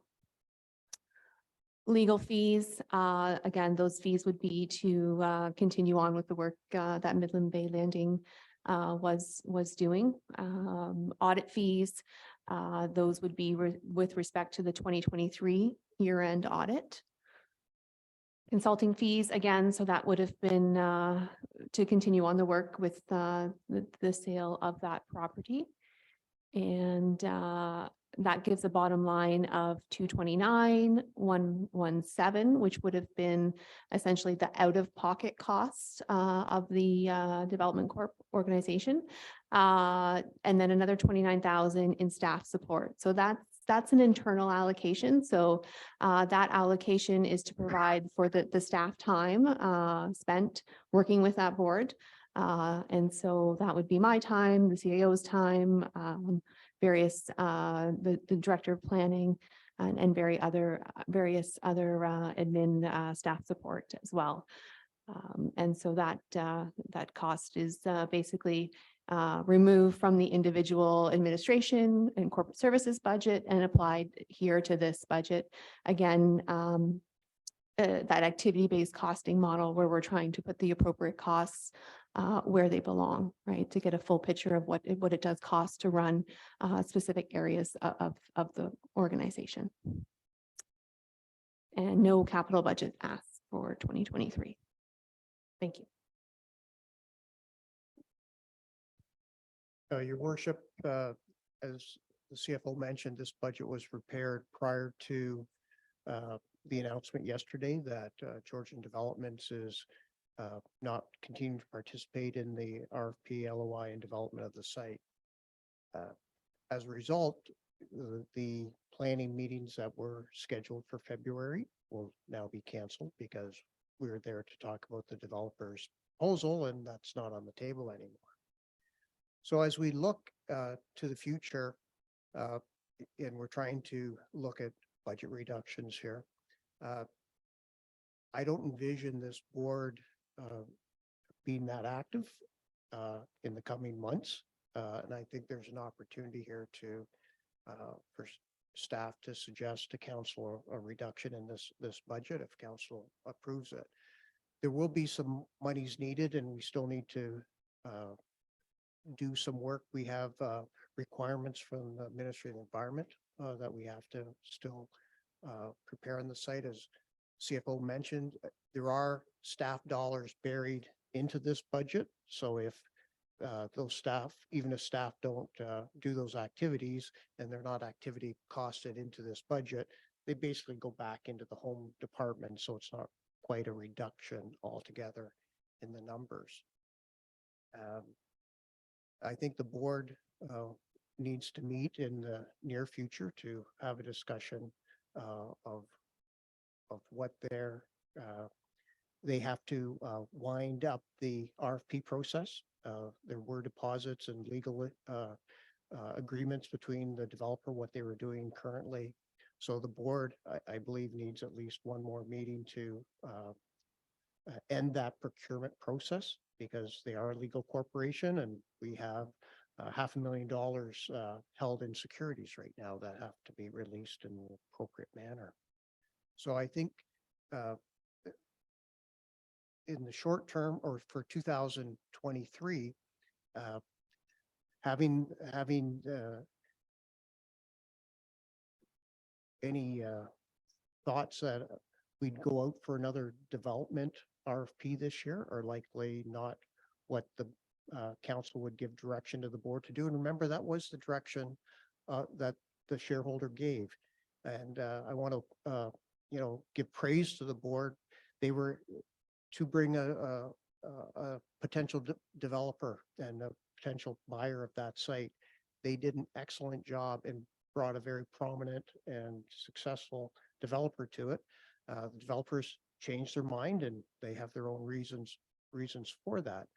I think to go to market again this year with the increasing interest rates right now and the uncertainty around a recession, I'm not sure going to market again this year would be productive spend of money. So I would suggest to council, there's an opportunity here to reduce this budget. I would suggest we could reduce it to $50,000 for 2022 and or 2023, sorry. And then over the coming months, we'll decide, what will we do with this property? What will this board continue to do or not continue to do? What will this corporation that the town has set up, what will its use be? So I think there's an opportunity, given this announcement, to take some money out of this budget.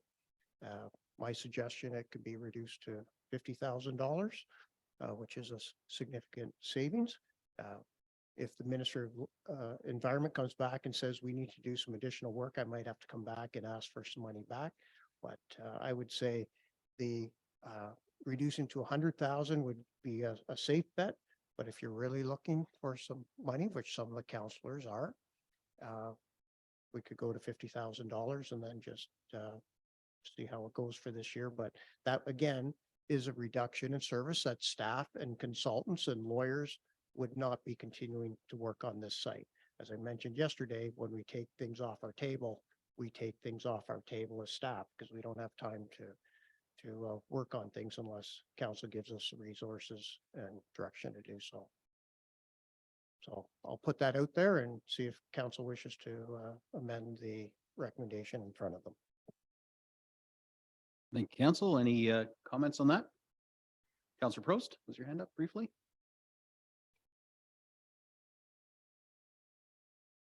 I'm definitely good with reducing it to 50,000 until such time things change.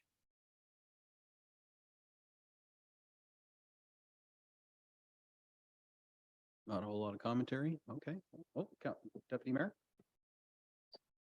For you, worship, to the CAO, just in terms of the $50,000 and the use of it, needs just kind of a brief explanation of what that would be used for. But also within the year, is there a possibility to look at having some community consultations just to have input to what the direction could be, just in terms of what staff and council will look at within the year, just to have that information shared, but also to have input. I don't know what that cost is for just having either one or two sessions at maybe before the end of the fiscal or the year, or in between. And that's just something I wasn't quite sure if that would be built into the 50,000. Through your worship, to the Deputy Mayor. As I mentioned, I think it's $29,000 was allocated to this budget through our activity-based costing.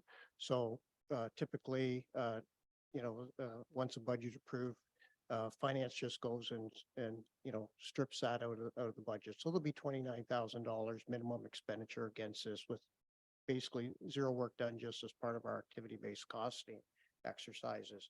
That leaves us a little bit of money we have annual reports that we have to write as part this. You have to remember, this is a contaminated property. This is a brownfield site. And until we got our certificate of property use and our risk assessment done, the town had no obligation from an environmental perspective to do anything on this site. But now it is clearly, we have direction and approvals from the ministry that this is a brownfield site and has to be treated as a brownfield site. We have a requirement currently to fence half the site off. The ministry originally wanted the entire site fenced off, and I talked them out of it because I said, we've got this developer on the table, and why put a fence up and they rip it down a couple weeks later, assuming we got to the sale of the property.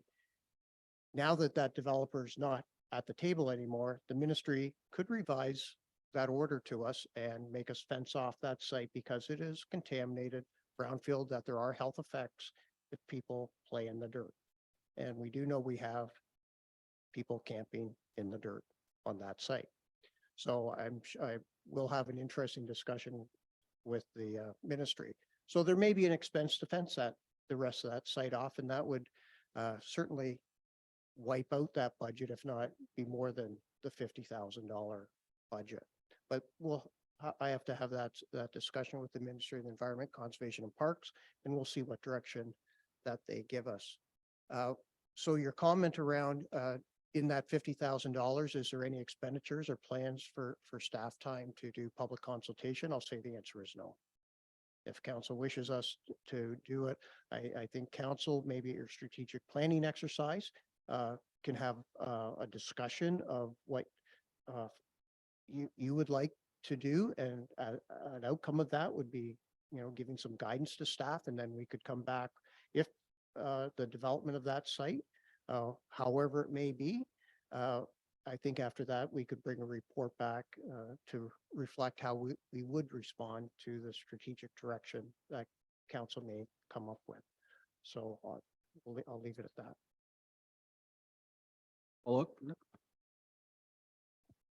Through you, Deputy Mayor, to the CAO, I appreciate those comments.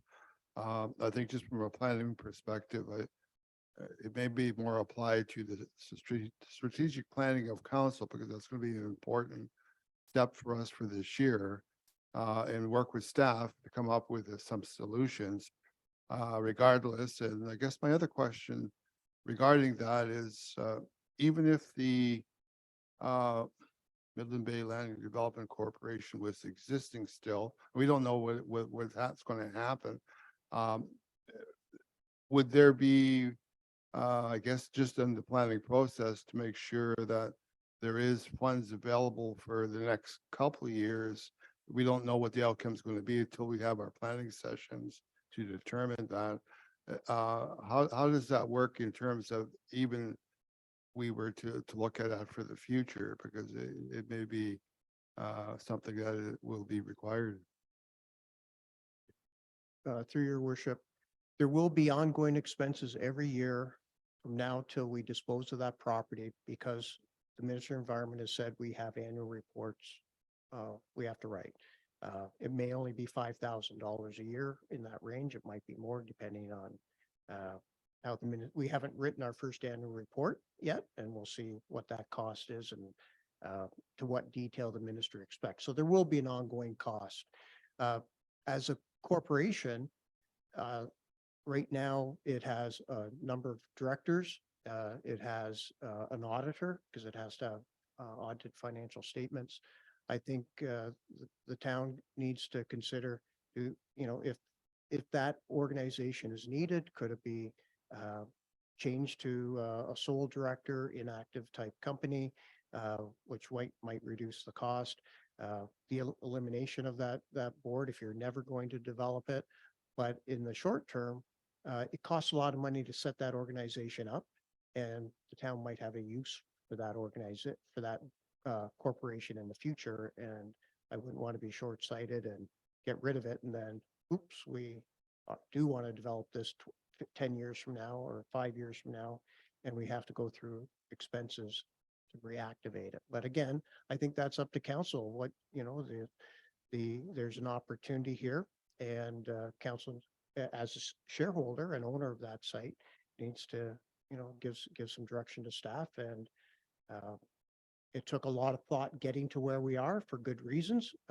We spent a year back in 2014 doing a master plan, and everything we've done over the last 6 years that I've been at this organization have been a result of the master plan that our citizens and the council of the day put together. So we've been fulfilling the vision that this community put forward to the town and to council, with Georgian communities, you know, backing out of it. There is an opportunity to say, well, are we still going to continue with our current master plan and direction? And if that's the wish of council, then we do nothing with the board except continue. We put another RFP on the street, because that's technically the direction we have right now. So again, I think council at its strategic session needs to decide this project. With this decision that's made, we would have received at least $25 million of benefit to the public realm from the developer. As a result of that developer walking away, there is, you know, who's going to pay for that $25 million of development? The taxpayer? Another developer? Those are big decisions. That's a lot of money. So technically, I know some of our community might say, ooh, this is a great deal that Georgian Bay walked away. For me, we just lost $25 million. And how are we going to deal with that loss of money? And as a result, we have a contaminated piece of property. That's a contaminated piece of property.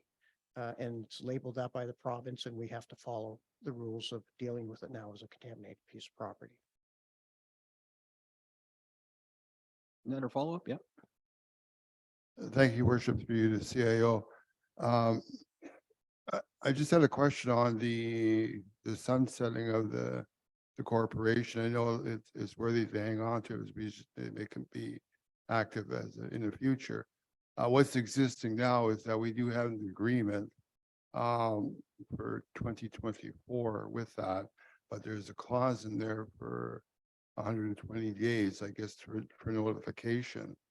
So it's really, I guess, looking at the best option, and which is the legal matter to be dealt with. But I think from the fact that, you know, at least there's a couple of options there to, you know, how to utilize it in the timeframes that we're dealing with, but also we can still hang on to the, I guess, the corporation in terms of the legal entity that it could provide for us in the future.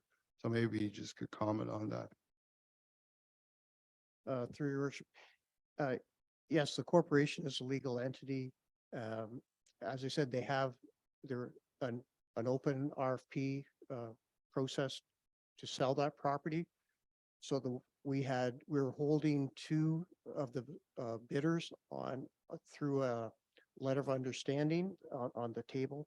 So we were dealing with Georgian communities. They have walked away. Technically, we could go to the second bidder today and require them to come to the table and to start the due diligence again and give them a new 120 days starting.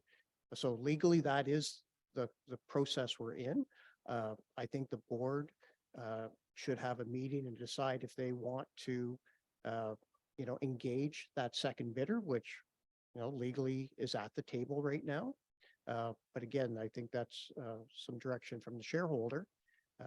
You know, also, because again, some of you ran platforms that may have a different design for there. But we are in a legal process. We do have a legal corporation. You know, the reduction to $50,000 would be assuming that we stop the current RFP process, and then in the future, you know, take a look at do we want to change the master plan? A master plan exercise, it took 1 year to undertake. I understand, I wasn't here at the time, but that would be, you know, $75,000 to $100,000 to do a new master plan. Counselor Meredith. Thank you, Mayor Gordon, through you to Mr. Campbell. I guess, yeah, you mentioned we lost $25 million in shoreline upgrades and so forth. And one can argue that we still have our $100 million plus view. So it's unfortunate that Georgian communities didn't come to the table, and we could have discussed this through a public forum. But we are where we are right now. So let's just move forward. I suggest, take the staff's advice, keep 50,000 in the bank, and go from there. One question I do have for you, in the last year's budget, there was a $75,000 for fencing. Was that fencing completed last year? Thank you. Through to Councillor Meredith, that $75,000 had a number of things in it. There was fencing, there was these annual reports, and we were still having outstanding expenses on our geotechnical and risk management consultancy. So we did repair the fence that was there. I'd have to ask staff what the dollar number, I think it was $20,000 we spent to just repair the fence out of that budget. And then, as I said, that whole 75,000 was not expended.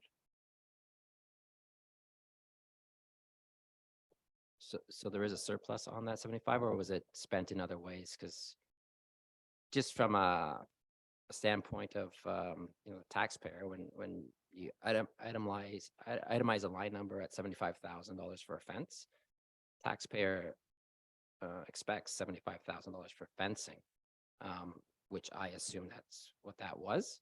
So in future, if we're spending money, if we're allocating 75 for a fence, we should be spending $75,000 for a fence, unless it's under budget and then it goes to a reserve, but not on other things unless they're itemized. So the 75,000 was when we thought we would have to fence the entire site, and subsequent to the budget being set, the ministry changed the requirement to the town. So the unspent money just went back into the reserve. great, thank you very much. So there is existing fencing there. So to fence off the whole property as of last year's figures would have been about 75,000. That's correct?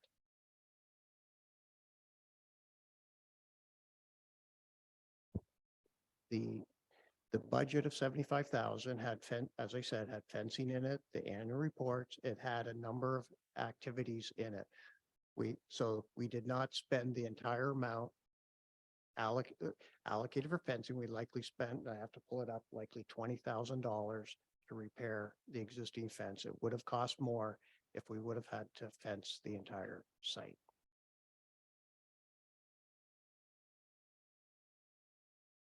I'll leave it at that. Thank you. Yeah. Part of it is when we, the title of a project, you pick a short title versus, and if that's confusing for the public, we can, try and prepare better titles for our projects. But when you, as I said, you look through the capital budget you approved on Monday, there's 2 and 3 word titles, which doesn't necessarily explain the entire project. I apologize if the title is not as descriptive as you might have liked. I don't think it's it's just, as I said, when the taxpayer is paying for this and you look at the site and there wasn't any fencing done, there was repairs, right? And you're thinking where that money went. Where's the 75,000? So from a taxpayer, funding, Midland Bay Landing, all the operations and everything, we'd like to know where our money is going and how it's spent. And I'm not saying you're not spending it in the best interest of the taxpayer. I'm not saying that at all. So my only question was basically what I'm getting at, to fence off whatever needs to be fenced off in brownfield. If we were to do it tomorrow, would it be $100,000 basically? It would likely be $40,000 additional to what we already spent. Thank you. Took a while to get. We got there. Councillor Ball and then Councillor McDonald. Thank you. I think reducing the budget is a good idea. I think getting rid of the committee altogether is a short-sighted decision. I don't think that we should do that. I think we do want to do something with the land eventually. I think the proposed $25 million that would have been developed if phase one and phase two did go through. That's too bad that we lost that, but it wasn't a 100% thing either way. So I'm hoping that we can build on that with the community members now. And I think that having this committee stay where it is, just at a reduced rate, is the best way to do that. Councillor McDonald. Thank you, Mayor Gordon, through you to Mr. Campbell. I'm inquiring about the Ministry of Environment and the dedicated brownfield contaminated site. Do we have access to those reports? Like, do we know what portion? And if there was further reports provided to the corporation, will we have access to those reports as well? Through your worship, all those reports are on our website, publicly available. I better get busy. There's maybe 2,000 pages in those reports. Not that busy. In summary, though, you could provide us a summary of what they say eventually, not necessarily now. In general, the original site boundary, which goes all the way from Central Marine, all the way over to the condominiums that are on the other side. There's a little inlet right there. That is the limit of contaminated land. It is the entire area is deemed contaminated through the analysis. Not what I From wanted the to lake, hear. from the waterfront all the way to the roadway. That entire site is, because there were old railways in there, the coal dock where the existing deck demonstration area is, that was a coal dock. So there's all the hydrocarbon contamination from that, industry that was there 100 years ago. Oh, I won't be able to sleep tonight. Councillor East. I hope it's not thank you for your worship. A silly question, but is there a way to, when we approach the ministry, try to fight to at least keep that parking where the kids and families go fishing off that corner and fence off the rest of it? Is there a way to, plead with them? Through you to Councilor East. We spent about 300,000 already on the analysis and getting the approval from the ministry. Their rules are extremely strict.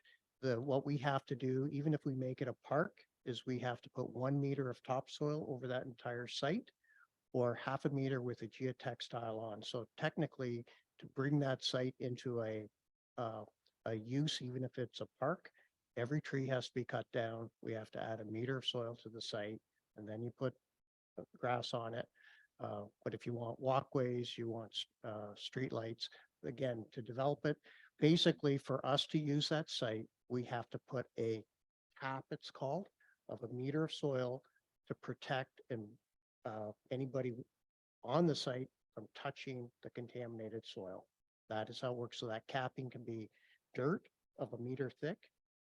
It can be asphalt walkways or asphalt parking lots. It could be a building. And that's why the developer, by building their buildings, are capping the site, but they had to do environmental modifications in their foundation to deal with contaminant vapors and some other issues. But, that is a brownfield site. And we are now obligated to maintain it, operate it, and any change of use, which would be whether we put a building on it, we put a park on it, anything we do, we have a document that's called the Certificate of Property Use that's registered on title that we have to follow, and we have no choice except to follow it. And there is no appeal mechanism or anything like that. Councillor Ball. There are a lot of environmental grants from the government though for polluted land, so we could look into that for at least giving our residents the the confidence that we are although half defense it legally right now, that we are committed to having it be cleaned up with grants that isn't coming out of pocket. That's what I would like to explore that at least first before anything. So I can't speak for everybody, but that is an option that is on the table. Through your worship, we do apply for every grant that is we think is available and opportunity. For that 300,000 that I mentioned, we had a grant for 155,000 through FCM for that. So again, when we're working with the developer, we weren't having to worry about because all the investment was done by the developer, and any grants would be, processed through them. If the developer isn't at the table, we can still search for grants, but typically it's not 100% funding. But if there, again, what does council wish to do with this site? If it's to get buildings on the site, that's different applications than if there's just a walkway along the waterfront. Yeah, absolutely. And since we found out this news with the public, we haven't had a chance to sit down and discuss that. So that will be something we'll have to discuss, but at least leaving this committee here with the $50,000, it allows us to have that option for anything. I'll pipe in on this one too. I just shared this with the media today.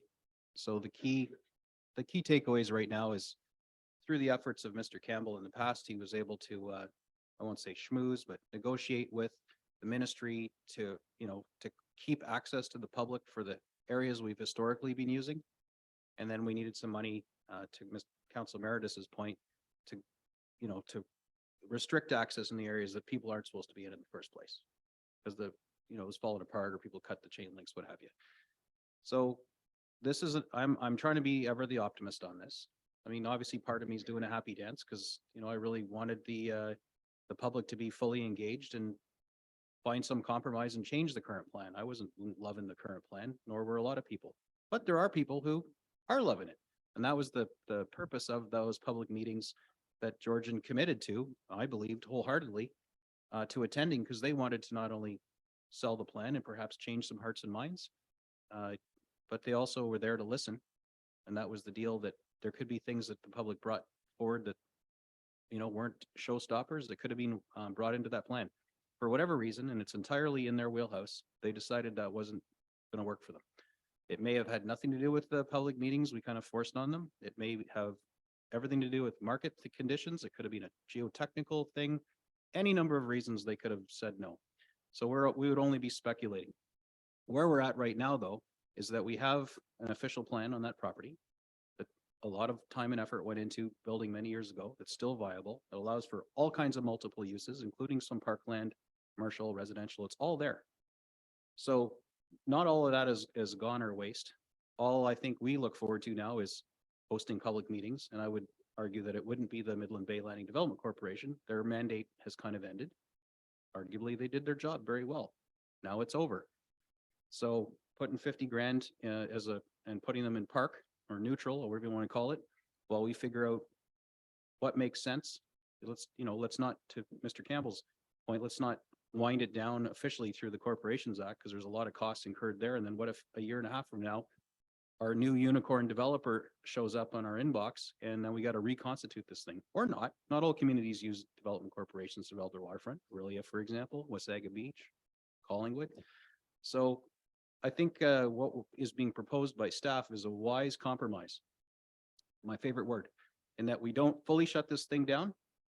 We'll talk to the other directors on the board and suggest that we all fall on our swords and resign and turn this entity over to maybe the town lawyer, just to keep the lights on, We've got a little slush money in there so that we can manage whatever expenses are incurred by keeping this thing in neutral. And then as a council, certainly not, today's not the right forum for it. We sit down and we debate, how do we want to move forward? In the meanwhile, there's going to be stuff coming in our inboxes from, I guarantee you there's going to be interest in this waterfront. Do we want to rush into the next guy that wants to build something on our land? Or do we want to take a pause and think with the community, what would you like to do? And explore what we were going to do in meeting number 2, which is what does it cost to remediate this place ourselves? Mr. Campbell's point, bulldozing the site, filling it over with clay, spraying on fake grass, and it's going to look like the moon if we remediate our own, assuming we had the dough to do it, which that number we don't even know. So there's so many unanswered questions. There's no reason to rush into something. The land ain't going anywhere. We own it. We lent ourselves the money to buy it. Let's cut the burn rate of this corporation that has now apparently outlived its purpose. And but to their credit, even though they took a little bit of a beating in PR because of some of the choice words and whatnot they've used, or we've used as I'm part of the board, they still fulfilled their mandate. They did exactly what they were tasked with doing, to their credit. And I will thank them and shake their hands at some point for that. The outcome is not what they projected or wanted. Technically, it isn't what this corporation wanted, and I, as the head of it, I also have to have a sad face, not just a little internal happy dance, because there are big money potentials that have, sailed out of the harbor on that ship. So I have to acknowledge that and say, look at this as an opportunity. Together as council and with our community, we're going to decide what our next steps are going to be. And I think we could start hosting those meetings out of our own budget, not Midland Bay Landing Development Corporation's, when we're ready to, and that we're not in a huge rush to do that. So we let the temperature drop, the snow in the snow globe that just got shook violently yesterday settle, and reduce some of the burn rate, enjoy like almost a 1% cut on our budget, something like that. We'll get some numbers from Madam CFO, and collectively we'll decide as a council and a community what our next steps are. And so let's look at this as an opportunity that one door closes and another door opens. That would be my only suggestion. I support the reduction to $50,000. I don't think gutting it completely is responsible. And I think the suggestion of just putting it on simmer on the back burner is probably the wise solution until we decide what we want to do, when we want to do it, and how we want to do it. And this council will be in the driver's seat, each and every one of you. So you're into the lesson.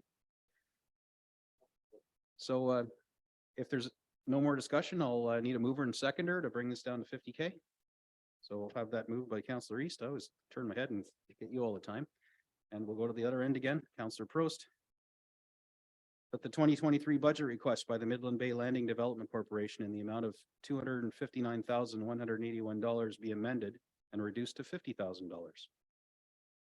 And a recorded vote's been requested, so I'll turn that over to Madam Clerk.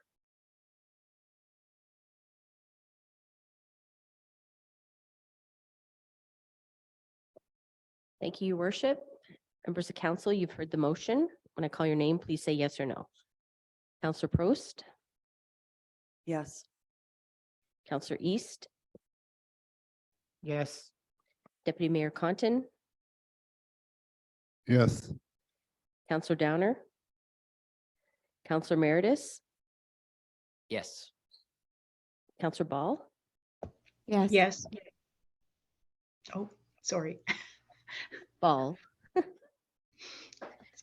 Councillor McDonald, Yes. Councillor Bald, Yes. Mayor Gordon. Yes.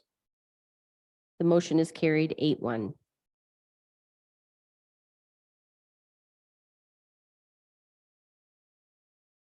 Well, there you go. Didn't think we're getting into this in the budget. Madam CFO, do you have the magic calculator? As we're about to head in backwards kind of on the agenda to council and committee budget requests, where we are based on our current additions and subtractions? And I can give you a minute or two if you need to do some formulas in Excel.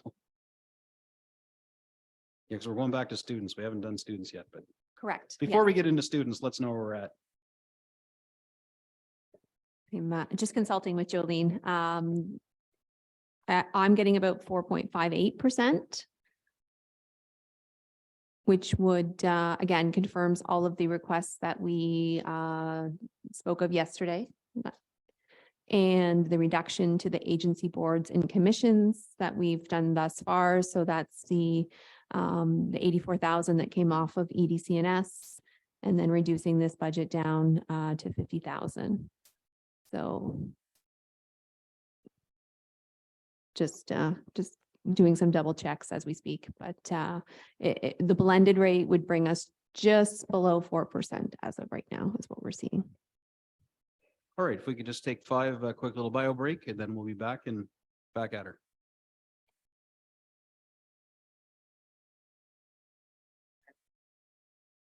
Welcome back, everybody. After a short break, we are now resuming with the remaining three items on our sort of standing motion that we've gone back and forth with. I'll just read that motion again, and we'll talk about the section, which is going to be the potential elimination of summer students. So the motion that we've got sort of parked on the floor here is that staff initiated service level change requests, SLCR, as outlined on page 38 of the 2023 draft budget document, with a net tax levy reduction of 36,672 and net utility rates reduction of 26,260 be approved. Recognizing these numbers are changing as we're making decisions. We are now on, we're going to start at the bottom. We have three left to do. We have to do 8, 9, and 10, but we're going to start with 10. And 10 reads, approve elimination of summer students townwide for $352,740 for tax supported and $26,260 for rate supported savings. I added the word saving, not written on there, but that's what we're talking about. And we've kind of talked about this indirectly in a few different ways, but now we are going to have a formal discussion on the proposal to eliminate these student positions, what that service level change looks like at a municipality, and as I've been saying repeatedly through this couple sessions, is the juice worth the squeeze? So we'll maybe kick things off with Madam CFO. Thank you, Your Worship. Just to recap of where we are at to date. And so we are at the town rate of 4.58% increase, and looking at an overall blended rate. So town rate, county and school estimated at 3.99%. And just to clarify, that rate does include keeping the students at full complement. So just for clarity, if I know we're making you do the math real time, if we chose to eliminate, let's say 50% of the students, because I think that had been mentioned as a possibility, what would that change our rate to, hypothetically, before we get into the discussion? Your Worship, that would bring us down to 3.89 municipal. And it takes a few more minutes to calculate the blended, but about 0.5%. Fair enough. Thank you. All right, council. Are we satisfied with the explanation we've had from staff about what the students are used for? The fact that we don't have granular control over, if we approve funding for student, we don't get to pick where they get deployed. And are we understanding of the impacts of where the students perform duties in our municipality? Or are we comfortable with that, or do we need to hear anything else from staff to bring us back to it? Pretty satisfied? Okay, so we'll get the conversation kicked off here. Councillor Emeritus. Approximately how many students equate to that 300 and some odd, that figure? Is it like 30 students, 20 students?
Thank you, Your Worship.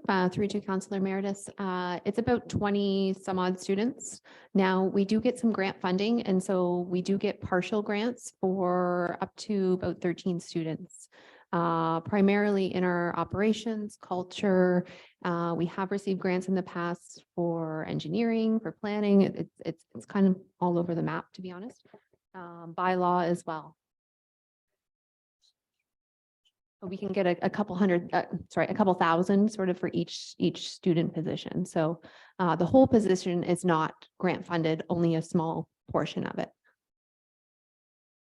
Follow up? Yes, so the grant, 20 students, and then there's 13 more students available for grant, or no, just That's within that number. that 20? Yeah, so within that 20, Right. it fluctuates about 20 to 20, Okay. two students. Of those 11 to 13 students are typically grant funded. And is that reflective in this number? Yes. So that would get pulled out of that number if the grants came in. Or does that go into a reserve? So I believe we've already put in our application for Right. those student positions because I think they are due either late December, or early January. Mara's online here, but and so and it is specific to those positions. So if we were to pull a position that we've asked for a grant, obviously we wouldn't get that grant funding. Councillor McDonald. Thank you. Just to clarify that question, you said that it's a small grant, so it would be like 1,000 or 2,000 per student application. It doesn't near cover. Are students paid the minimum wage? Through your worship, to Councillor McDonald, generally speaking, yes, a little above. And so a summer student typically costs about $15,000 or so. And yes, $1,000, $2,000 grant can be applied to that cost. Thank you. And if I may, Mr. Mayor, so if we ask that we cut the number of students for hire in half, we can't specifically say and put them all in the grass cutting, washroom, harbor, tourism, events only. We can't specify where we want the student grants to go, the student hires to go. Mr. Campbell. Council certainly can say they want to not reduce the service in grass cutting and harbor and direct us to put the staff there. From the grant side, I'll use last year's number. We applied for 2 harbor students and we got $4,200 in grant for those 2 students at the harbor.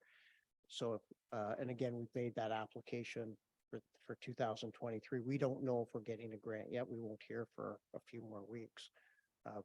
But if they came back that the province said we get a grant for the harbor students, but we didn't hire a harbor student, we don't get that grant to use elsewhere. We lose that grant altogether, if that's for clarity. Follow up. I guess my question is, I think you did answer it, but we can express our desire to put the summer students in the harbor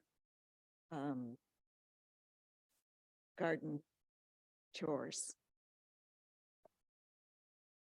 Well, certainly, because as I said, if the students are reduced, service level will be reduced. And again, we have students in the harbor, gardening, cutting grass, in the planning department, in the engineering department, in HR, and in tourism, though I think I've captured them all. So if council would say you only get half the students, some of those activities aren't going to be done. So any area we don't put a student, there's an impact. So if council was to say, we don't want any reduction in grass cutting and we lose the planning student, then we'll have a service bottleneck for the summer in the planning department as a result. So as I said, they all do real work. they all do valuable work.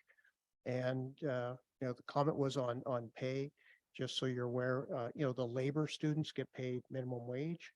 But the engineering and the planning students, they're making $22, $23 an hour as, you know, professional studies at university. So, again, for the, you know, helping students, pay their wage through university, we do pay competitive wages to make sure we get some good students.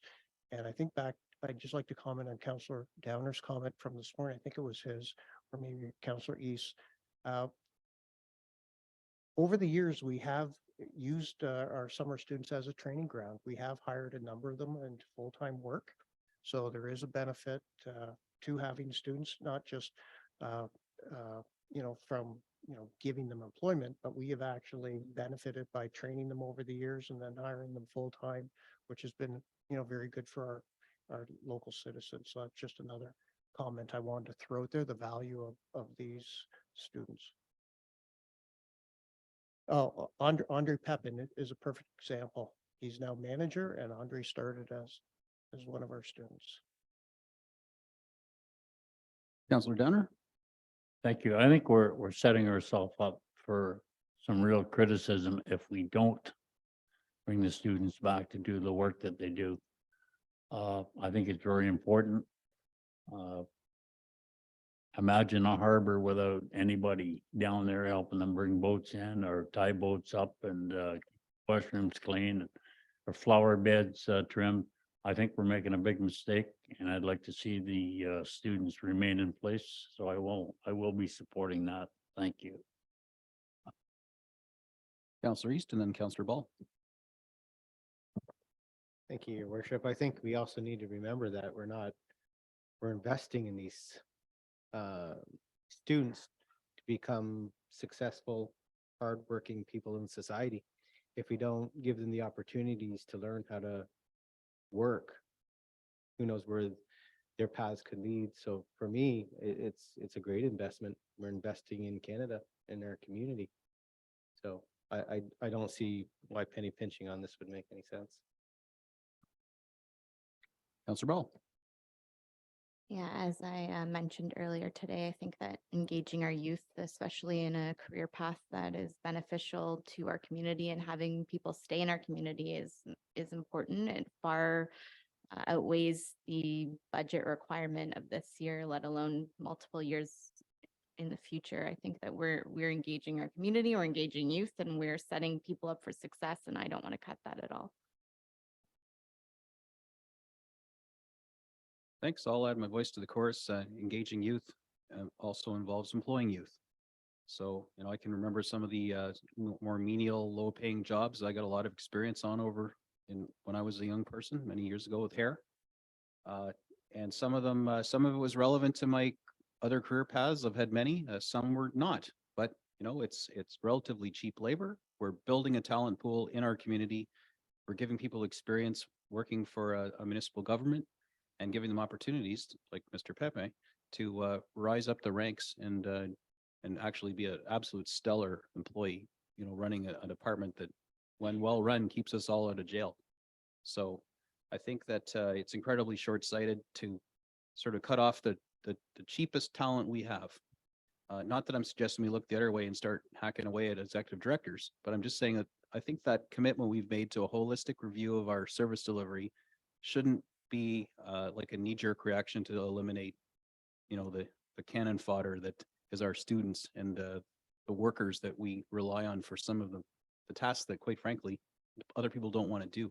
And it's the kind of thing that kids, you know, they'll do because they need the money to top up their Xbox card or whatever else they're doing in their life or put gas in their car. So I'm not in favor of slashing this one. I know we're looking for savings on the budget.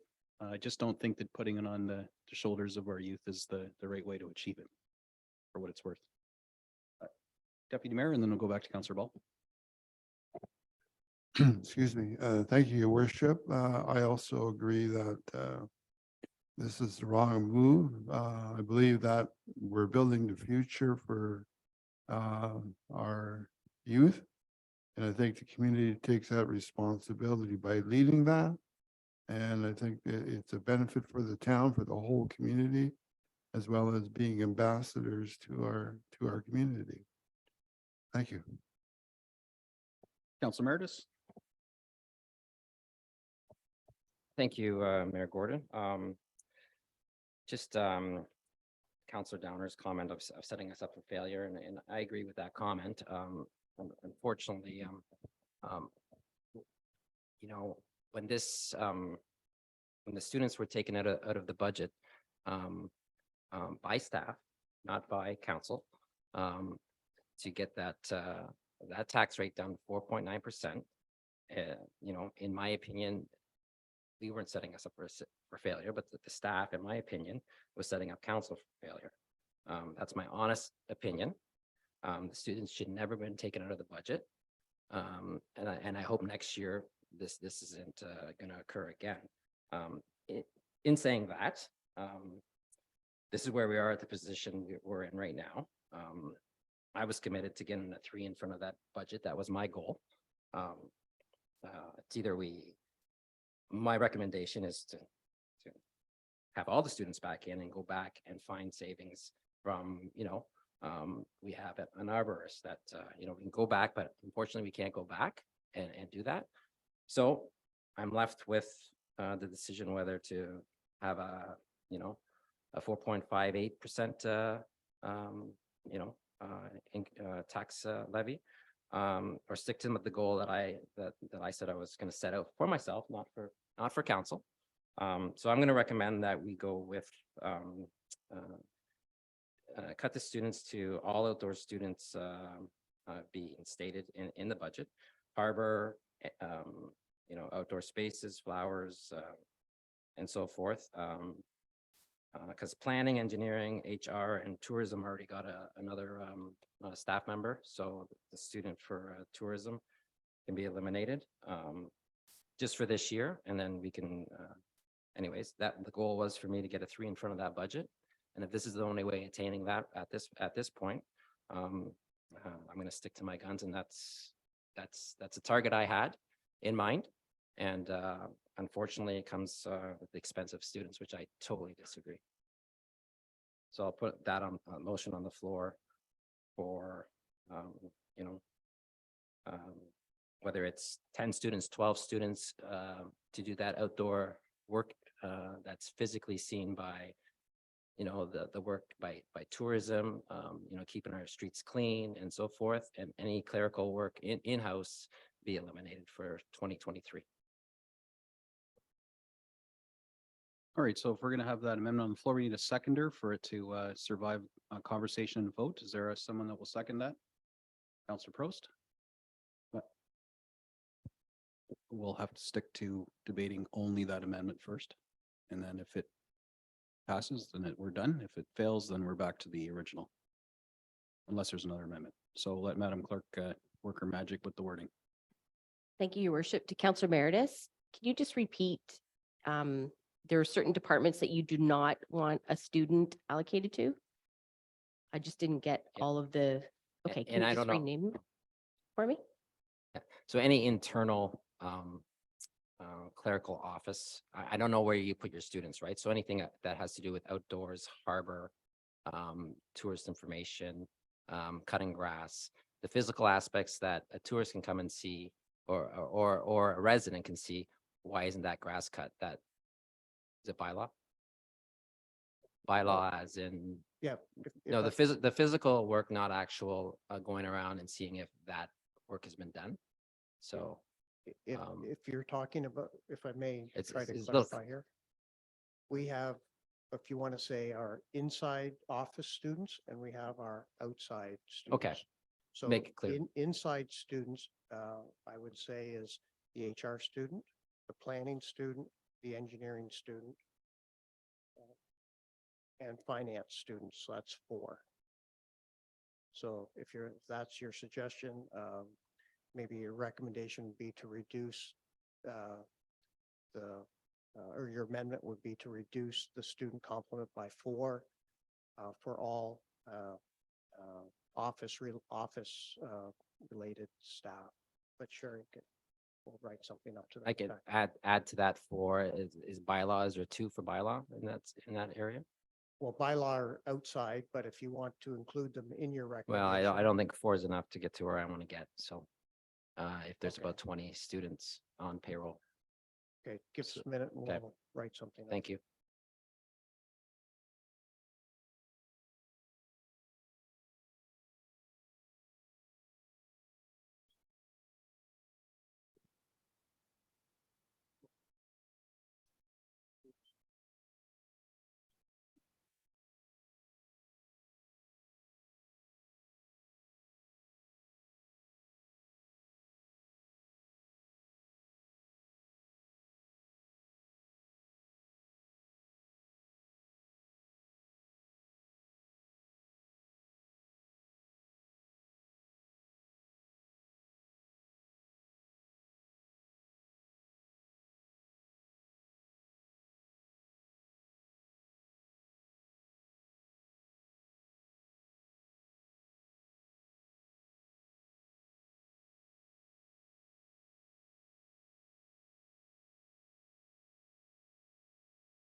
Your worship, we've prepared an amending motion that would state that students not be hired for bylaw, engineering, finance, planning, and human resources for a reduction of $107,000. Is that still good with the seconder? Okay. So that is on the floor right now. If there's any discussion, it relates specifically to this amendment. Counselor Ball. I don't think that's a good way to go at all. I think that you see even within our internal organization right now, the passion that was inspired by those student positions to work into those roles that also not just in our town office, but planning, tourism, there's the bylaw, there's a lot of good qualities and good learning opportunities that would be able to put students into a more permanent position within our community that would be well trained and would stay in the community. And I think I just don't think it's a smart move because you're taking learning opportunities away from people that could be valuable members of our community in a professional sense.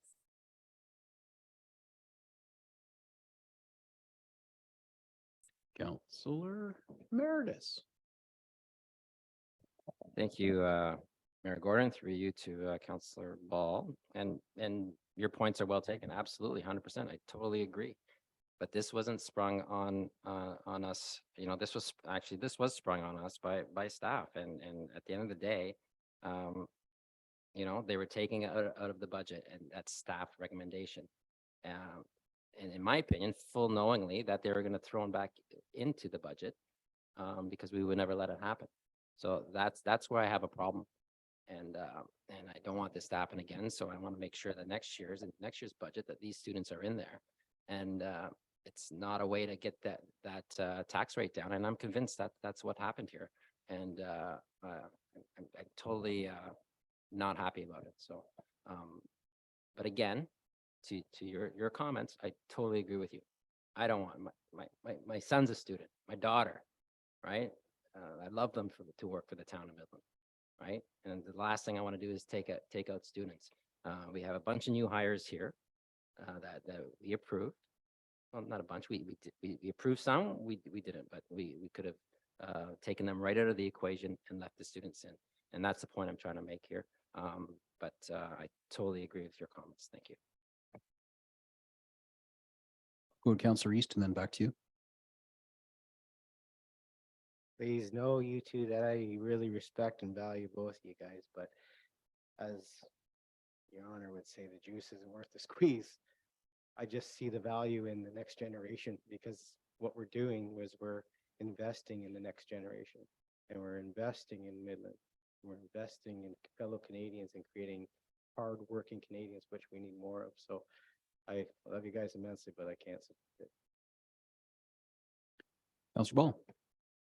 I just want clarification on something that was said earlier by staff. We have to look at the students first based on the collective agreements before we look at taking away other staff members. Is that correct in my understanding? Through your worship, yes, that is why the base budget was not reduced, so students were not taken out of the budget. Just for clarity, the students were left 100% in the base budget. When we're looking at service level changes, last year we said we put on the table getting rid of snowplow operators and council didn't do that. So this year, we didn't put that one back on. We put students on for consideration. In both cases, they had service level impacts because there is no extra staff hanging around. And if I may just, bylaw students are in this resolution on the floor right now. Fewer bylaw students will also mean we'll collect less revenue from bylaw enforcement. Does that answer your question? So I was just saying that that's the reason why they're in front of us before other staff members were, because that's the collective agreement that we had to follow from my understanding. So thank you for clarifying that again. Yeah, and just to be fair too, I mean, new hires are something we can talk about because they don't exist yet in council chambers. If the suggestion was to, I don't want to pick anybody in the room, but to eliminate that position X, we're not talking about that in a public session, in a budget session. That's an HR committee. There's a whole bunch of moving parts to that, and that's something we would talk about in camera clearly. So the only things we really talk about as far as hiring are these new positions. And then as the HR committee forms and as we go through our review, I mean, we look at, no stone goes unturned when you do a regular cadence review of your municipal staffing. But just to be clear, so when we talk about other positions, I don't want staff that are watching us thinking that next thing you know, we're gonna have a motion until eliminate, whatever. I'm not even gonna say anybody in case it gets misinterpreted. So that's just an important distinction. Those kind of discussions are not happening at budget time. Councilor Meredith. Yeah, thank you, Mayor Gordon, through you to Mr. Andy Campbell. So I'm just looking right here, a service change request summary from the townwide proposed service change, elimination of students. I don't know, but that's telling me I don't see any proposed service change with any other type of town staff, whether it's in, harbor master or anything like that in this budget. Right here, clear day, it says elimination of summer students. So, when you first get this budget on, was it January 21st, or December 8th? This is the first thing we saw that came down. And the thing that stuck out to me was this service level change request from staff for elimination of students. So was this in the budget last year? Was the elimination of this in last year's budget?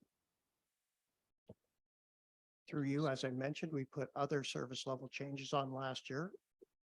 That was the laying off of full-time positions last year, being an entire shift of snowplow operators.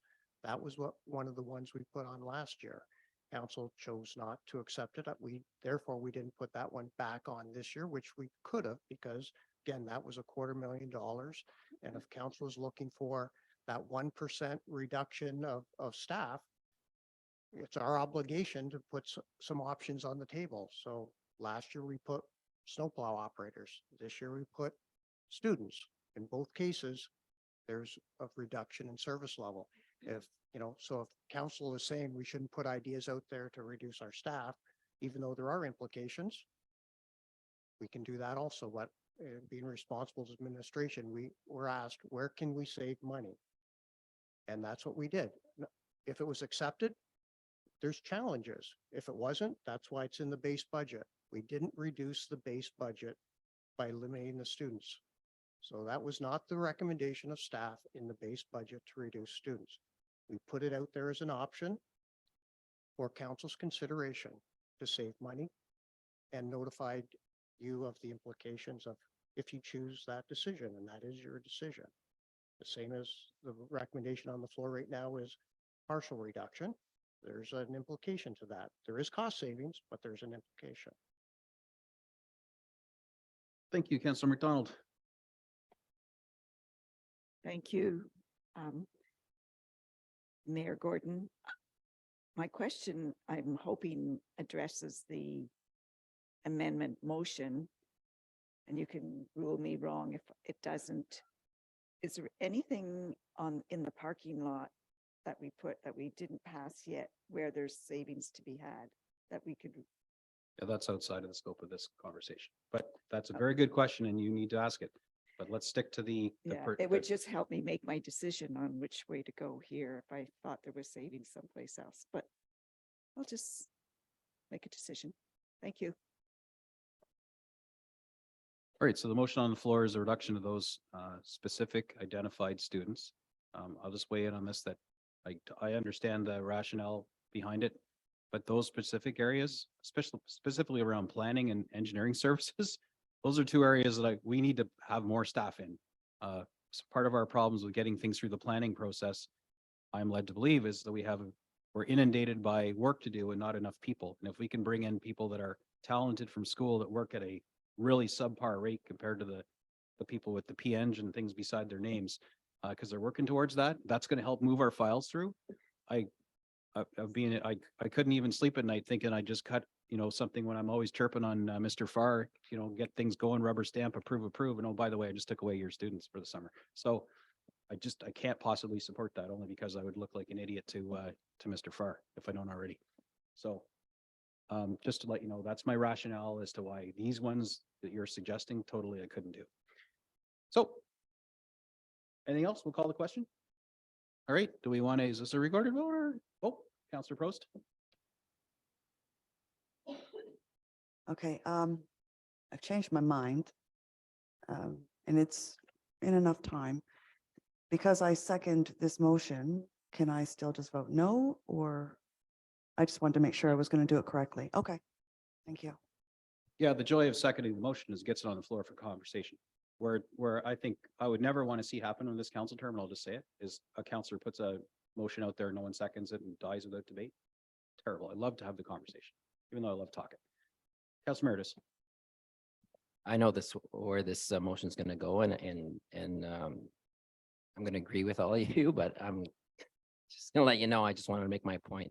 The way this was done, I didn't see it was the right way of doing this. So reiterate that again. So we can go back and forth with Mr. Andy Campbell, but let's get this motion on. Let's vote on this and get going. Thank you.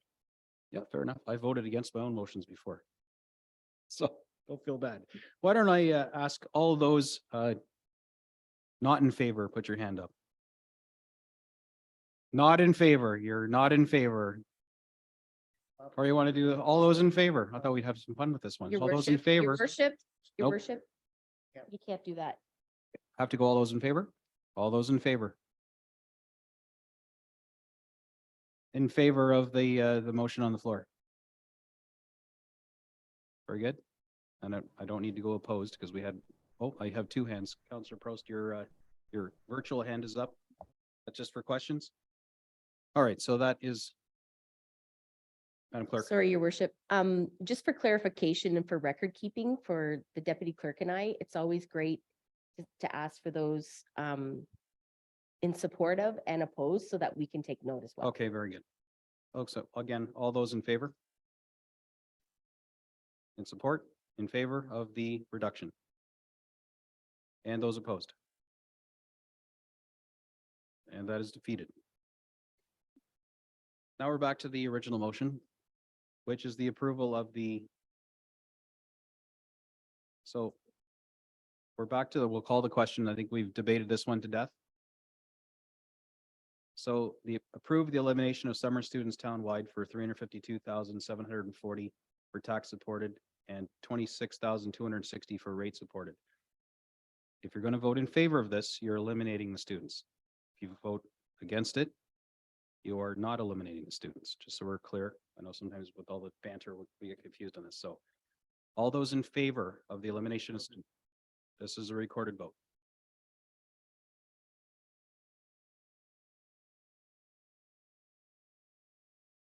Thank you, your worship. Members of council, you've heard the motion. When I call your name, please say yes or no. Councillor East, No. Councillor Downer, Councillor McDonald, No. Councillor Ball, No.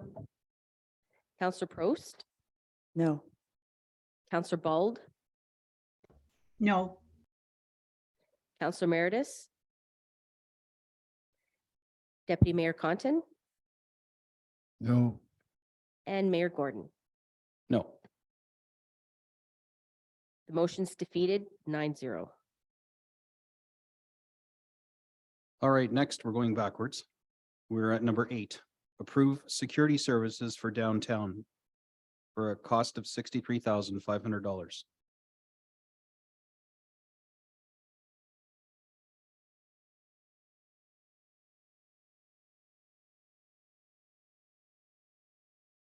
Do we have some staff input on this request?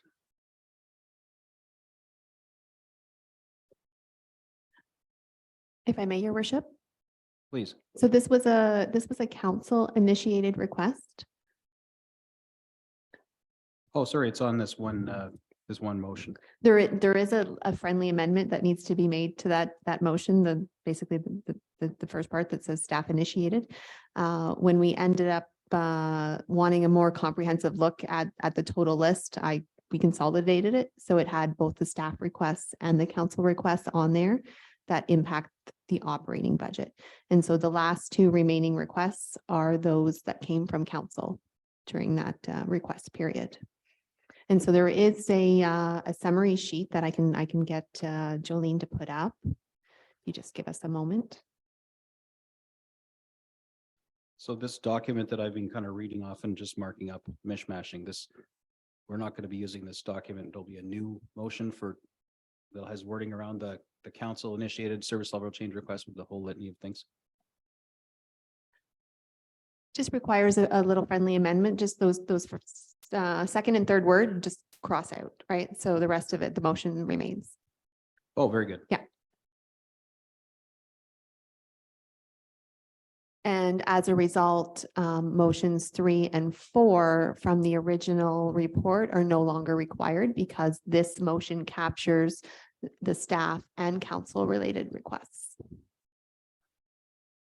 We're saving time.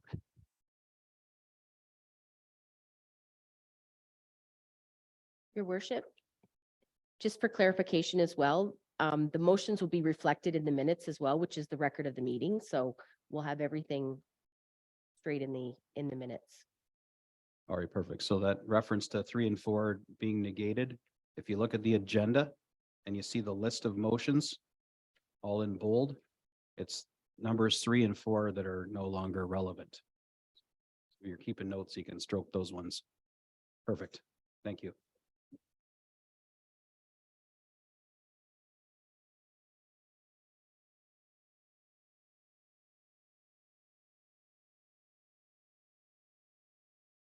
Yep, certainly go ahead. Clarification. Number 3 and 4, are they in the parking lot? Is that why they're not relevant? Because I've got them as ABC. When we put stuff in the parking lot, I asked which motion it was, and that's what I was referred to. This one that we're working off of that had the initially it was all staff initiated requests, but it turns out there's a couple of council initiated requests. So that's all being combined now, which negates motions 3 and 4 on your agenda. Motion 3 being that additional staff initiated service level change requests included in the analysis section, blah, blah, blah. And the other one says that council initiated service level change requests. So that's getting tidied up right now. You're welcome.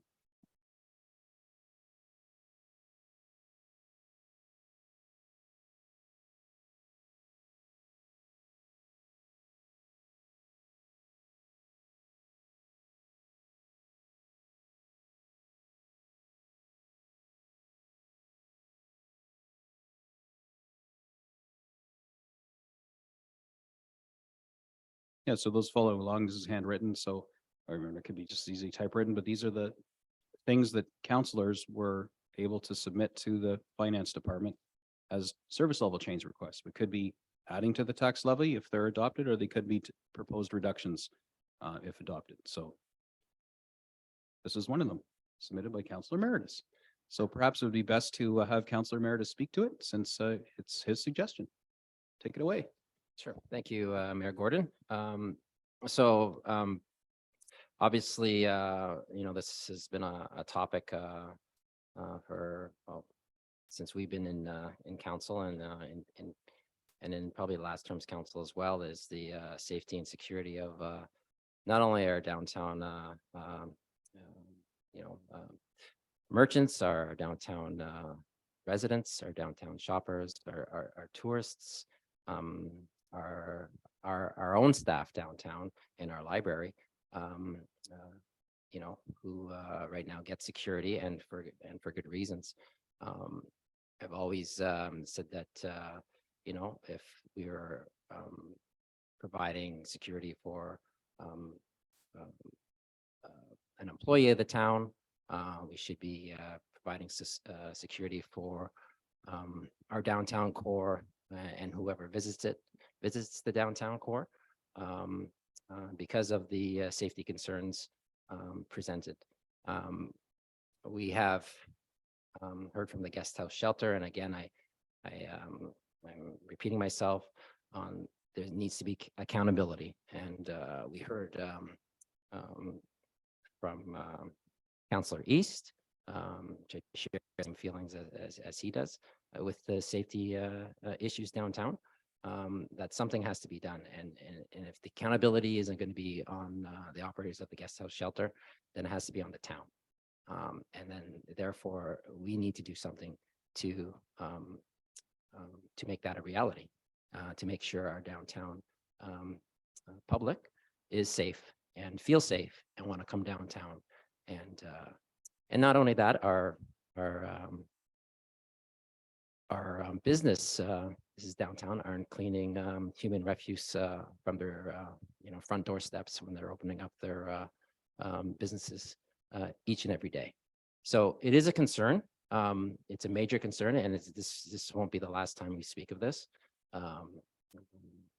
So a solution has to be determined, and whether we can, and I'm not sure if I had a discussion of this with Mayor Gordon, and I'm not sure if we can offer legally downtown security. I'm not sure how that falls with policing. But this is what's presented right now. And then if I could have further discussion on it, that would be great, whether it can be done or any suggestions that can be put forward for the safety and security for downtown. Thank you very much, Councillor Downer. And then we should hear from staff, because I think they've looked into this and whether it's legal, legitimate, otherwise, but I also want to hear from Councillor Downer. Councillor Meredith, I support what you're trying to do here. I really do. I probably will vote for the motion that you put forward if you put one forward. But I have a real problem with any form of security other than the Ontario Provincial Police, for whom we have contracted services with.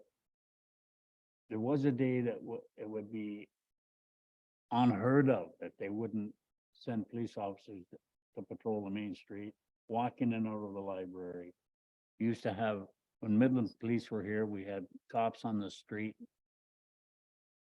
Like, what's happened? Where did that fall through the cracks?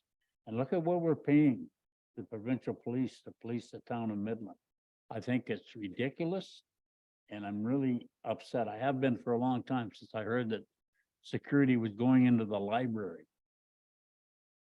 Why can't police officers go in and out of there sporadically? I don't understand. And our representatives to the police board, can they not voice our concerns at your meetings to see if something can be done about it? We're paying all this money for security and what are we paying the OPP? $8 million? Like, that's ridiculous. Thank you for letting me vent. Mr. Campbell, do you have any, I'm sure you've done a bit of research on this one? Excuse me, through your worship to council. One of the challenges with private security is they have no authority to do anything in private space or sorry, in the town space on the road. So private security inside a building, they can issue trespass orders on behalf of the owner of those buildings. If that private security tried to do something at the bus stop outside the library, they have no authority to do that. Our bylaw officers have some ability, but technically it's the police. So hiring a security guard, yes, they could provide a presence, they could provide information to us about what's going on, but we can't give them any legal authority to lay a charge, to trespass or anything like that. So they really don't have an effect. If I may comment, we had the manager for the guest house here last week, and he talked about the staffing restrictions. And I'll just bring up, would spending some money on social worker in the guest house so they could be open during the day be an equal or better benefit to this for council to consider? Councilor Meredith. I think that burden lies on the county, and the only why I'm saying that is they're a 24/7 funded facility, 24 hours a day, 7 days a week. So the funding is, I imagine it's there in the funding model from the county, and how these dollars are spent, we don't know. So I'm not going to put more burden on the taxpayer. Honestly, I don't even want to put this $63,000, $4,000 in the budget. I'd rather put that towards the students, right?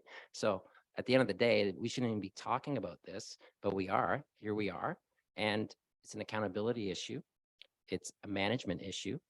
And to furthermore, to even the realm of getting more beds in there is the solution. We can't even take care of the 18 beds that are in there right now. So this is echoing from the downtown core, the downtown residents that live down there, and so forth. So at the end of the day, it's a 24-hour, 7 days a week facility. It should be open. And whether we have to have our bylaw officers make a presence downtown, that it's already in the budget, that they're making their daily stop downtown and patrolling and making it a little bit difficult for people to kind of be around entrances, sleeping, fornicating, whatever the issues are, there has to be some type of presence downtown. So a short solution, and long term, which I hope it's not very long. I hope it's this year. Something's going to happen at county where they have to come up and see what's going on here, whether and see the problems we're having, and it goes back to accountability. Is it the town's accountability? Are we accountable for that, or is it the guest house? So once we determine that, then we as council can possibly get something done. If it's the town issue, then let's get something done. And if it's the guest house issue, then we'll have to make sure they get something done about it.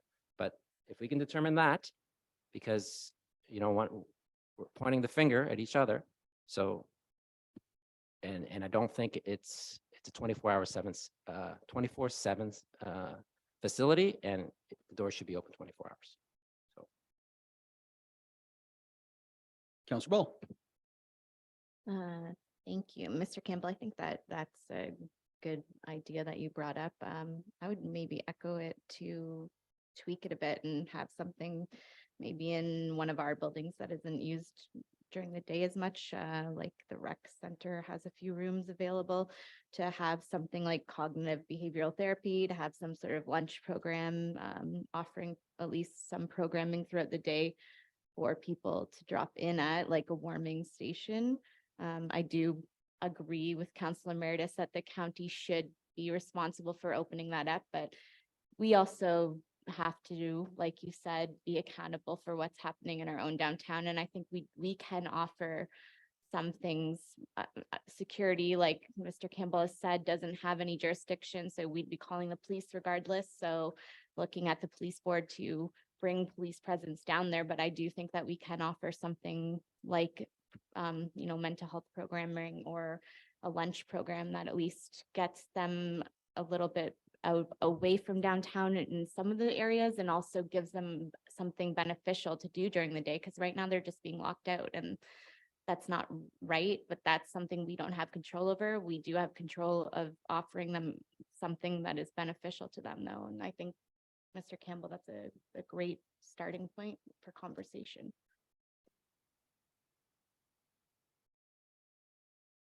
Councillor Meredith.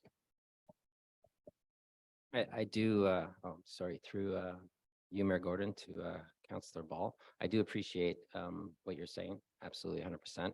I don't think using our resources right now is the right way to go towards, going to the rec center. What we have to work on is getting those doors open for 24 hours, 7 days a week, as mandated by the county, and not having an excuse about funding. We're here budgeting. They have to do their budgets accordingly. And if they are getting funded for being a 24 hours a day, 7 days a week facility, then they have to find it somewhere in that budget to make things work. We had Mayor Gordon's wife, put her hand into volunteer. That was, we were at, 3 weeks ago now, probably almost a month. And there hasn't been any reciprocation on that. So this would be an asset to the guest house when he sat in front of here saying about volunteers. Here we are having a volunteer of great knowledge and passing on it. So it leaves question marks to the about the operation and the management of the guest house. So I think at county we have to really press this issue, unfortunately, and I'm just, there is a need for this, but it has to be run properly. And I think it could be run properly and efficiently where everybody's happy, the downtown merchants, the residents, our people, as I said, our tourists, everybody in the downtown core. So everybody can be happy. So at the end of the day, those are my thoughts and my feelings, and I hope to get something resolved this year on this issue. Deputy Mayor, then Councillor McDonald. Thank you, Your Worship. What I heard from the guest house really is, it's more of a summation, I guess. There needs to be getting the house in order to find a solution. And I believe that's on the move from what I heard. I think we're kind of, want to do something, but to me, it's more of a reactive situation. I think there needs to be a solution found with different partnerships from the town to help solve the problem. I think that's what I heard from the executive director. But in order to do that, I think there's going to be some serious planning by the guest house in order to be sufficient in what they do.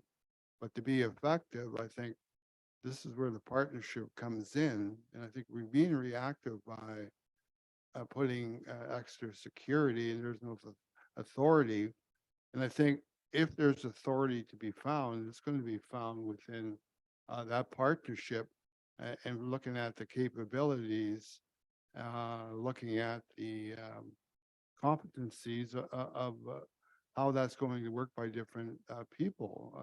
We don't, putting a student out there don't have the skills unless there's another role for that person to play besides just enforcing or looking around.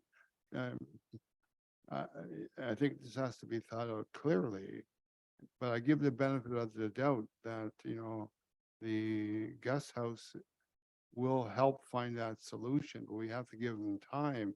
And I think we have to be involved with that decision making, how they do that, but also press the county for that kind of support or some other support to look at how this can be managed from various levels that are impacted. So that's just my thought.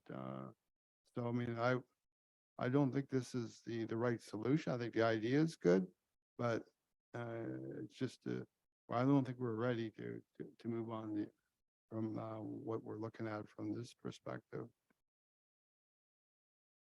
Councillor McDonald. Thank you, Mr. Mayor. My question through you to Councillor Meredith. From what we've heard, that they wouldn't have any authority, that it's county and OPP approach might be more effective. I'm wondering if you're considering withdrawing the request and redirecting it as we move on. Councillor Meredith. Yeah, that was going to be through you, Mayor Gordon, to Councillor McDonald. That was going to be my next comment. So you beat me to it. So at this time, and when I did put that request in, I had a conversation with Mayor Gordon afterwards, and from what I want to accomplish with this request isn't attainable at this time. So I put a motion in to withdraw that request. If that's Madam Clerk has her hand up. Go ahead, Madam Clerk. Thank you, Your Worship, through to Councillor Meredith. The motion has already been put on the floor. We have a mover and seconder, so you're unable to present another motion. So Mayor Gordon could just call the vote. So just before I do, because everyone knows I love talking here, I do appreciate that we had a conversation about this. I just, for the public following along and for council, I've already committed a couple of times that I want to reiterate it. The Police Services Board, is basically a committee, doesn't have a lot of power. I think you saw those few bullet points in Section 10 of the Police Services Act. That is a place where we're going to be liaising with our policing partners. However, I think it's more important, especially when we actually get a detachment commander, because we've been floating through interims. When they actually name a detachment commander, which arguably we get to participate in symbolically, we really don't, though. It's the reality of it. I would like to invite him or her to come to council. Never mind the buffer of the Police Services Board, not only to introduce themselves, but to take field some of these questions about service delivery.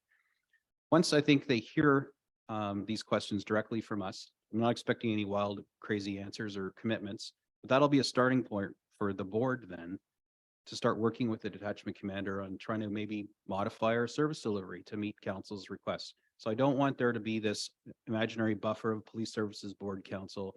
Everything you want to talk about to the cops about, you got to go through Jack and I or through Councillor Downer and myself when he's on the board too. I'm depending on what's going on, we may just put him on right away.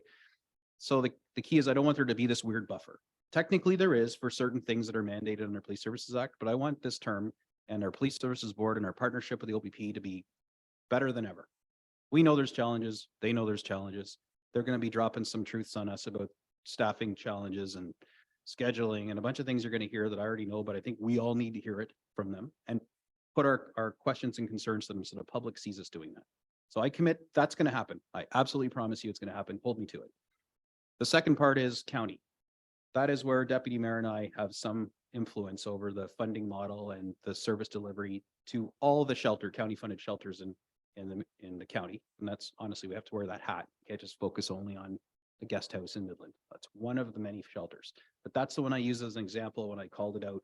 And we started having communications with the service delivery executives about funding for specifically the guest house shelter, but just to understand more holistically how the funding model works across the county. And I think I shared this before. They know that there's challenges in service delivery. They are actively working, actually on a weekly basis, with Mr. Sykes on resolving those. I think it's fair to say that the county is a big organization with a lot of talented people on it, and they're always one step ahead. And that plan A is to resolve issues with the existing guest house shelter. I would suggest to you that there is very likely a plan B. And I don't want to put the cart before the horse, but I'll say that the county is listening, they understand, and if something they're doing isn't working, they take steps to remedy it. And I think the evidence is actually in a press release that came out today, I believe, with a long-term care home in Collingwood that was the subject of stop admission for many, many months as they battled through all kinds of problems with care at that home, which was like 50 or 60 beds, something like that, some high number of beds that were locked up because the Ministry of Health would not allow new admissions. The county worked, and there's obviously background that I haven't read yet because it's on the agenda for next week, but they worked really diligently to fix that problem. And I believe, and I have faith in the executives that took time to meet with Deputy Mayor and I, that they are alive to this issue and they will work with us to find a solution. And one of the proposed solutions is working with the guest house on the funding model to make sure that there's somebody there during the day. Because a lot of the problems that we're experiencing, lack of access to bathroom, all the wraparound services like Empower Simcoe and all the psychotherapy and things like this that exist, we don't need to fund. They're all over the place in Waypoint, Chigamig, Wendat. There's amazing services we have in this community that do this and are already provincially funded. Those services need a home base and they need that door to be unlocked so that the guest house guests, if they choose to, avail themselves of the services. Right now, the doors are locked, so they can't, or they're mostly locked. So that, to me, is our goal, right? We're going to the root cause of the problem. It's not because you're homeless or you have mental health problems or whatever your addictions are. It's because the doors are locked during the day, and the services that you may consider using or somebody may be able to convince you to use are just simply not there. And we rely on them to find their own way from the guest house in the morning down to Chigamig or wherever else. I think it's unrealistic for some of these folks. So my focus is going to be on with the county. Let's get the doors open during the day. I concur, it shouldn't be Midland taxpayers directly paying for that. You are indirectly paying through your county taxes for that. Jack and I are your avenue to that council and to those services, and we're all 100% on board. We've been having the meetings and we're really live to this. Policing, that's for the people who we're not talking about just helping them. We're talking about behavior corrections, antisocial behavior, violence, aggressiveness, other things like that, lewd behavior. That's law enforcement. Our bylaw people really don't, bylaw and provincial offenses is, it's kind of quasi, but you don't want them going hands-on with some of these folks. That's what the police are for. So to Councillor Downer's point, we need more proactive policing in our community, not only for speeders and other Highway Traffic Act offenses, but for criminality in general. So all of these things, the common denominator it's easy to pick on right now are the homeless people. But to be fair, there is a much larger problem that it takes a combination approach. And this council is part of that. And part of this council and the mayor and deputy mayor are part of it as well. I think the community is expecting us to have this conversation. Sure, they take exception to the way it's delivered a few times, but I think the passion that I've seen in the social media commentary and the letters to the editor show that, if nothing else, the community appreciates that we're talking about this and wanting to do something, even if they don't agree with what we say or maybe our initial approach. I'm trying to find that balanced approach. And I don't, bottom line is, I know I've been sort of orating here. I don't think spending this money on this task is a wise use of our tax money right now. Let's give our policing partners a chance and the county a chance. And we have to do something. And I'm suggesting that I think we are doing something, and it's not going to be throwing money at it right now. There we go. I think I'm out of steam on this one. So I'll call the question, and all those in favor? Those opposed? Sorry, the question was about funding this Well, we already did it, but anyway, approve the security services for downtown. I talked it right out of your head. Anyway, it's defeated from the show of hands I just saw. And I hope that the folks that follow along here that we care about this and we're not just wringing our hands, going, oh, no problem. Some of it isn't, but some of it is. Okay, up next is the approval of Little Lake Park signage to effectively make Little Lake Park Road a one-way road for a cost of $1,000. So not material here, but it is a change to one way in, one way out, unless you're going backwards. In winter months. Okay, that's not on here, but let's hear about it because Councillor McDonald put this in and you get the first crack at it. Well, thank you, Mr. Chair. My request was to consider making Little Lake one-way traffic during the winter months. Because as a walker, and let me be clear, everyone that walks through there is so appreciative that it's open. It's just a little unsafe, especially when after a lot of snow, when traffic are coming both ways. We just move aside and let the cars meet and that. I don't want to upset the majority of vehicle operators, but it's just up there and I'm looking for a recommendation and others people's opinion, whether it's feasible. We'll just keep walking carefully, but waiting for comments from everyone. We'll go to your right, Councillor Meredith first. Thank you, Mayor Gordon. I would, I mean, it's a nominal amount, but I would really heavily lean on staff recommendation on one-way traffic through Little Lake. I'm not an expert on traffic. So how would that impact? Would it be recommended? So forth, just get some info on that and some education. Thank you. Through your worship to members of council. So doing so, it isn't common to have a one-way road be applicable for part of the year. That's one against currently a bylaw we have in place, the transportation bylaw, et cetera. Two, that would be highly dangerous and confusing. Switching the direction of a road or whether or not it's the status of that road, say, for part of the year or seasonally. In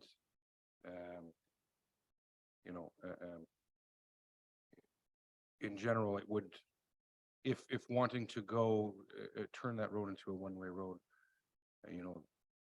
the idea being that doing so on a permanent basis would definitely make far more sense. Again, I would highly recommend against doing so. You'd have to go back and adjust a bylaw again. I would highly recommend against doing so where you switch during the year. It should really be one or the other. At the moment, we haven't noted any significant safety hazards. Again, part of one of the projects coming up this year is to add pedestrian crossing and walkways from the back of the courthouse down towards the restaurant area. So it adds some additional pathways already if maybe pedestrian traffic was a concern. Yeah, again, that would not, my recommendation would not be to do that at this time. Thank you for that. I perhaps should have asked for an opinion from staff before I put the proposal forward. I guess I can't withdraw. There's no motion. There is a motion. Okay, well, let's just vote it down and move on because I don't want to belabor all of this, but I just want to reiterate that the walkers love having the roads open. And maybe next year I'll come back and ask you to do the paths instead. Thank you. Councillor Meredith. Through you, Mr. Mayor, or Mayor Gordon. Just out of curiosity, what is the do we have any data on the traffic usage on Little Lake in the wintertime? Before, we never used to plow the whole road. Is it busy? Councilor McDonald says it's busy, so I'll take that. Through your worship to Councilor Meredith. Yeah, we haven't necessarily done a traffic count study in that location. Nor would I offer up a generalized term, busy or not busy or frequent or, but no, we don't have an exact traffic study count at this time. I offered to do a count next time I'm through. Just while we're talking about that, I know the dog walkers would certainly love to see whoever's plowing the snow that stops them from going down to the parking lot so they can avail themselves of the dog park. Would love to see that open, but that's, I don't know if that's a service delivery request or, I think you've gotten a few emails from some of our more passionate dog park enthusiasts who, even with their SUVs, are unable to mount the mountain. Yeah, through your worship to members of council, yeah, that is a request I have seen in my time here. But that would be a service level request as well. Yeah. The paved portion of the road is what we plow. Once you hit that hill going down, it's different. It's not necessarily paved and it's not in great shape, and it adds different safety concerns. So it would be a service level change. But since council directed staff a couple years ago now, I believe we're 2.5 winters, say, through plowing the main throughway there in Little Lake Road. I would agree. There's been lots of positive feedback. And again, it's fully paved. So that does make providing that service easier than that area. Fair enough. We'll consider that for next year. I'll just keep talking to my dog loving friends who email me. I'll say, we'll sort this out for next year. It's a bit late in the game now. But we did ask. So with that, we'll call the question. And just a reminder, since we've all talked about it, approve Little Lake Park signage one way in the winter months in operations divisions for a cost of $1,000. All those in favor? Opposed? And it dies. Yeah. Oh, done it a few times. Conversations worth having. All right. I believe that wraps up this really long, messy document here that we've caught up on, and we do have a question. I do have another council request. Perhaps staff is, Plowing oh, Bay Shore we're Drive. talking about that one. Okay, that's a different document. Madam CFO? Oh, Yes, your worship. That is under the capital section, so that I believe is motion 8. So this motion dealt with the operating requests. And again, we did blend the staff requests with the council request, all of which impacted the operating budget. And so we are now done with operations. We do have 2 requests. So we have a request from the Active Transportation Committee. And so that was included in the budget document as we did receive it before it was published. And then we have your request, Councillor McDonald, of the sidewalks. So we'll deal with that afterwards. wish I had the same agenda as you. I know what I'm doing. Mine doesn't line up with anything either, so don't feel bad. So where are we now? I'll ask that question. We are number 8. I don't have a number 8.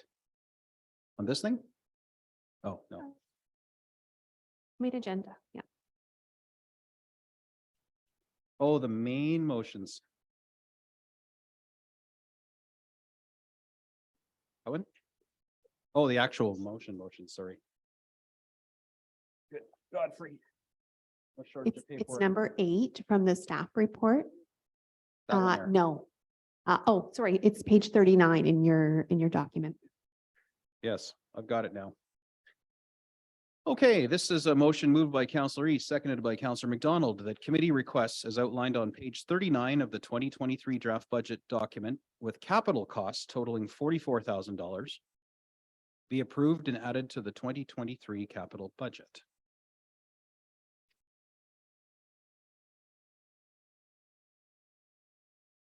Madam CFO.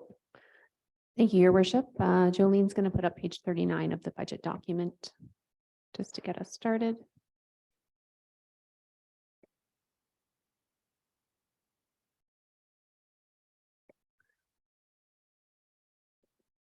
Okay, and as I indicated, so this request was received from the Active Transportation Committee prior to the release of the document. Some of their requests were already included in our capital budget, as these were also needs that were addressed by staff or identified by staff. And so you'll see comments such as new sidewalk Dominion, pedestrian crossings, William and Elizabeth. So we have talked about that as well. And so there are notes on the side from staff. And so it does let you know that it is included in the either the 2023 capital plan or the 10-year capital plan. So the new requests that we're dealing with today total 44,000. And if council were in support of those requests from the Active Transportation Committee, we would need to amend the capital budget that we did approve on day one. And so that would require an additional 44,000 to be added to that plan. And that is the motion that is before you. We also received a letter from the Active Transportation Committee. And so Jolene can put that up as well, just to give you a little more context as to what their request is.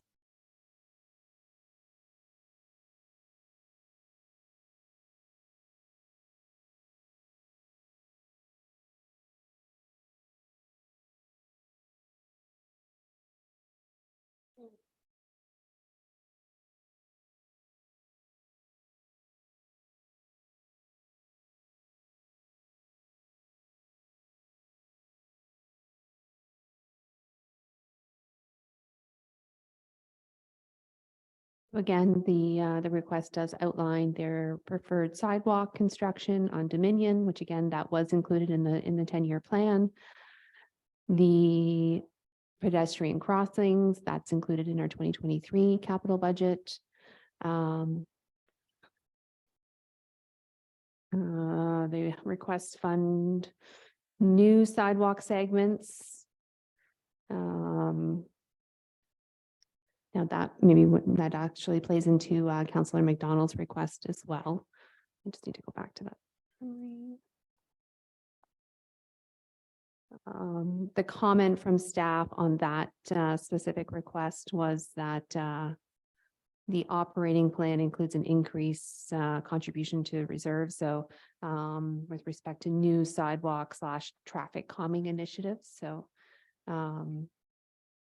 again, our capital plan, at least for 2023, was really focused on replacing the existing infrastructure that's in need of repair and not necessarily adding new.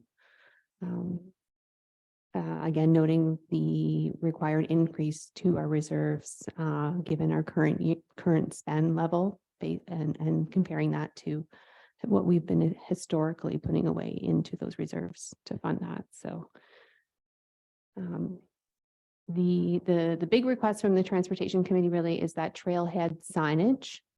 And so coincide with adding the same information to an updated multimodal map.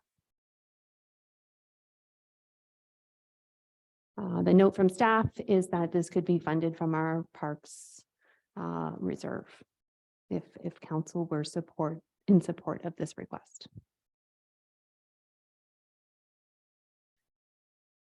If we want to kick off the conversation, it might be good to start with the trailhead signage. Perfect. Councillor Meredith. Sorry, I'm just shuffling papers here. So through you, Mayor Gordon, to Madam Clerk, or sorry, Madam CFO, or staff, can you just go a little bit more detail about this trailhead signage? Or does anybody have any information on it, or is it just, I don't know what I'm spending $40,000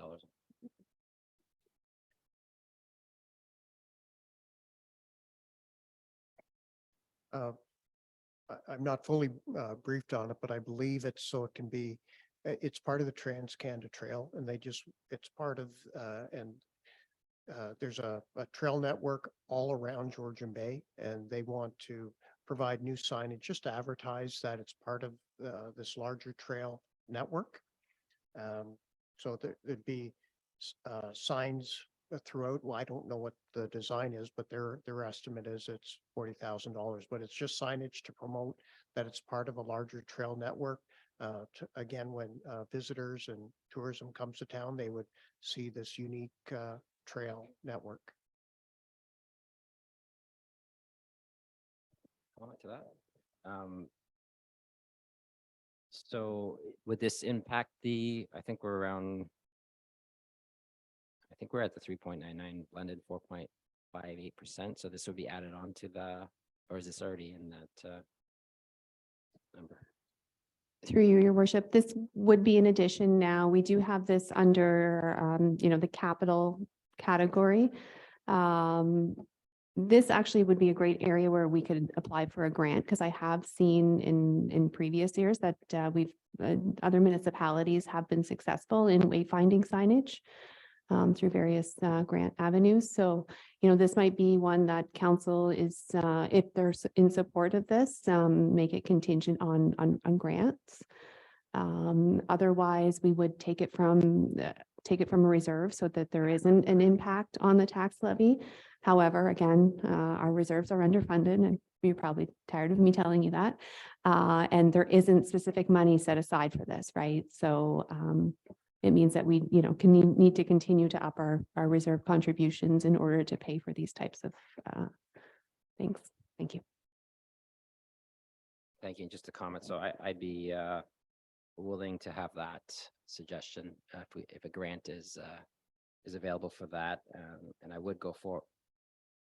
I would go forward with the I think it's $4,000 for. Oh, we're just doing the 40,000 right now, so we'll just worry about that. But comment, Mr. Flannery. Through your worship to Council Members, just to add to the CFOs, some of those part of the requirements too were around educational aspects in the signage and natural heritage, etc. So to our CFO's comments, there are lots of grants when you add those types of elements in as well. So again, to that recommendation, that's a very good option to make it contingent on a grant. Yeah. Do we want to discuss the merits of this any further or put an amendment on the table that, let her rip if there's a grant for it? Not wording, of course, but. Or do we want to talk about the merits of this before we break the conversation and talk only about the amendment? So we can move right along if we're all content with grantness. Oh, yep, Deputy Mayor. Thank you, Your Worship. Happy to, I guess, the CFO, somebody from the staff. I'm just not quite sure about the Canada Trails entity itself. And the other aspect is the existing signs. If this is a new area, they must have a sign plan to relocate their existing signs to cover certain areas. Just going back to the entity itself, it sounds like they're giving the municipality the responsibility or like to put the signs up just because we're on the Canada Trail system. There should be some equal partnership for that kind of, I guess, partnership to look at to cover the costs for those type of things. Through your worship to the Deputy Mayor. That is at times true. I mean, last year, for example, because it's part of the Trans Canada Trail. It's also part of the Simcoe County Loop Trail. So the county, for example, last year was a partner with the town here and provided some signage referencing specifically the Simcoe County Loop Trail, say. So that's common. That definitely is true and happens at times. I'm not aware of any suggestion from the county or anyone else at this time. but that has happened. And for example, again, it did last year. So there was increased signage added for how to find it and several locations throughout, again, referencing the Simcoe County Loop Trail and was done in partnership with the county. So that does happen. Just I'm not aware of any at this time from anyone else. Thank you. Just to follow up with that, though, if it's an addition of a new trail, why wouldn't they just revamp or relocate some of the signs to make sure if it's that location? Because there's always signs, there's probably signs there already, just extended somewhere else. Or is that just a requirement that you have to find information in certain kilometers? I'm not quite sure what the criteria is for that. Through your worship to the deputy mayor, yeah, it wasn't necessarily that there was a new trail, and really the county's goal was just to add additional signage, update some. Signs don't last forever; they wear off. So part of it was replacing and updating some signs. I believe they had a bit of a logo change as well. So then you want to update signs and then just add additional signs to help people find that trail, because sometimes trails will break off at different parts and people don't necessarily know is it left or right, say. So it's really just educational as well. So it wasn't necessarily that there was an additional trail, just some additional signage to help people identify it. Councilor McDonald. I move for the amended motion contingent on applying grants. If I have a seconder, we can move. Councilor Bullock can be the seconder of that one.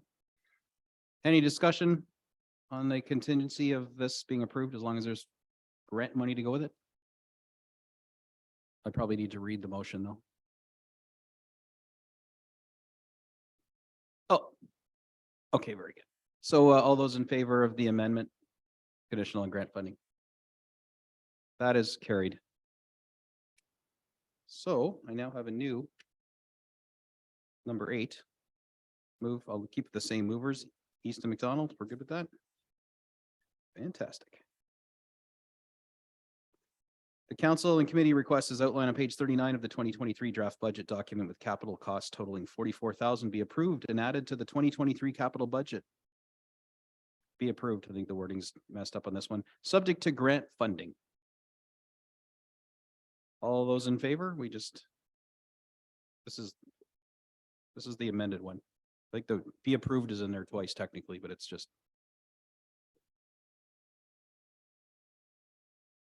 Are we good with this one? So the 44,000, is that just signs, or is the 4,000 mixed in there somewhere too? And we're saying that grant funds have to support that as well. The whole thing's grant funded.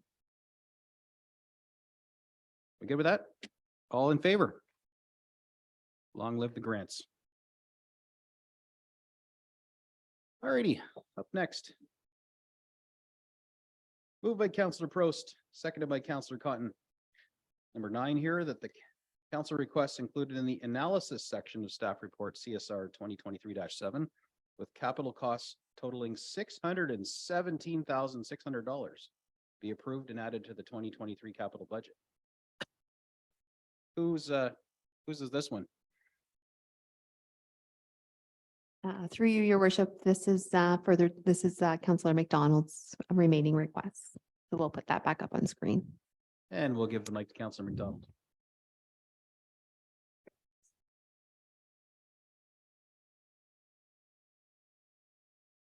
Mr. Mayor. This is your sidewalks. It's coming up on the, it's coming on the screen momentarily. We're just getting. the page Okay, here. so the sidewalks has already been addressed in a previous. It's on here as well. So both the Active Transportation Committee and myself both asked for the sidewalk in the same place on Dominion Avenue. No. Okay, straighten me out, please. Through you, your worship. No, I believe they're in separate locations, both on Dominion, but separate locations. Okay. And if clarification, if I may, are my sidewalk requests in the 10-year plan at all? which if you want me to clarify, are on Dominion from 8th to Carpenter Park, and then from Margaret Street to Penetang Road, as well as on Victoria from 8th to Penetang. It wouldn't even have to go to Penetang Road. It would only have to go to Woodland. Through your worship to Councillor McDonald. So that one's you guys have heard this a couple times as well, is that that's a yes and no. New sidewalks on Dominion from Penetang Road to Margaret Street is a yes. Those are. And as far as Woodland, from Penetang to Woodland, is actually in for this year, and council has now already approved that as part of our capital plan for 2023. Extending from Woodland now up to Margaret is in the plan for next year. So that part is a yes. And then the second section you referred to on Dominion 8th to Carpenter, there's actually within the 10-year capital plan, I believe it's within 2 years here, is really a full reconstruction. So that's an item that would be addressed then. For both sections of Dominion, the answer would be yes. The section on Victoria is the one that would be a no. That currently is not listed in the 10-year capital plan or identified as a top priority location.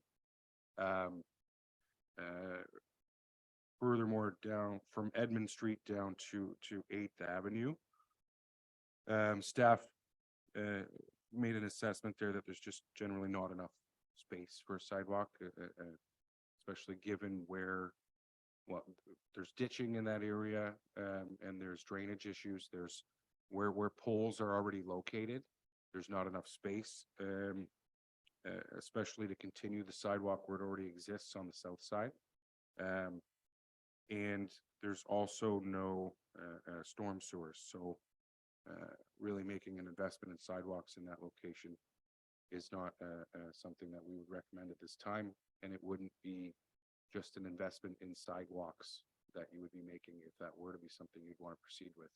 There'd be a much more substantial investment required that involves curbs and drainage issues and stormwater installation that doesn't currently exist there.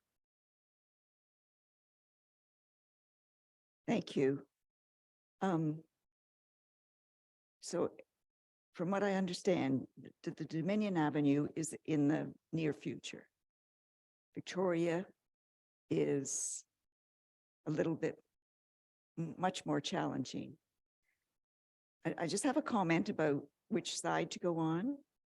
I often switch, the town already switches sides. I can give you the example of walking down Dominion from 8th. You're on one side until you get to 6th, and then you cross the road and go on the other side. So it's not impossible. It's been done. So I will be happy to leave Victoria for future review because there is sufficient traffic there. Pedestrian traffic, that is. It is within a school zone.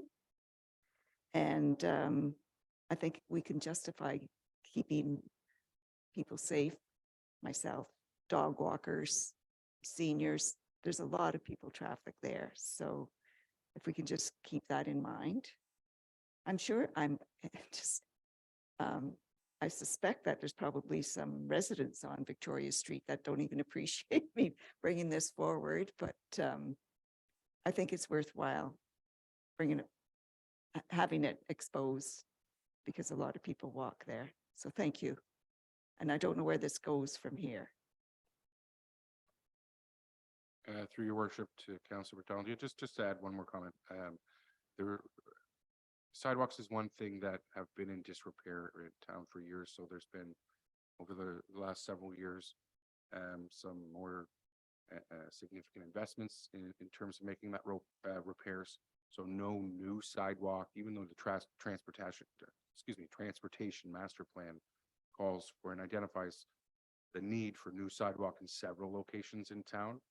it hasn't been the priority. This is actually in 2023, the first time since that master plan was made where a new sidewalk is in the plan and has now been approved by council. And that's the section on Dominion. So, you know, that is good news. We've been able to make some repairs and now are at the point where we're proposing to make an investment in some new sidewalk. I would say Victoria again does introduce a significant challenge, and that might be it's a larger discussion, but yes, to your first two, Dominion portion of that even is in this for this year, the continuation for next year, and then beyond that, the second location on Dominion is up for reconstruction within 2 years. So the good news is 2 out of 3 of those within 2 years should be done. Thank you. And I'm sure you're up for the challenge for Victoria. Thank you. Mr. Campbell, anything to add in here? Your worship, to all of council, Mr. Sobel had mentioned the transportation master plan, and we need to do some updates to that, as well as the water and wastewater master plans as part of our conformance with the MCR that the county has done.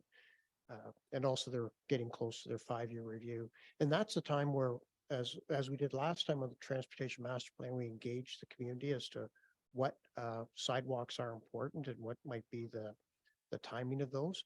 So we do have some new sidewalks. We're still repairing the old sidewalks. We'll be doing an update to the transportation master plan, which will have some public input.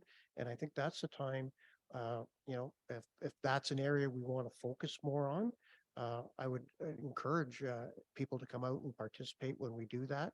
And then as a result of that master plan and the decision, if council was to adopt it, that's what modifies our 10-year plan. Because the current master plan has $54 million worth of improvements the community wanted. And we don't have $54 million of improvements. So you have to prioritize. And we built the safety ones in first, such as the crosswalks and a couple other things we built into. That's how we prioritize what came out of that master plan. So when we do the update, again, that's a time for the community to tell us what they think would be the priorities and then try and build it into the plan. So certainly the sidewalks you've mentioned, you know, certainly they're something we could do. We could build it in. The master plan, I think, had 20 sections of new sidewalks all over town. So even if this your request today is not accepted, we've already approved some new construction on Dominion, and then I think we can have a separate discussion on that 10-year master plan as part of the transportation master plan to reprioritize some of these other issues, because again, the wants are more than we can afford. But if council approves this, it gets into the master plan. That's the other thing. It would get into the capital plan if council was to approve this. Thanks. That's good advice. And the Active Transportation Committee that Councillor McDonald will be on will, I'm sure, provide all kinds of input to that as the time comes, even if we don't usually get a lot of resident turnout. They can channel that through Active Transportation. So any more discussion about this? And I'm assuming that if it's we're not parsing this or pulling pieces out of it, this is an all or nothing motion right now. Councillor McDonald? Could we clarify the motion, please? What was? So it doesn't list the projects, it just lists the amount, capital? And it's capital. Yep. Comes out of reserves, doesn't affect the tax rate. Madam CFO, perhaps you can clarify. Correct. It would not impact the tax rate. However, there is no current contribution to sidewalks for these projects. So my suggestion would be if Victoria Street, for example, was added to the budget, we should add a corresponding transfer to sidewalks in the operating budget. So and that would impact the tax rate today. And the motion that's going to be read, does it include Victoria Street? It does. And so the motion does include all 3 of those sections. And so I might suggest that we take out that first project that is included. of the 95,100. And so I can give you a revised amount. It's 2 projects. It would be the second project. Again, the Dominion to 8th Street, that's the first project. That would already be within a full reconstruction project within 2 years. So I would recommend removing that one if you were wanting to vote the Victoria 1 Street through, in addition to removing the second one. I mean, there would be the option, it would be an additional, because part of that is already now been approved for 2023. So if you were to want to make that full extension all the way to Margaret Street beyond Woodland, then it would require an additional $80,200.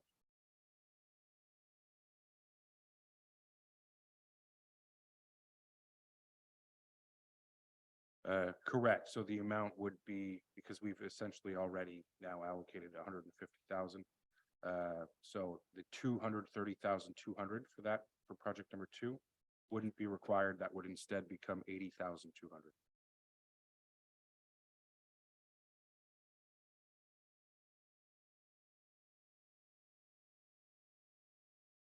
Well, Madam CFO's crunching numbers. Councillor Downer, do you have some comments?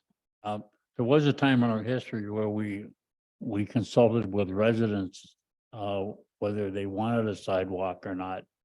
Do we still do that?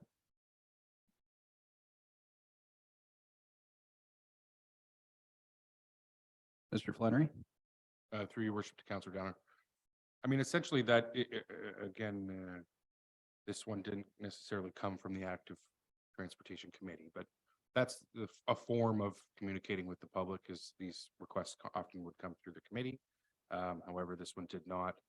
And I'm not aware of any, I know we just stopped with engaging Midland, but I'm not necessarily aware of any community outreach we've done on this topic in this particular location, or surveying of any kind for these locations here, because again, they've just really been presented here now. When the sidewalks on my section of street, they removed one. They went to each resident to get their opinion on whether they should remove them or leave them in. That's what I'm asking. Do we ask the residents whether they want a sidewalk or not? Mr. Campbell? Through your worship, Councillor Downer. When we did the master plan, that's where we engaged the residents as to what they wanted and what they didn't. So that's one process we went through. In this case, we have a recommendation from a council member without public consultation and without going to the active transportation committee. So this is the councillor's ability to ask that request as part of the budget process. If council wishes us to have public engagement prior to this project being approved, we certainly can and will do that. So it's really, this isn't a staff recommendation, this is council's recommendation right now to us. So if you direct us to put a sidewalk in, we'll put a sidewalk in. If you direct us to have public consultation on this, and then, you know, we'll do that also. This is just a little bit, you know, usually we're recommending things in a process. This is council's recommendation to us right now. Some follow-up? Yes, I would recommend that we ask the residents on the street whether they want a sidewalk. Maybe they don't want one. There's a lot of areas in town where they don't want them. Deputy Mayor? I just have a question for staff. The sidewalk on Dominion from 8th to Margaret, that area, is that in for consideration, or? Through your worship to Deputy Mayor, it's from 8th to Carpenter Park is what the particular request is here, and that's the location that I was referring to that would already be part of a full reconstruction project within the next 2 years. So Right. That section essentially would be covered then at that time. And then on Dominion, the section that we would begin here this year now, as part of all the project that's already been approved, would be from Penetang Machine Road, excuse me, to Woodland. And then the next section continuing from Woodland up to Margaret would be next year. And that's what the additional 80,200 would be, and hence that amendment. Well, the question I have would be from 8th Street, and you're looking at one side or both sides, because in that area, the Carpenter Park is a big ditch, and for consideration, it's probably going to be very expensive just on the fact that for drainage of water would cost possibly flooding in certain areas. And I don't know whether that's in consideration. I might be wrong on that, but I'm just reminding myself walking the streets when I was campaigning, reminding me of those streets. Mr. Campbell. Through your worship, this is starting to get confused with our larger capital budget. We talked on Tuesday about the reconstruction project on Dominion, and council approved starting the engineering works for those, for 2 sections of that road. And those roads will include rebuilding the sewers, the road, and adding sidewalks where there isn't sidewalks. The cost of those, those 2 projects already that we have in the capital plan are likely going to run $6 to $7 million for those reconstructions of the road. So I just, right now, our capital budget is starting down this path of fixing Dominion Street. It's going to be a very expensive project. It's a long stretch of road. And as I said, if council wishes us to advance the construction of sidewalks, that's your prerogative. But right now we're trying to start at King Street and work our way westward, rebuilding the sewer system because we've got some combined sewers. We're fixing the sidewalks as we go and adding as we are. As Mr. Flannery said, we already have some like the sections included in our $6 or $7 million rebuild project. So again, if you want to, we can always spend more money. I'll build whatever you want. It just costs money and timing wise. So we think we've put a responsible capital plan together with some of these considerations. We can always speed that up if that's the wish of council. Thanks. I'd like to take a poke at this here. We have dwindling reserves that are effectively nosediving into the negative. We have a plan already to slowly, as we have money, build and extend our sidewalks. We also are stricken with many sidewalks that are in state of disrepair and have orange spray paint that causes trip and fall and lawsuits. I just think that there's no way right now I could just approve on just a whim or a wish adding this kind of dough and starting to make sidewalks when there's so many that are ahead of it. I mean, I can almost hear the people in Aberdeen, yelling right now at their TVs, what about, so I just think as well intended this is, we have an active transportation committee, we have a plan, we have a 10-year capital plan, we have road reconstructions already. I think us tinkering in there going, it would be nice to have a sidewalk in there when we don't have any money to support it. And quite clearly, we struggle already clearing snow from our existing sidewalks. It takes us days and machines are breaking down. And every time we want a new machine, it's $250,000, right? And then we need operators to operate those machines.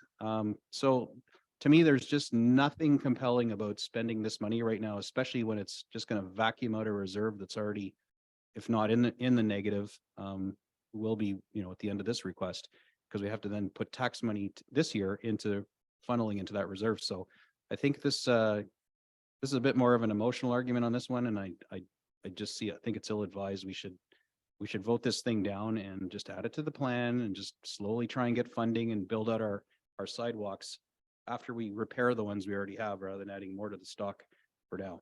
Even though I'm on one of the streets, I think that's getting one. I know people walking on the streets. I get it. There's a danger. It'd be better to be on a sidewalk, but It just, to me, this just seems like too much money to add on to the budget at this point, especially when it's not, there's no science behind it. There's no consultation behind it. The committee hasn't recommended it. Staff already has plans for other things. Just everything about this seems to be a little too, cart before the horse, if you will. That's for what's worth. I don't have much else to say on it. Mr. Mayor, Councillor McDonald. I don't take offense. I probably put the cart before the horse. I'll chalk it up to my inexperience. So if we call the vote, I won't support it either. So let's move on. Wasn't trying to kill a conversation, but if there's nothing else, then we'll just call the vote. All those in favor? Opposed? And it's defeated. Next is lucky number 5, moved by Councillor Ball, seconded by Councillor East. The 2022 insurance premium relief to the Midland Cultural Center of $20,070 be XXXX. Yes, because it's, what are we going to do with it? Are we going to forgive it? Are we going to defer it? Are we going to continue to simply add it to their growing debt because they don't pay for this? So for some background on this, and I'll tell you, this one, this was I think we all got the letter. I've had conversations with the board, and we've all read their rationale. But some background on this building, the $1 a year lease, the corporation that we lease it to for the $1 a year, what the framework was and expectations of paying for the insurance, and why this building is it unique that people whom we rent town assets to, even if it was given to us, are expected to pay for insurance. So there's a bunch of background here, because on its face and the way the letter is written, and God love Fred, I had some really good conversations with him about it.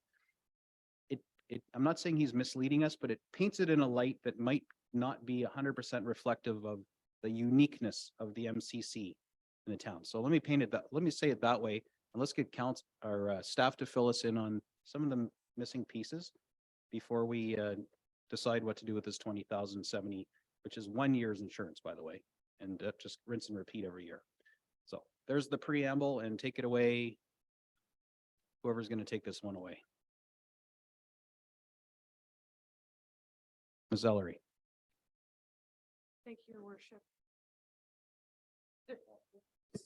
Sorry, thank you, Your Worship, members of council. I can give you a little background. This year's premium for the cultural center is $27,464 based on a replacement cost value for the building. That building, by the way, I believe is going to be on the list of buildings that we're going to have an appraisal, so we can get a much more accurate valuation on it. I'm not sure about the valuation because it hasn't been appraised in the past, but I can tell you back in 2010, the Weber Foundation donated the building to the town. Back in 2016, there was a staff report go to council and a request made by the MCCI for assistance with their insurance. We insure the building only. We have very little by way of content in that building. They have their own blanket of insurance for the contents and a few other things, D&O insurance and a few other things. So they came to council at one point in 2016 for some assistance with not just the cost of the insurance on the building, but the cost of all of their other insurance portfolio. In 2016, there was a grant essentially given to the MCCI. It was a declining value on their insurance starting in 16 for a total value of $20,000 grant. Over the years, it reduced by $4,000. In 2020, it was a value of $4,000. So in the year 2021, it would have been a zero grant. They would have been responsible for their entire value of their insurance. My understanding in going back into the history of this was that because 2021 was a COVID year and they were completely closed, we didn't bill them for the insurance that we were responsible for on the building. And then this year on renewal, they were given a bill for the cost, which is 27,464 this year, at which point it spurred the request for the town to forgive this amount. So I believe that's the number that they're asking for at this point for this year. I don't know if their ask is for continuing every year that we continue to underwrite the cost of their insurance in perpetuity, or if it's just for this year. But it would mean in short, 27,464 plus the HST for this year alone. Thank you. So the letter, I guess we don't have it to pull up, but you can see that the ask is for forgiveness. In my conversations with Mr. Hacker, they're projecting quite a serious deficit this year. They're trying to get people back out to shows, and they are hosting shows and trying to get their rentals going. And I think they even engaged somebody to run the Roxy Cafe. Don't know. I don't think it's open yet though. So they're making attempts, but they just see no hope of being able to pay this. And consequently, they also feel that perhaps they shouldn't be paying it, and that whoever made that deal in the past, which I can't imagine Mr. Hacker wasn't part of it, but that it's not something that's on the foreseeable future. They're just not going to be able to generate the revenues, and they'll just keep moving it as a debt year after year on their budget with and it'll just get deeper and deeper.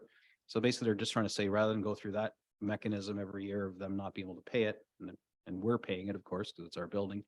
And we're not recovering it from them, that, hey, why don't we just forgive it in the moving forward, and we'll just eat the cost of that. Normally, when a commercial business rents from us, whatever their lease is, I'm going to naively assume includes things like the cost of our insurance, so that's not borne by us. We do it at least on a cost recovery, or I'd like to believe we do. Probably not in all our leases, because we have some pretty wonky leases, but in theory, that's the way it should work. The taxpayer shouldn't be out anything for having this.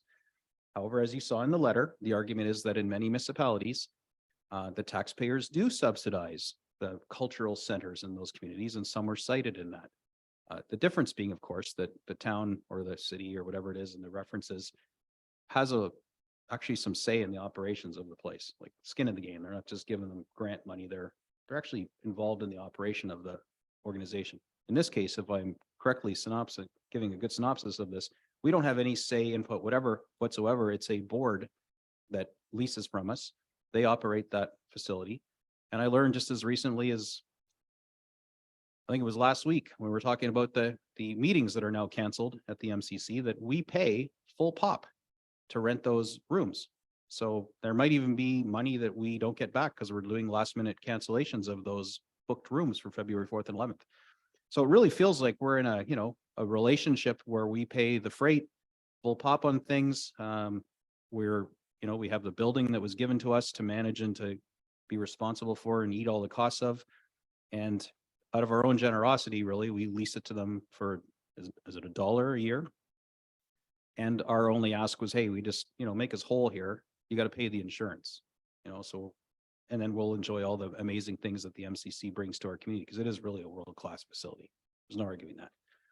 So what's being proposed here is basically an ask for leniency and forgiveness, and take one for the team. And that's another contribution to culture and the cultural center in our community. And I don't know how else to frame it. I think I'm accurately covering my conversations that I've had in plenty with Mr. Hacker. And I wholly believe in what they do and their attempts to try and rekindle their people that come back in their shows, and maybe even reinvent themselves, because the elephant in the room is there's a lot of folks in Midland who don't connect with the MCC. They see it as, I've told him, Mr. Hacker, this too, they see it as kind of a snooty, highbrow place, not for the regular schmo in Midland like me. And so they don't tend to go there. So they have some rebranding to do, and some maybe trying to reconnect and increase the relevancy in the community. So there's a lot of challenges before them. So the question is, while we let them try and figure out what they want to be and how they're going to rebrand themselves and be more relevant, and dare I say even self-sustaining, let alone profitable, do we eat this insurance at least for 1 year and either work with them or hold their feet to the fire, as we've done with other organizations, to find a way to be profitable, because we won't do this again. I don't know that there's much more I can say on that, and staff have input on this, would really be good, and then we can go around and have a conversation, because this is really a grant request, I think. Madam CFO? Thank you, Your Worship. My only comment is that we currently have 24,000 allocated in the 2023 draft budget for this insurance premium.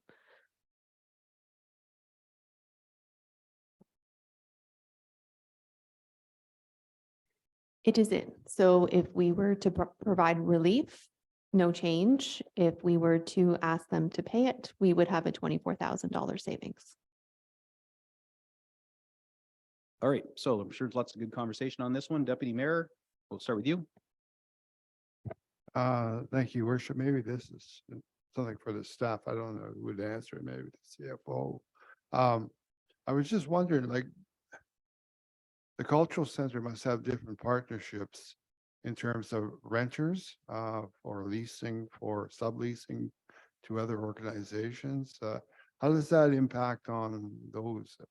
I'm not quite sure there's a restaurant there, or whether there's the different clubs that are associated with that. Do they pay part of the cost for rental, or are they required to pay insurance to who? I'm just not quite sure what the situation is on that. Maybe somebody can answer that. Through you, Your Worship, to Deputy Mayor Conton. We do not have their full financial information. We don't know what their revenues are or their operating expenses. We don't know, I don't know for sure what they're expending by way of insurance for their DNO or their directors and officers, their contents, and their various other policies. That information hasn't been provided to us. This request came when I renewed our policy on that building, and the agreement, which was put in place, signed by Mr. Weber and Mr. Hacker.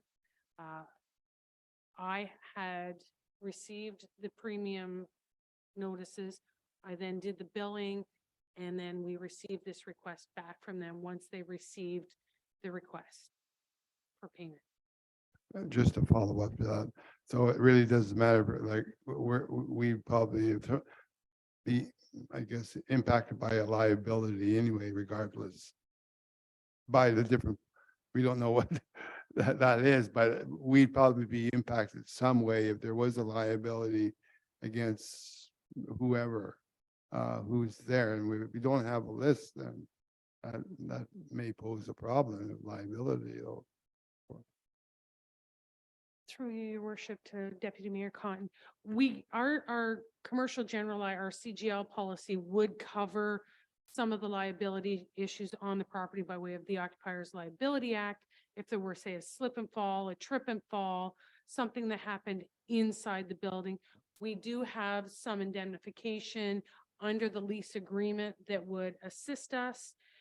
So that would probably be fairly minimal, but we do have this policy of insurance that would respond if there were some liability allegation. Hopefully that answers your question. I think I have just about everyone's hand wanting a bit of this one, so I'm just going to literally go down this way, and then I'll go this way. Councillor McDonald. Thank you, Mr. Mayor. Just in regards to their paperwork and their transactions and that, I know they have a new treasurer, and I know they're working very hard to get all their financial information in order. I would like clarification.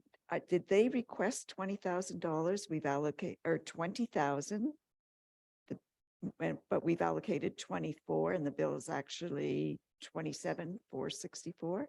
If they only requested 20,000, I'm willing to support while they get their act in order, because they've been out of commission for a couple of years, for 1 year, and revisit it.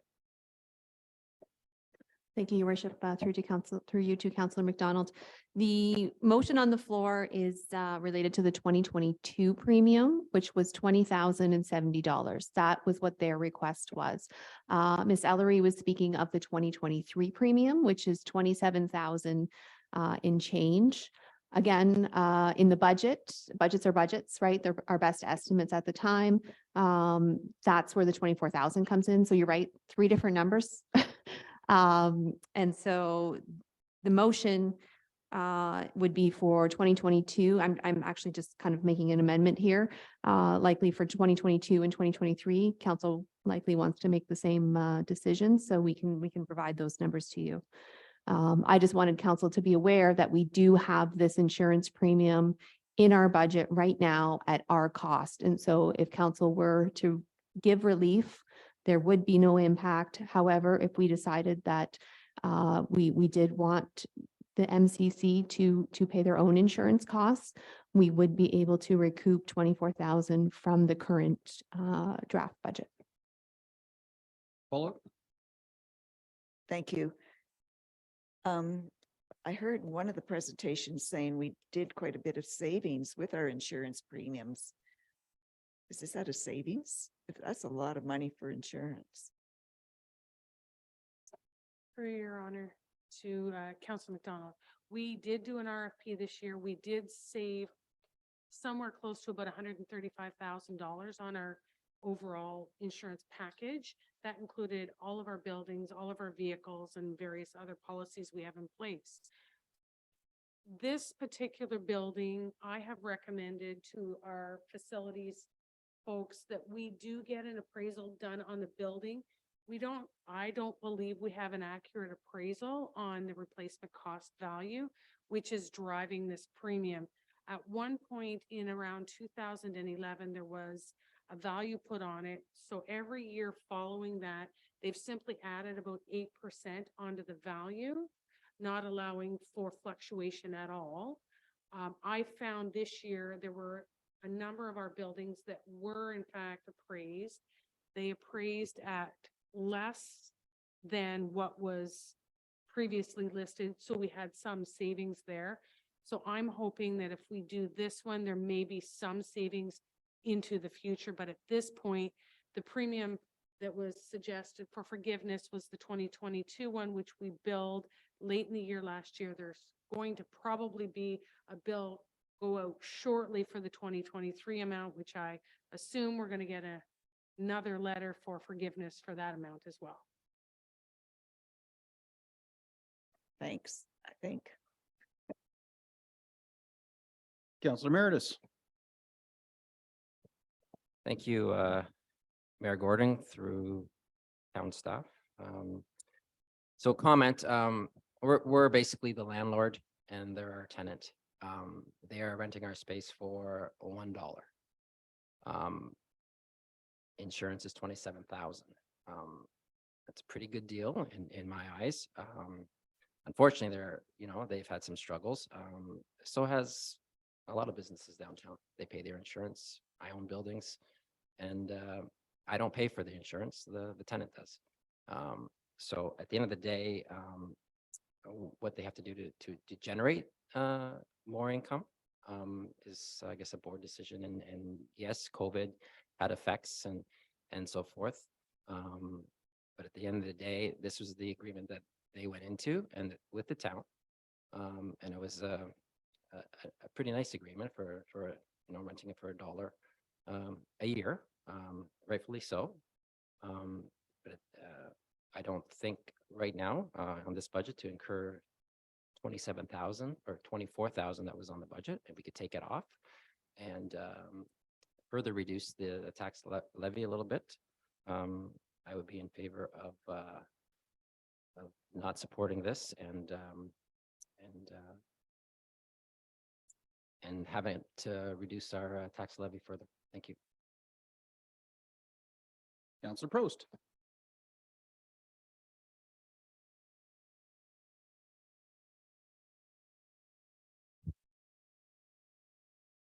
I think the MCC is very unique, and what it's brought to Midland is incredible.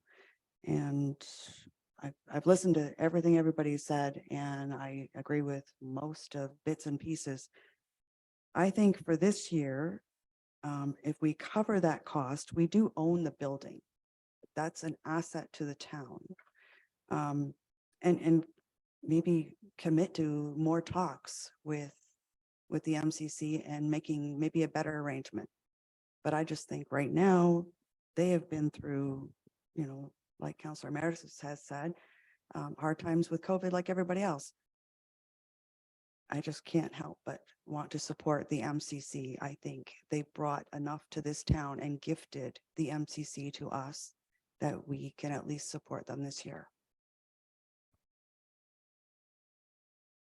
Thank you, Councillor Ball. I agree with Councillor Pros. I think that this year it's already in the budget. I think that they have been closed. They did have a hard time, and you can see that they are running events now.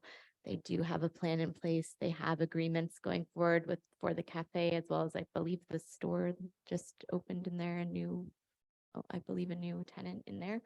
So I think that they are moving in the right direction. I would support this time 2022, but I would be hard pressed to support in 2023, because I think, agreeing with Councillor Meredith, $1 lease is a great deal, and they do offer a lot of things for the town of Midland, and I think that's reflective in that dollar. But I think asking for 2023 insurance is not a far reach. Councillor Downer. I support paying a one-time shot. The Weber Foundation spent $11 million on this building. And it is great for the town of Midland, not only the town of Midland, nor Simcoe. And I know they're on hard times, so I don't want to do this every year. I think we have to sit down and hash something out, but I would support a one-time payment. Councillor Bald. Did you have your hand up, Councillor Bald? Oh, I did, but that's okay. I'm for.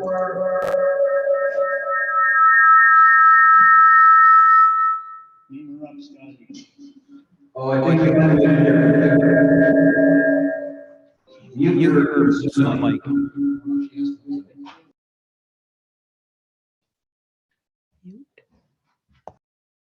You're coming in hot.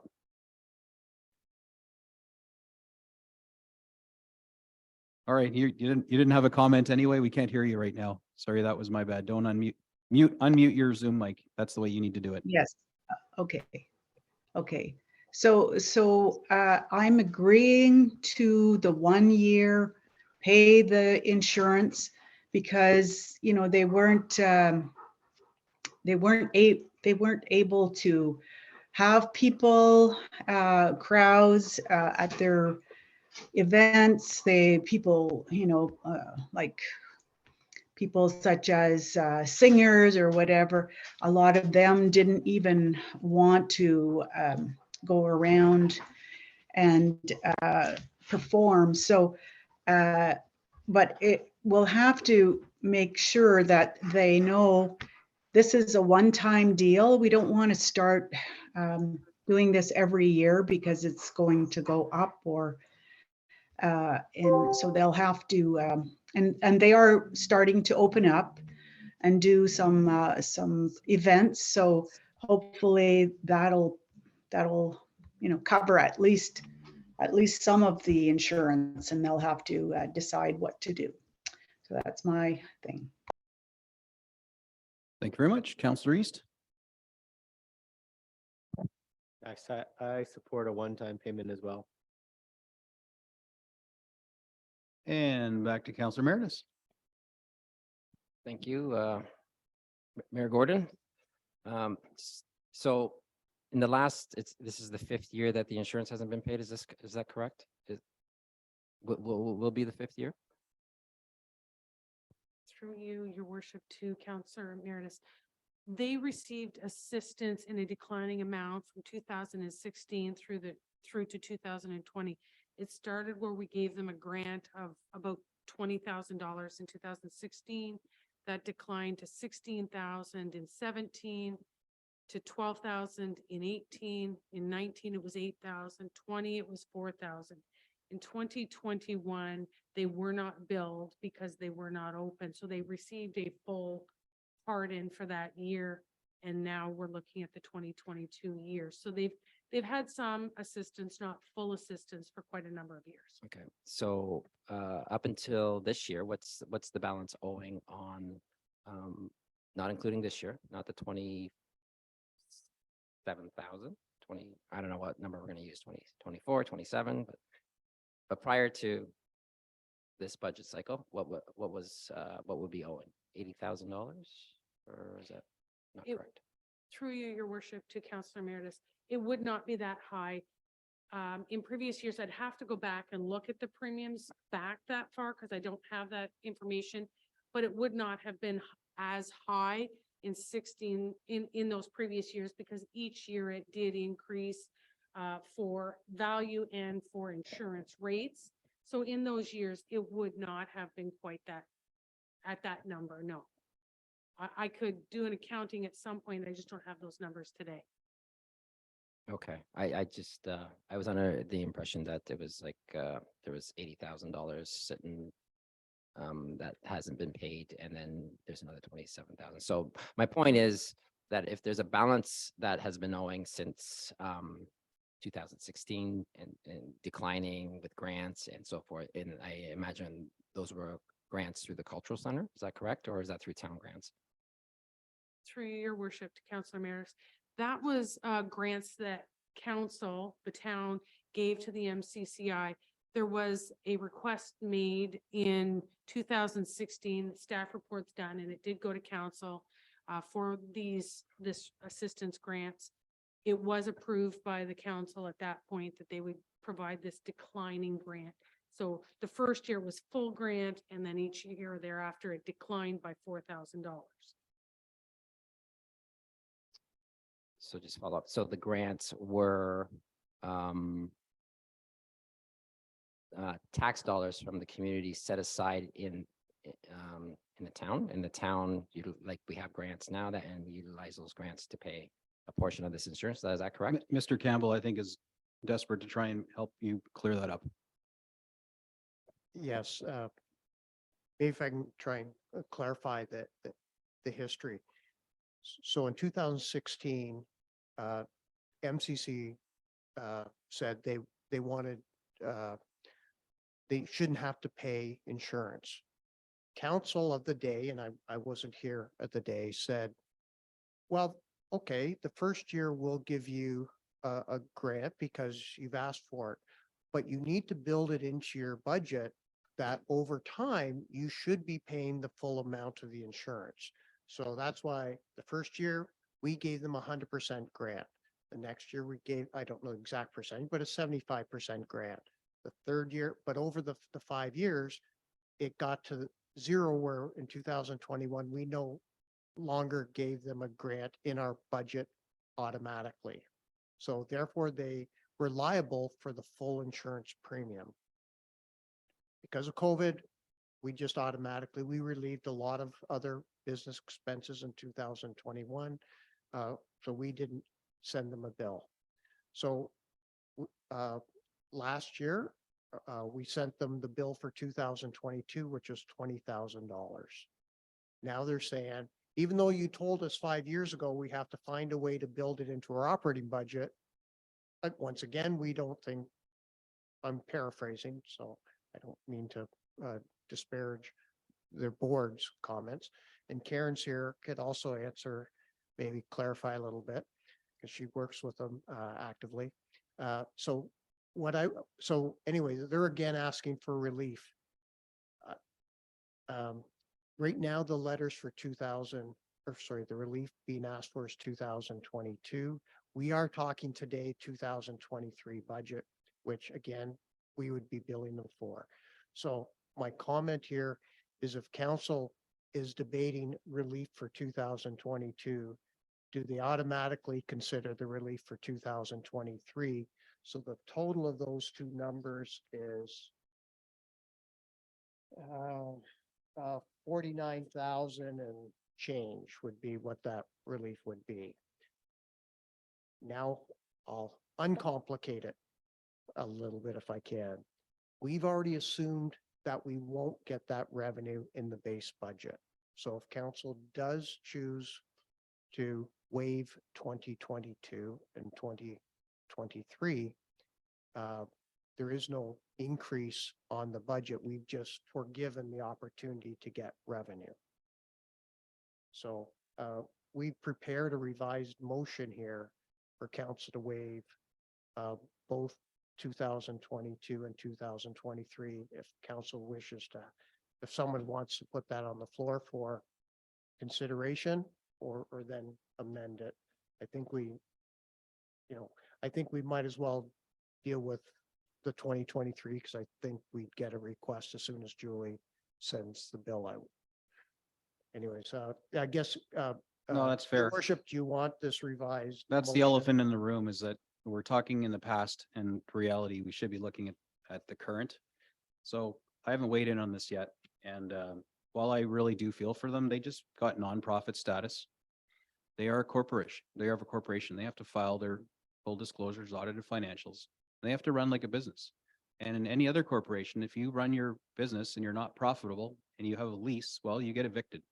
And I'm not suggesting that we turn them out, but like clearly, if you don't have any, I will say, skin in the game, because you're paying $1 a year, you run a business that's obviously not resonating with a lot of people in a town. And it's a place I love, by the way. I do go it, but there's a lot of people in town who just don't go there. They have problems with their marketing, their branding, and I just don't know that they're serious enough about needing this money. If you faced eviction or your corporation was going to implode because you couldn't run it properly like a business, that's what hundreds of thousands of other corporations in this country face every single day. And some of them die. And it would be a horrible shame, but some of them, like, they rekindle from the ashes and they're rebuilt and they're run better next time because they're run more as a business rather than a hobby. So I don't mean to, and Mr. he's probably stabbing his screen right now down south. I feel for them, absolutely. I think this is not a new problem. This has been a simmering problem that they've known about. This is like a slow motion train wreck. And the taxpayer is picking up the bill on this. We're trying to make tough decisions. We've added a lot of things. We've also made some cuts. We've made some deep cuts. And one of them was to cut 50% of the funding from another corporation that we, are holding their feet to the fire and calling to task for not being effective, or at least not being able to prove their effectiveness to us. So, I mean, I'm uncomfortable. I'm a little uncomfortable with the 20,000 in the past. I'm extremely uncomfortable for giving 50K. And then in 2024, when we hit this budget again, I don't see any business plan that shows that we're not going to be in the same boat again. We have to keep insuring this building. And if we reassess it and it comes in at a higher value, the insurance is going to be even higher. So in the absence of a business plan, or here's how we're going to turn the boat around, or here's our projections for profitability, and that's why we're asking for forgiveness. We don't have any of that. We have a letter. We have an organization that has worth and value, but hasn't demonstrated any demonstrable plan to get out of the hole they're in. COVID is not, you can't play that card for every single thing. And I'm just not comfortable supporting that kind of money and asking the town to support that kind of money in forgiveness. So I don't want to sound cold-hearted. And initially my position when I spoke with Mr. Hacker was, yeah, this kind of makes sense. Yeah, if the building burned down, the town gets all the money, not you. Why would you pay for it? I wasn't looking at it clearly until I started talking to our town staff, and they explained to me the reality of the situation and this amazing deal they have. Their inability or ineffectual, I'm not going to say unwillingness, because I believe there's will. I really do. They're good-hearted people that are trying hard, but maybe they're not business people. And maybe that board needs to be reconstituted with people that are willing to run it like a business so they can pay their bills. And so that's a tough conversation, but they're a separate corporation. We can't inject our counselors into it or any of our staff. And I mean, we already have staff that collaborate, but perhaps, Ms. Milling, you work with these folks. Is there anything you can do to add value to this? Because I'm really having a hard time feeling the love to open up that wallet. Certainly. I am the town's appointed ex officio on the board of directors. So that is the town's involvement. I believe Deputy Mayor Contin asked about that. Yeah. And also Deputy Mayor Contin, you asked if they had tenants and if they paid rent. Yes, they do have the Quest Art School and Gallery, Huronia Players, the cafe, and the new shop that's just opened up all do pay rent. They don't all pay possibly fair market value because they are all not-for-profit organizations. And yes, the Midland Cultural Center did just receive their charitable status, so that will take that burden off the town of Midland of having to process their receipts. I'm just going to put my board member hat on for 1 second. Just like to remind council of the very generous gift that we did receive from the Weber Foundation. A building like that would have cost the town of Midland $12 million to build. Their annual request for insurance is a small contribution towards that. And I will mention that they were on a good trajectory before the COVID pandemic hit. They are trying to recover. It's a sector that's having a difficult time recovering. But I know they are, and they have a bunch of new board members who are very excited.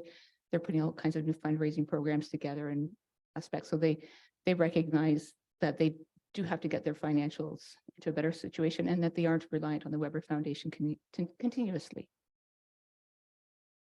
Fair enough. And follow up, I mean, it seems like they're the gift that keeps on taking rather than giving, but I'd be content if council, because I don't want to be the bah humbug guy here. If we put some guardrails on this, you know, if we said, well, it's our term anyway, we don't have any control over next council. If we said, you know what, we're going to do this one, but don't even bother asking us. If you don't have your financial house in order when it comes to 2025's insurance, well, you know, maybe we're going to find a new tenant or something. I don't know what the deal is. I'm sure there needs to be some kind of fire lit under them. They got to feel some jeopardy to really run that place and make it profitable. And as long as we keep giving them charity, I don't know what would light that fire under them. I know we just did that with EDCNS. They're going to be dancing for their dinner or they're going down, right? I have no fantasy that they will be refunded next year if they can't provide some ROI. I think, to be fair, we're treating EDCNS like that, a very valuable, multi-faceted economic development corporation. We probably shouldn't put on the kid gloves either with the MCC. So, not trying to be mean or harsh. I'll open it up here. I just kind of said my bit on this. Councillor Ball. Yeah, I'm not in support of 2023. I honestly just can't even wrap my head around the fact that they're not going to be profitable this year. I've been to multiple events there and they're packed every time. The audience is packed, all the events have been packed, and they have multiple rentals in there that do pay a fair amount from just what I know about some of them. I mean, maybe not fair market, but they are paying much more than $1 a year. They're paying a lot more monthly in the thousands just for 1 to 2 rentals, let alone, I think, did you say 4 or 5 they have in there right now? Through Mayor Gordon to Councillor Ball, they have 4 anchor tenants within the building. In addition, they have rentals that would come in, for example, weddings. We rent the space for the Butter Tart Festival. They would also have corporate events in there. And then they also run their own events in Rotary Hall. And they'll also have third-party organizers. For example, the tribute bands that come in, they come in and they use the space. Yeah, so I don't even understand how they wouldn't be profitable enough to be able to afford $20,000 insurance. That is just mind blowing to me.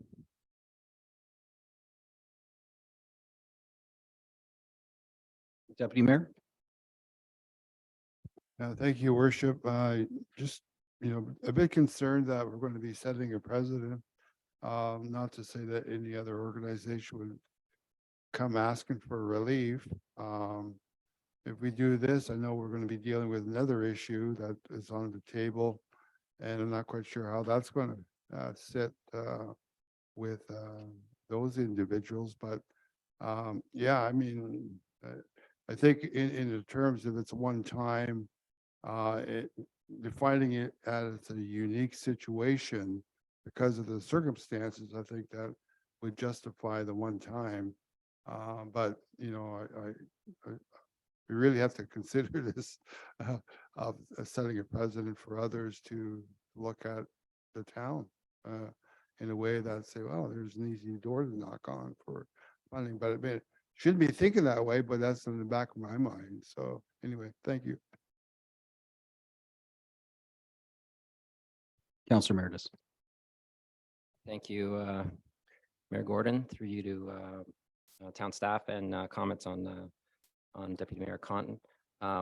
Unfortunately, this isn't a one-time gift. It's been a gift since 2016, from what I'm hearing, which is very surprising to me. I had no idea. So they already had 2016, 17, 18, 4 gifts from us, 4 freebies, wipe the slate clean. And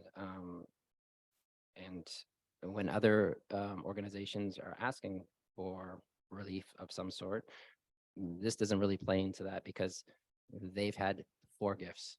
So,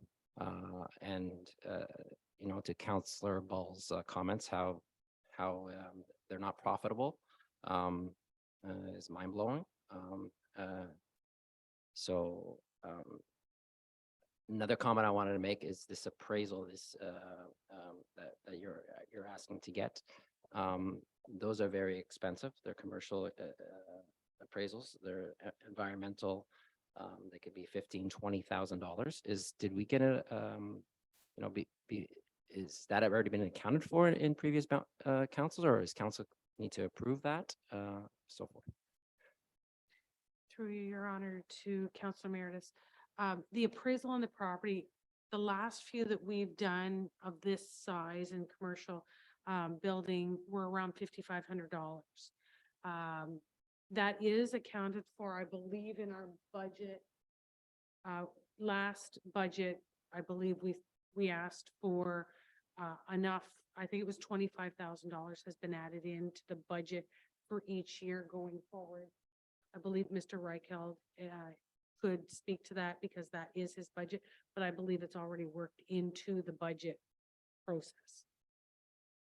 Okay, thank you for clarification, because I've tried to get commercial appraisals in my buildings downtown Midland, and there were like thousands of dollars when you tens of thousands if you have multiple buildings, and with the environmental impact on that, it gets pricey. So 5,500 is I'd like to know who your appraiser is, that's for sure.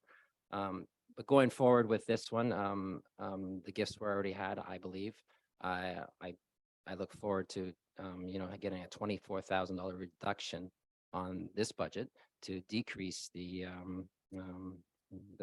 tax levy further, and I won't be in favor of gifting this insurance for this year or any years to come. Thank you. Councillor Prost?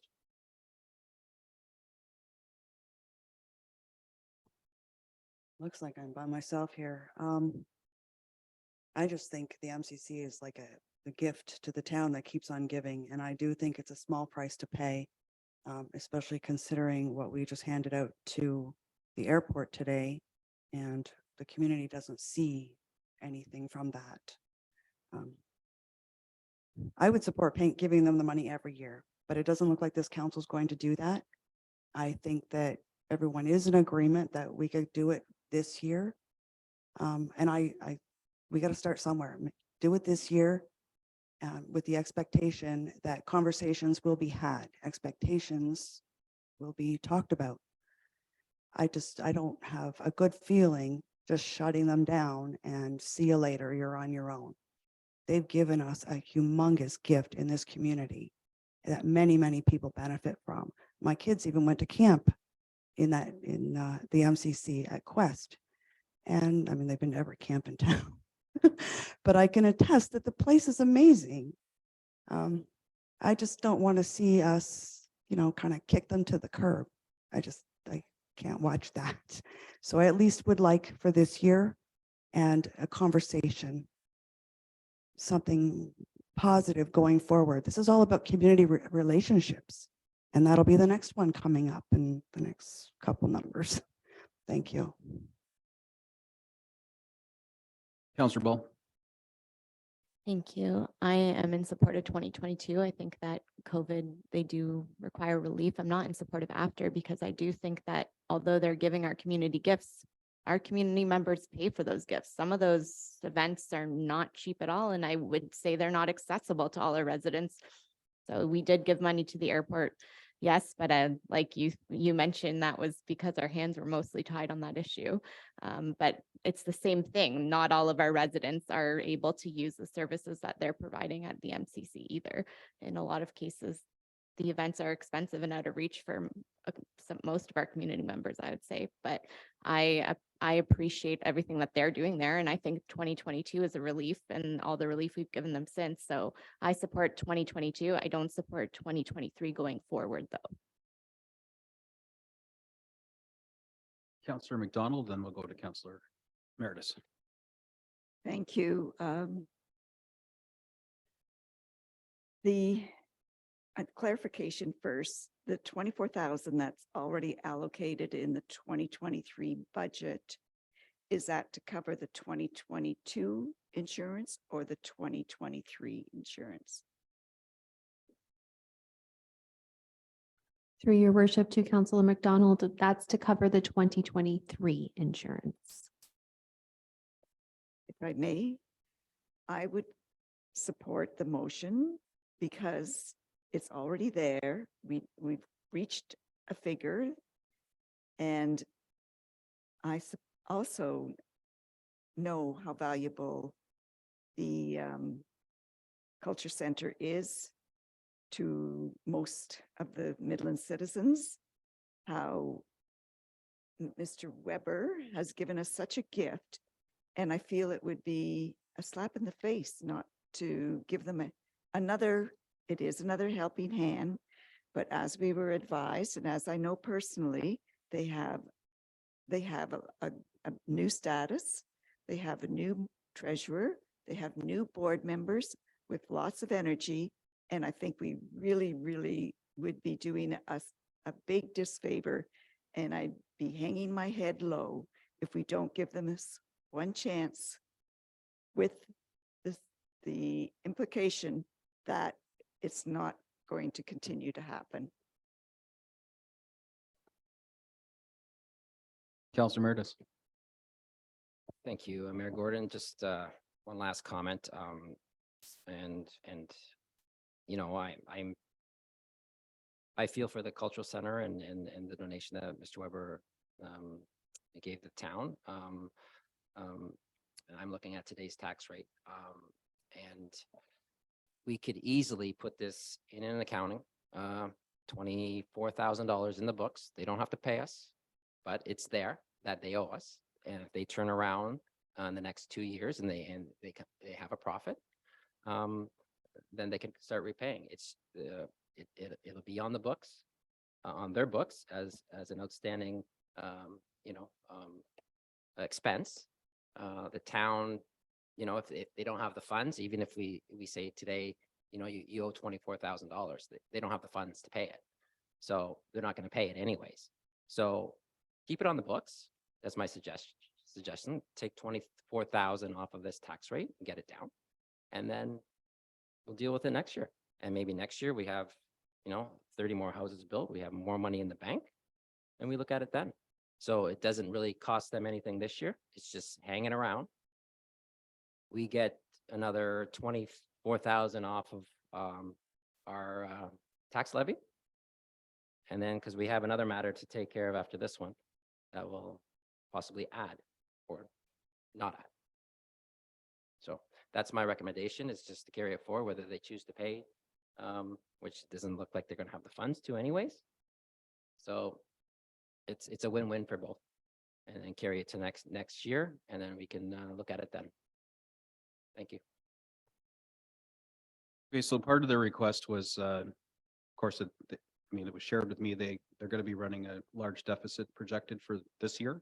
So there's no reasonable expectation they'll be able to pay this year, let alone last year's. That they see this debt accumulating, and their argument is that, we're realistically never going to dig ourselves out of this hole. So why don't we just call it what it is and just say we're not going to. They actually asked us to change the lease, I believe, so they weren't responsible for the agreement, I think, so they wouldn't be responsible for it moving forward. I think that was suggested in the letter. So the conversation I had with Mr. Hecker is that there's no expectation that they're going to dig themselves out of all this that they've owed in the past. And while they would like to believe that they're going to be able to pay for this at some point, it's unrealistic to expect that for 2023, given COVID and the recovery and all the things they're trying to do. So I think what we need to decide, I think maybe right now, is at least for the next couple of years, we're not doing this again next year, is are we ready just to basically take one for the team and say, what, this is one of the properties we're just not gonna recoup our insurance costs on and just call it for what it is, and whatever that insurance cost is every year, we keep it like it is now, built into our budget, because we got to pay it anyway. And the expectation is we pass that along to our tenants. We just need to collectively go, you know what? No, we're not gonna, we know we're not gonna get that money. And just stop making them have to come and their hat in hand saying, you know, please, sir, can I have some more because I can't pay. But to me, that rather than dealing with this one little money ask, I think that's the real question for us. Are we prepared to, as a municipality, just say, this is what we're going to contribute, amongst other things we do, to the MCC, and just say we're going to eat the insurance, whatever that number is yearly. That, to me, that might be a more responsible motion than trying to deal with this on a per calendar year basis. And just accept that Midland's going to contribute $20,000 to $30,000, more likely in the $30,000 range yearly for the next few years until there's a new council and they get to look at this again. And either sanctify that by changing their agreement, or we just agree that we're going to do that. So that's effectively the ask. This is going to be rinse and repeat. So, I mean, let's get to the root cause of the problem and try and deal with the root cause rather than the symptom. So what that would mean is effectively is a amendment, I'm sorry, Matt, that I would put on the floor just to try and deal with the elephant in the room, that the insurance premium to the Midland Cultural Center be waived. You know, I don't know if we put a time around it within our term, if we want to try and bind to the next council to it, or we just say be waived for the next 3 years, let's say, and see if they can pull out of their nosedive and become viable again. Not quite sure how I'd give that wording, but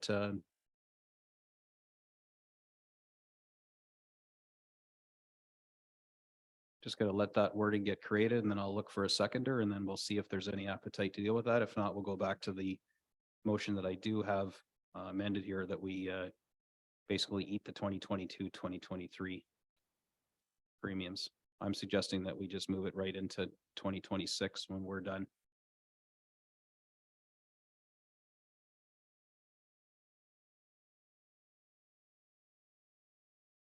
Can I comment on that, or are we waiting for the motion? We'll just wait for the motion, and I'll need a seconder, and then we can debate that.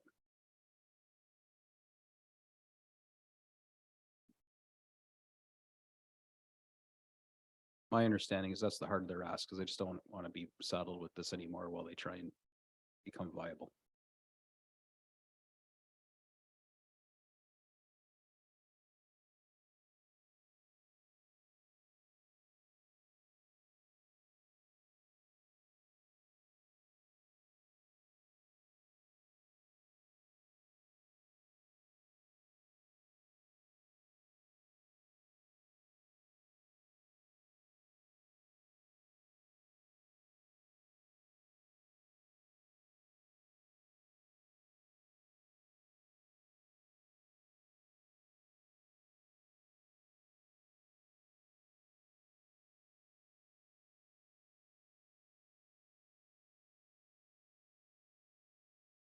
Considering what's left on the agenda for tonight, and not, we don't really have any plans to roll in tomorrow, and it would be very difficult for me to do that with my other employment and what I'm doing with scheduling. Would it make sense to maybe order some pizza or something, if we're going to keep running for another few hours? Your worship, when you look at the agenda, really, we have one more contentious Oh, okay. recommendation, and the rest after that are the routine. More housekeeping? Housekeeping. Okay, good. I just don't want anyone to keel over. It's long days.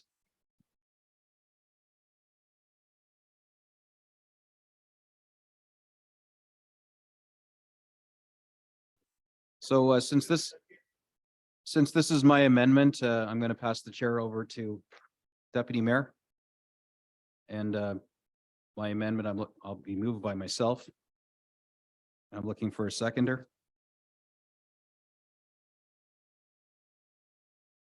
And there's my motion.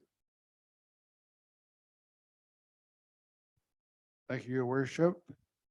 I have a motion here moved by Councillor Gordon, or sorry, Mayor Gordon, a second by Councillor Prost, that the insurance premium for Midland Cultural Center be waived for this term of council.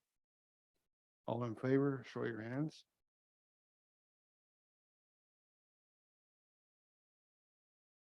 Those not in favor, show your hands. Defeated? And we'll now go back to the original motion, back to you, Your Worship. Thank you very much. So the original motion on the floor is moved by Councillor Ball, seconded by Councillor East, of the 2022 and 2023 insurance premium relief to the Midland Cultural Center of $20,070 and $29,661, which is this year's, be approved. All those in favor?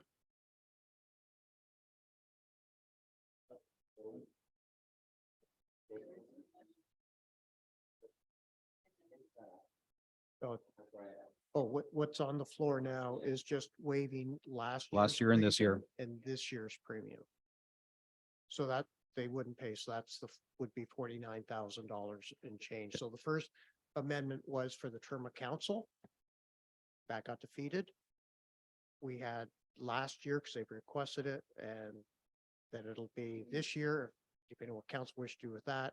And then we'd be back just to last year's motion would be. Right, we're dealing with this year. It's already in the budget. You know, we've already established that it's in the budget already. So if we approve this, we're not adding to the budget. We're just not going to collect this from them because they have no ability to pay. So we're just dealing this in little chunks now. I was proposing the last time to deal it just holistically, but this is a 2-year. So this is last year's, you know, we never recouped. We're not going to either if we go with this. And then this year, there's no expectation that we're going to recoup it either.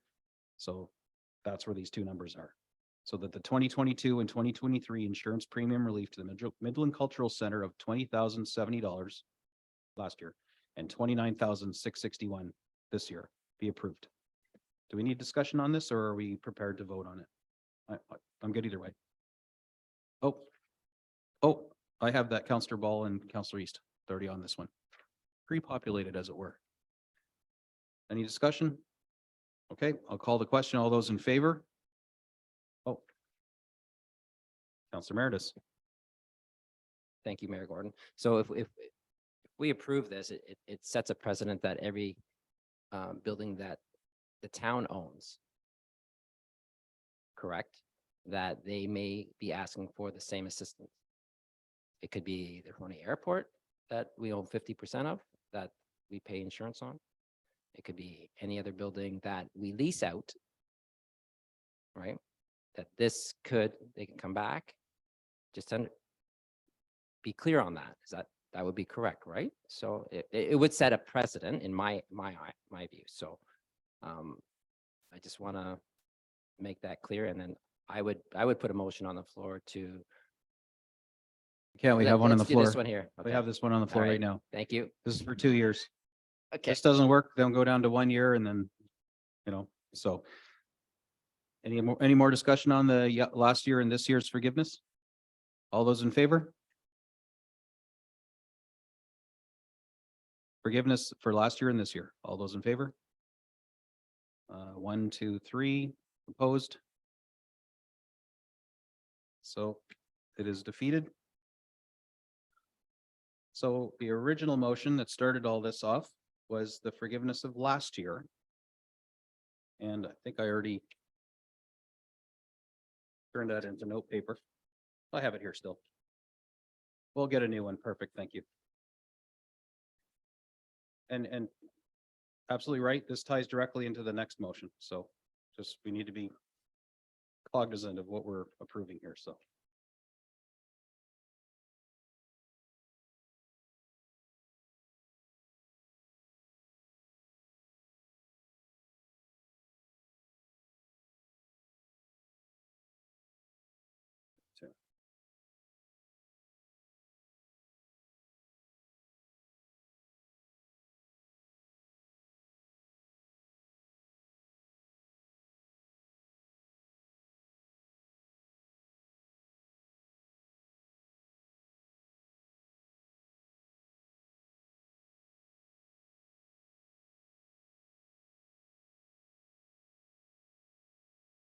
All right, council, we're back to the original motion moved by Councillor Ball, seconded by Councillor East, that the 2022 premium relief to the Midland Cultural Center of $20,070 be approved.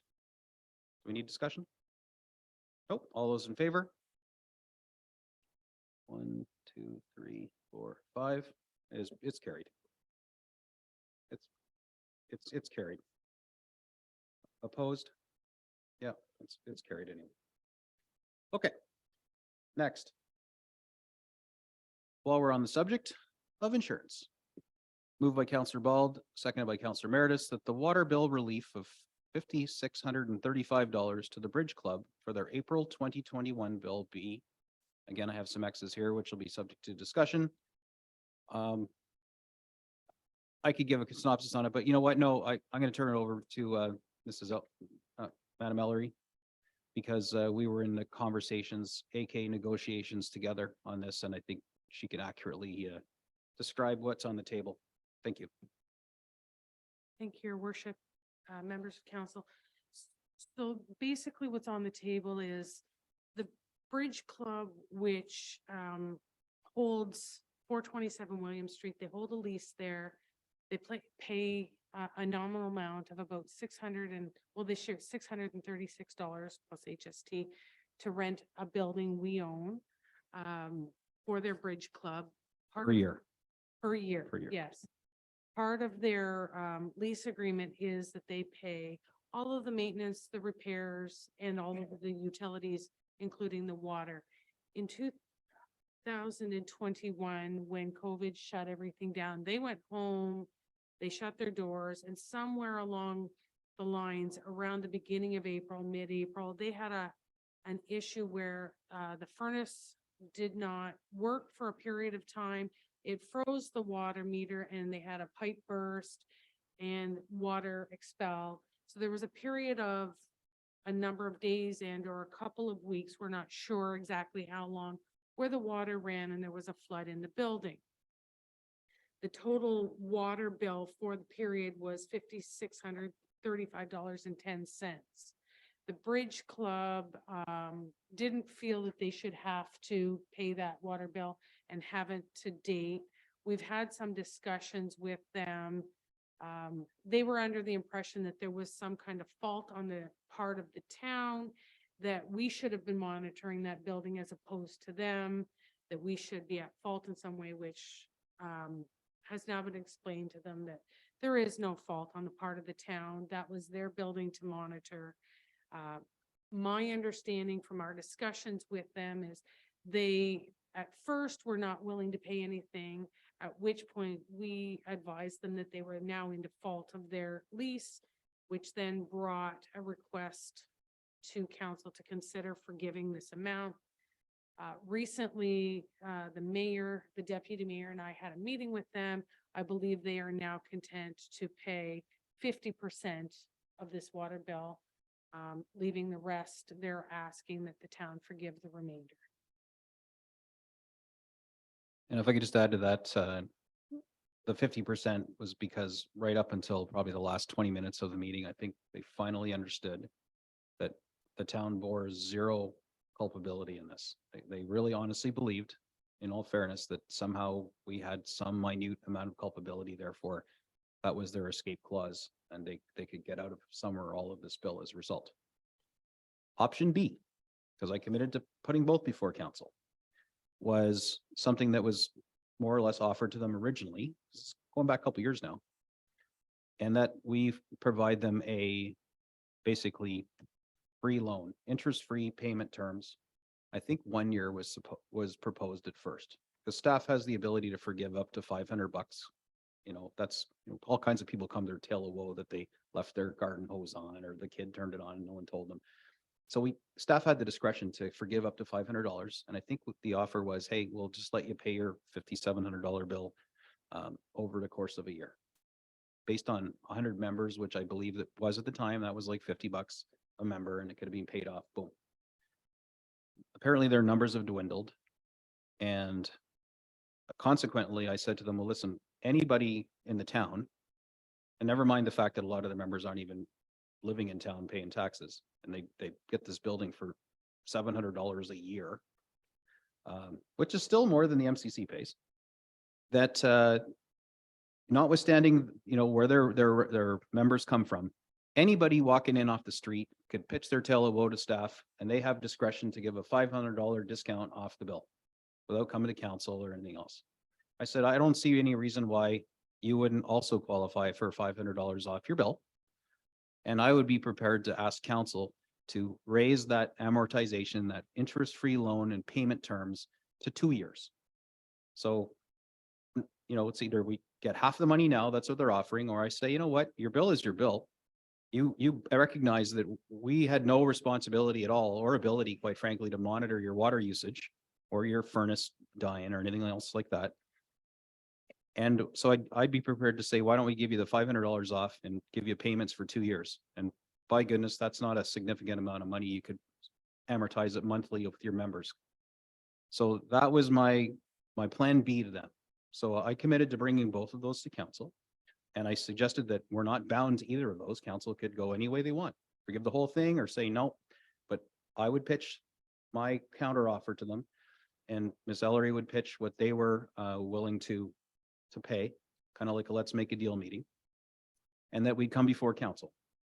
What should be added, and perhaps you could explain about, their insurance claim, the denial, the small claims court settlement, where they chose to spend the money, things like that. I think that's kind of germane to this conversation too. Thank you, Your Worship, and members of council. So when this water issue arose, they do have insurance for that building. They did make an insurance claim. The insurance company denied their claim because of a vacancy rule under the policy. They did bring a small claims court claim for coverage. Immediately in advance of a hearing, they did come to an agreement on settlement. They were given $15,000. They did do some fundraising as well of about $5,100. There was damage to the building. I have basics, not full, but it was about $2,800 to repair the furnace, about $7,000 in emergency cleanup. Service master went in, cleaned up the water. Then they had repairs to the flooring and the walls and the drywall. The costing of that has never been provided to us. They indicate there was around $30,000, $25,000 to $30,000 worth of damage to the building. They've recovered over 5,000 of that. So there's a small amount that they're saying that they didn't recover. However, there were other issues like the flooring, the walls, the partitions. Those are all leasehold improvements that they made to begin with. They aren't something that were in the building when they took over the lease. So there's those things. Financially, I can't tell you exactly what they expended. I do know they had volunteers come in to help with the drywall, the flooring, and the painting. I don't know what the cost savings of that was. Okay, so hopefully that's enough color to get the conversation started. I just want to say it was a good meeting. They're being fair about this. And my pivotal takeaway from the meeting is that it was important for them to know that I wasn't just saying this and making them say it, that the town has no responsibility, had no responsibility, will not have responsibility to monitor these things in a building that they lease from us. That was really important to me. They didn't somehow think that we're trying to skate out of any liability whatsoever. That's really important to me, just personally. And that's why I said on the meeting to have the conversation. So we'll start at this end of the table. Councillor Prost. Thank you. Instead of beating the dead horse around the table, with respect that I know that everybody's going to have something to say, I was going to suggest that maybe we split the bill, even in just the spirit of good community relationships. Unfortunate things happen sometimes. They came to us for help, and I think it's for $2,800. I don't think that we should want to damage a community relationship and something that's provided to our community. They provide a service that many people enjoy. That's just my opinion. I 100% support cutting it in half and being done with it and keeping a good relationship. Councillor Meredith. Thank you, Mayor Gordon. Yeah, so just coming off of the MCC decision, it's hard to say, okay, you're on the hook for this, and they're willing at least to pay for half of it. So off that decision we just made of waiving insurance for the MCC, how do you go back now? So I'd be in favor of if they're willing to pay for half. Basically, I think our hands are a little tied here at this one. Thank you. Councillor McDonald. Moving down the line. That I read somewhere that they felt that the PUC should have been monitoring the water usage. I don't know if that's the case, but I also support paying 50%, and I think they would be happy and show goodwill. They did fix the building up quite well between their insurance claim and volunteers. So yes, keep up the good relationship and move on. That's in support of Plan A, not B. Okay, that was their offer to 50%. Deputy Mayor. Thank you, Your Worship. I know being in discussions with them, we all acted in good faith and came up with an agreement. I was very surprised that they accepted what was put forth, and for myself, I think I'm very happy with that, and I think I would stick with the agreement that we made. And just to be clear, they pitched us on the 50%. We pitched them on the $500 in the amortized payment structure. So yes, they said they'd be willing for, they didn't commit to the other one, but they didn't say it's a showstopper, but I said I would pitch both to council and council would decide. Councillor Ball. I'm also in support of the 50%. I think that they came here, they accepted that they didn't realize that we weren't monitoring it. They have a plan in place to go forward and make sure that doesn't happen again. And it sounds like they've fundraised almost as much as the MCC insurance for 1 year themselves with a few members. So I think was there 15,000 that you said that they were able to get that insurance didn't pay for? Through your worship to Councillor Ball, there was a lawsuit that they brought against their insurance company. I should let you know as well that the lawsuit included the $5,635. So what they recovered by way of $15,000, that was an agreement they made. They never actually got a judgment, but it was an agreement. None of that money was apportioned to the water bill. They took that money and reinvested it into the repairs. Yes, understand that. I just see the initiative that they took to actually find funds that weren't there before, and they were creative about it, and they have a plan going place. So I feel comfortable that that $2,500 that they are not going to have to utilize that or come back to us in any way ever again. So I'm in support of that. Councillor Downer. Thank you. So I'm in Florida on a vacation, and there's nobody checking my house and a pipe breaks. Can I come before council and get my water bill paid? No, I don't support it. I'm sorry. I can't. Thank you.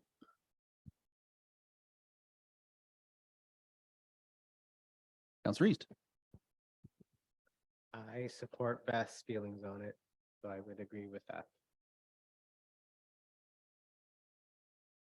So I will need an amended motion that deals with the half price.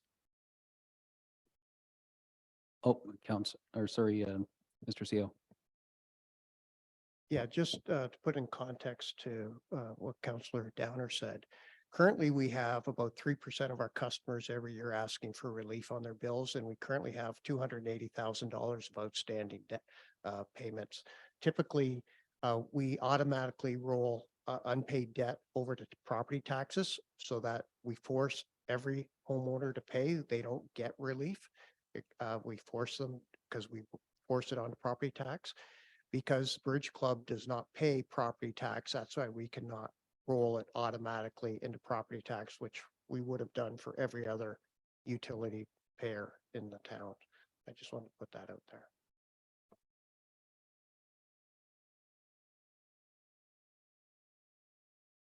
Yep. So this is what we do sometimes, though. We make these decisions, and it opens up sort of Pandora's box, but it is what it is. So we got a refreshed motion coming my way for the meet in the middle 50%. My only comments while we're waiting for that is that, you know, they got a bunch of money. They didn't decide to pay us anything because they thought we were guilty of something. And they did a bunch of improvements on their own. By their own admission, a lot of their staff did the work themselves. It wasn't even they were paying contractors. So we don't have any accounting of this. I'm not trying to, like, this is a bridge club, right? A bunch of senior citizens get together and play bridge. I'm not trying to make a big thing out of this, but you know, they got money and they decided to spend it on everything else except this one debt. And you know, they were under the false assertion that somehow we monitor flow of water and temperature in buildings. They now, I believe they honestly believe that. I don't think it was an excuse. They know now that isn't the case. They're going to maybe buy a Nest, you know, monitor because they pay for internet. They can get that next time their furnace blows, they'll know. But they, you know, they did get money and they chose to spend it somewhere else instead of this debt. So they put Midland taxpayers, and again, not a lot of them live here, on the hook for this when they decided to put their new floors in or a new shelf or whatever. So we just need to understand this and put it in context, because we are going to get more people coming to us as a result of this, citing this precedent. So it's kind of the elephant in the room. I just want to make sure we're all clear on, because it feels terrible to say no to them. But saying yes has consequences too, and we have to acknowledge that. Councillor Ball? They did do that, but that's our building, so they technically improved it. So, I mean, if we ever wanted to rescind that lease or sell that building, they did those improvements. So I would say that they did help Midland taxpayers in some way, not that we're planning to do that and that we're still leasing it to them, but they did improve our asset. So one way of looking at it. Do you need a mover, Mr. Mayor? I move. Madam Clerk? Thank you, Your Worship. I just wanted to confirm that this is an amending motion, and I believe it was moved by Councillor Prost, and I didn't hear who seconded. Was it Councillor East? Okay. So the motion that's on the floor is the amending motion that the mayor will read into. Okay, that the water bill relief of 5635 to the Bridge Club for their April 2021 bill be reduced by 50%. All those in favor? 3, 4, 5, 6.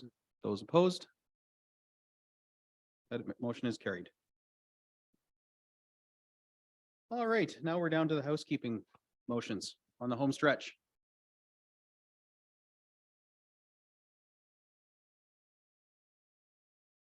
Next one, moved by Councillor East, seconded by Councillor McDonald, that this is number 16 on our big list.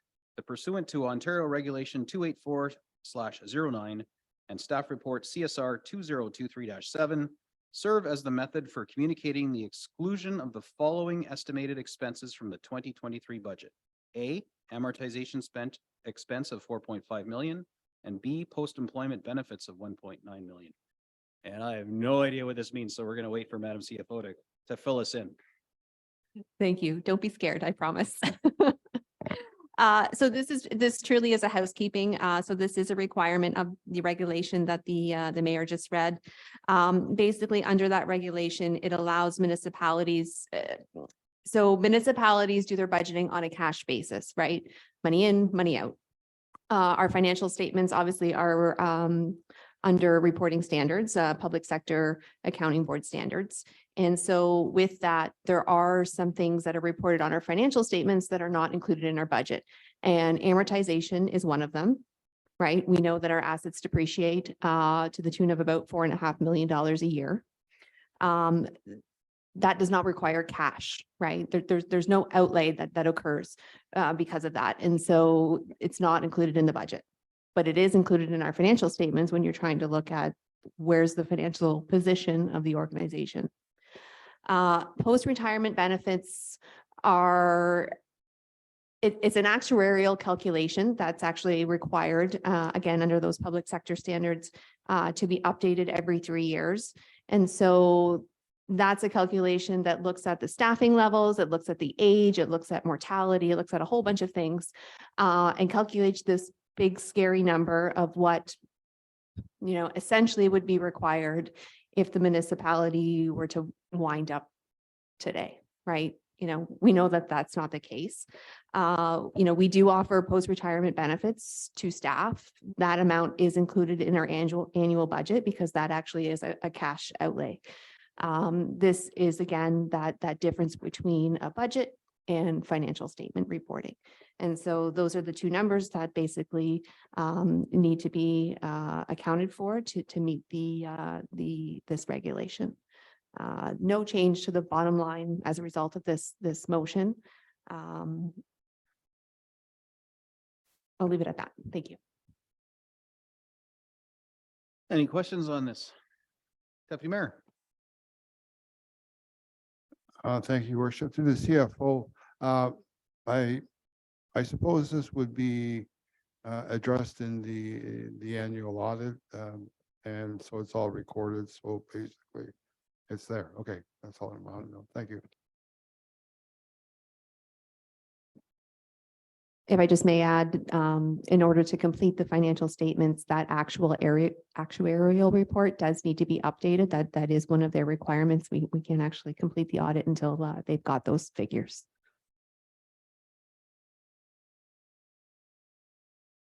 All right, everyone comfortable? We call the vote on this? All right, all in favor? Opposed? And it is carried. Next, number 17, moved by Councillor Pro, seconded by Deputy Mayor Cotton, that in accordance with Section 5, subsection 1 of the Development Charges Act 1997 and Section 5 of the Ontario Regulation 82/98, it is Council's clear intention that any excess capacity provided by any of the above referenced capital works will be paid for by future development charges. The above referenced capital works are not immediately obvious. I think I understand the sentiment, but do we need to be more clear on that one?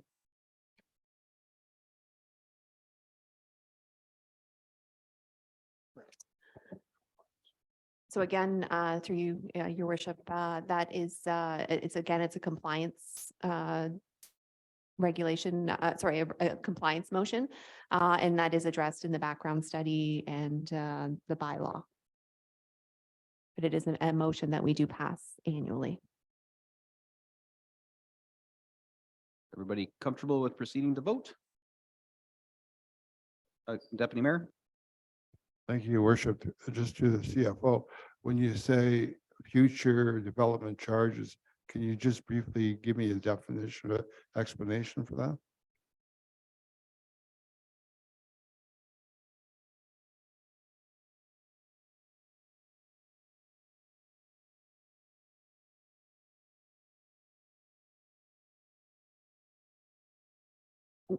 Through you, Your Worship, to Deputy Mayor Cotton, without getting into sort of the details of the background study and the various schedules, when you are looking at setting the rates for the current development, there's always there's these columns that kind of distinguish between what's current within the 10-year period.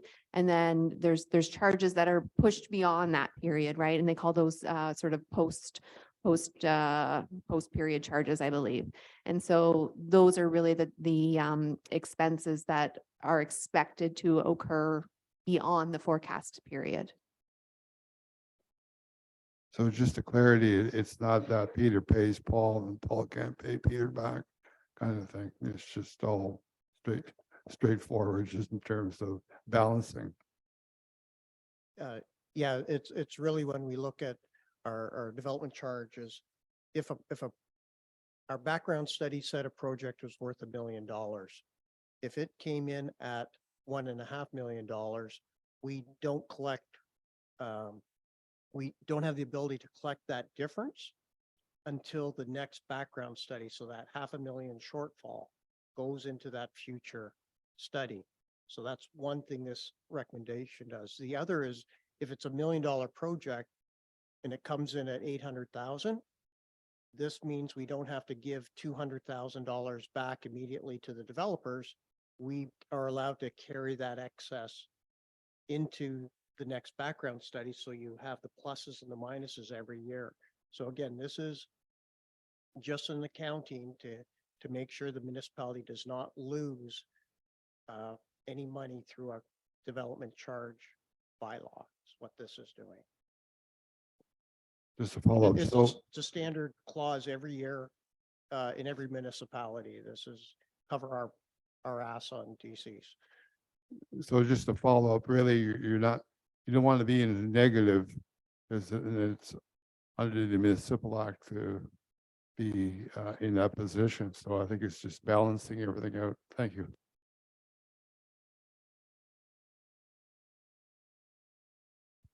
Are we comfortable calling a vote on this one? All right, all in favor? Any opposed? It's carried. Next, we have number 18, moved by Councillor Meredith, seconded by Councillor Ball, that staff be directed to present the 2023 fees and charges bylaw for council's consideration at the next regular meeting of council. Just quickly, I believe Councillor Ball was enjoying her time in the gallery, marking up the fees and charges bylaw. Would that be the appropriate time to propose amendments when the bylaw is presented to us, or would now be the time to go over kind of in nauseating detail? I only say that facetiously because I believe there's several amendments that she's like to propose.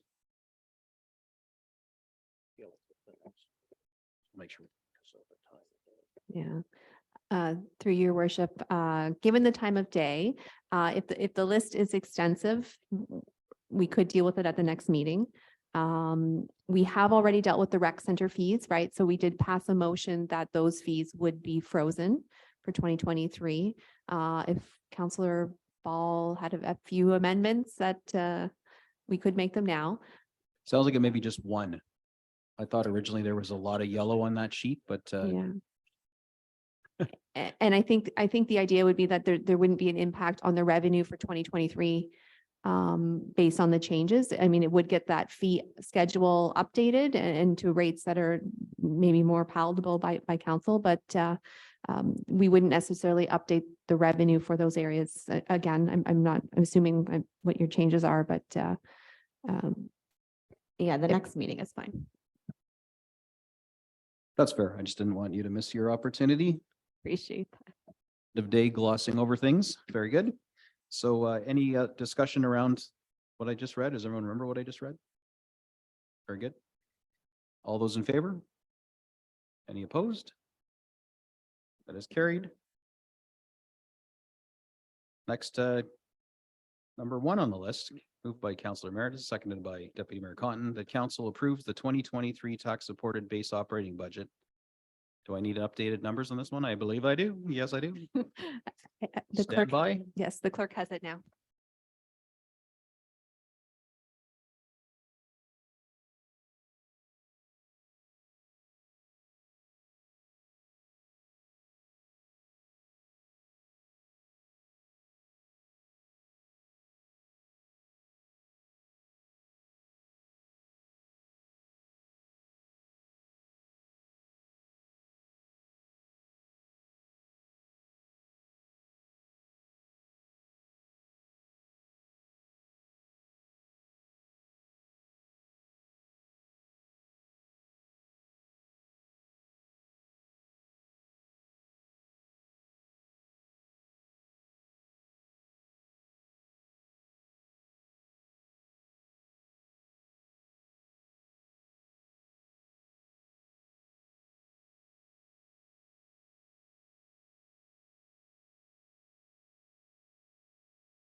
All right, we've got the second last one of these budget motions here. So this is moved by Councillor Meredith, seconded by Deputy Mayor Conton, that council approve the 2023 tax supported base operating budget with total gross expenditures of $35,240,553 and a net property tax levy requirement of $27,000, $27,068,794.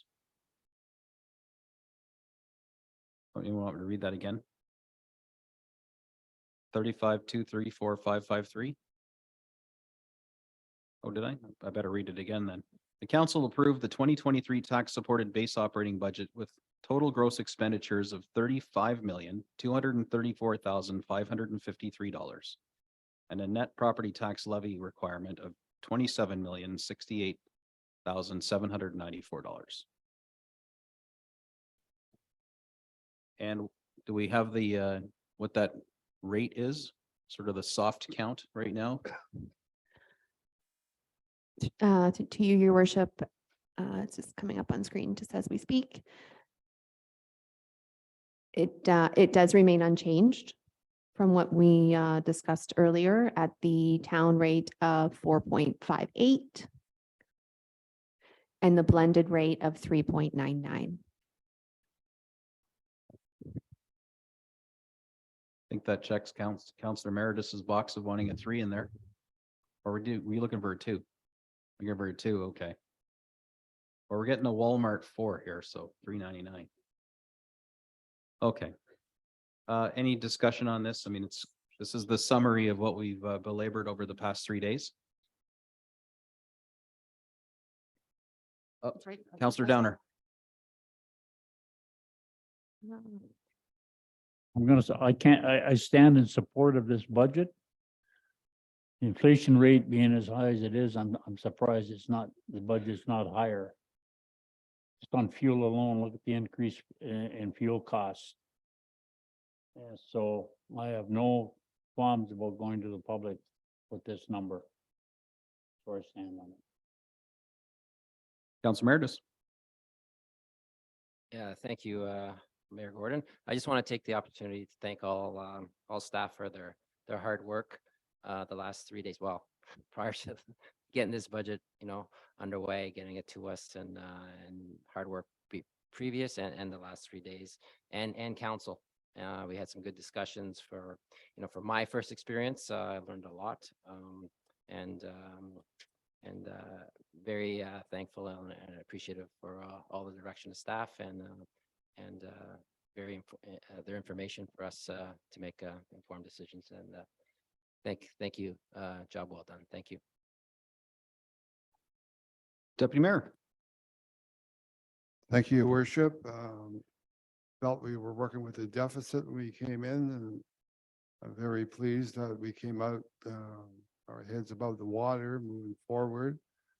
Personally, I'd like to thank the staff for all the work that they put into this. I know this is a new council, and I think just the bridging the relationship of working with staff to get them to know them and look how professional that they are in providing us with the answers to make sound decisions, particularly this time of budget. So I congratulate you, and I hope that for next year we'll be in a better position.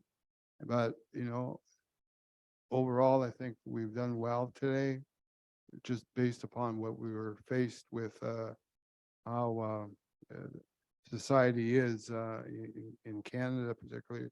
We're a small town like Midland, where we have to deal with. There's going to be challenges, but I'm very confident what I've seen in the last couple of days that we will move together in great strides. So thank you for that. Councillor East. I would like to thank the town council as well, and our previous CAO, David, even though he's not with us, for all his hard work, and of course our acting CAO for all your hard work, and council that really moved positively forward. Thanks for making it a joy.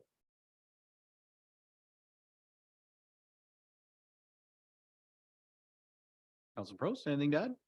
Got your virtual hand up there still. It's all right. I'd also like to thank staff and council. I think we all worked very, very hard and we worked together. The budget is always so difficult because there's that fine line or that balance between, you know, what residents want and need and what the corporation wants and needs to run smoothly. And I think we did the best we could. And thank you. Councilor McDonald. Be remiss if I didn't also thank everyone involved. I do look forward to working on being able to understand and maybe provide an easier venue. That's my only criticism. Otherwise, I thought we proved great teamwork. And yes, I would really appreciate having an easier time maneuvering, having the same agenda as you do, sort of thing, if that makes any sense. But thanks. I think it's going to pass. Councilor Bald, anything you'd like to share before we call the question on this? Sure. Thank you to everybody, including the mayor, the deputy mayor, all the councilors and staff. So let's go home. I'm at home, but let's get everybody to go home and go have some food and whatever. Okay. Thanks. I can echo everybody's sentiment. I do like to say, I think as a first brand new council made up of largely new councilors, I loved the discussion. I thought the compromises that were made, nobody digging in on a position and being unwilling to compromise. I thought that's the hallmark of teamwork, and that set the tone for the next 4 years. And I mean, I already enjoyed working with all of you and was super stoked and excited about the challenges ahead. But I'm even more so now after getting through these 3 days of heavy lifting with you. So you're all to be congratulated. I think we can put our heads high out there and defend our decisions on this budget. And the fact that, you know, we're not the yes department, we're not the no department. And we really did make some compromises, you know, asked staff to be more flexible, held some residents request accountable and to be more flexible, especially our ABCs as well. So again, good job, everybody. So with that, I'll call the question. All those in favor? Any opposed? This is carried unanimously, which is just lovely to see. Up next, I have motion number 19 here. So moved by Councillor McDonald, seconded by Councillor Downer, that staff be directed to present the 2023 tax rate bylaw for all classes of property assessment for council's consideration at a future council meeting. All those in favor? Any opposed? That is carried unanimously. Next, I have moved by Councillor Ball, seconded by Councillor Prost, that bylaw 2023-9 being a bylaw to adopt the proceedings of the special meeting of council regarding the 2023 budget held January 24th, 25th, and 26th, 2023 be passed and enacted. All those in favor? Any opposed? Just these will get slow at the end of the day. Yeah, a little bit of lag. Fair enough. That also was passed unanimously. And the last one of the night, moved by Councillor Bald, seconded by Councillor McDonald. And before we do that, before I actually officially do it, let's turn the mic over to our CAO. Thank you, Your Worship. I'd just like to thank all of you for your hard work. It's always difficult as a new council. You're learning a lot about our business, and that's one of our big challenges. The citizens and our ratepayers don't really understand all we do, and therefore it makes the budget difficult to understand. As each council, and I've been 32 years, over 32 years, so I think 9 or 10 different councils over that time. And each one has a learning period, and everyone, every counselor is always dedicated to their residents. So I really appreciate the hard work you put in, the decisions you made, and we will follow the direction you've given us today. And I'd like to thank all our staff Lindsay and her team have been excellent. Our clerk's office here putting up with all our challenges as we've gone through. And to the comments from some of the public and to Councillor McDonald, every year our budget document gets better. So we learn as we go along. And certainly we'll take the comments and challenges as we went through these 3 days. And next year we will make those corrections so it's easier to follow along, because every year we try to improve. But overall, I wish to thank our staff and thank each of you for passing this budget. And I look forward to our residents and working with them to provide excellence in customer service and excellence in what we do as civil servants. Thank you. Here, here.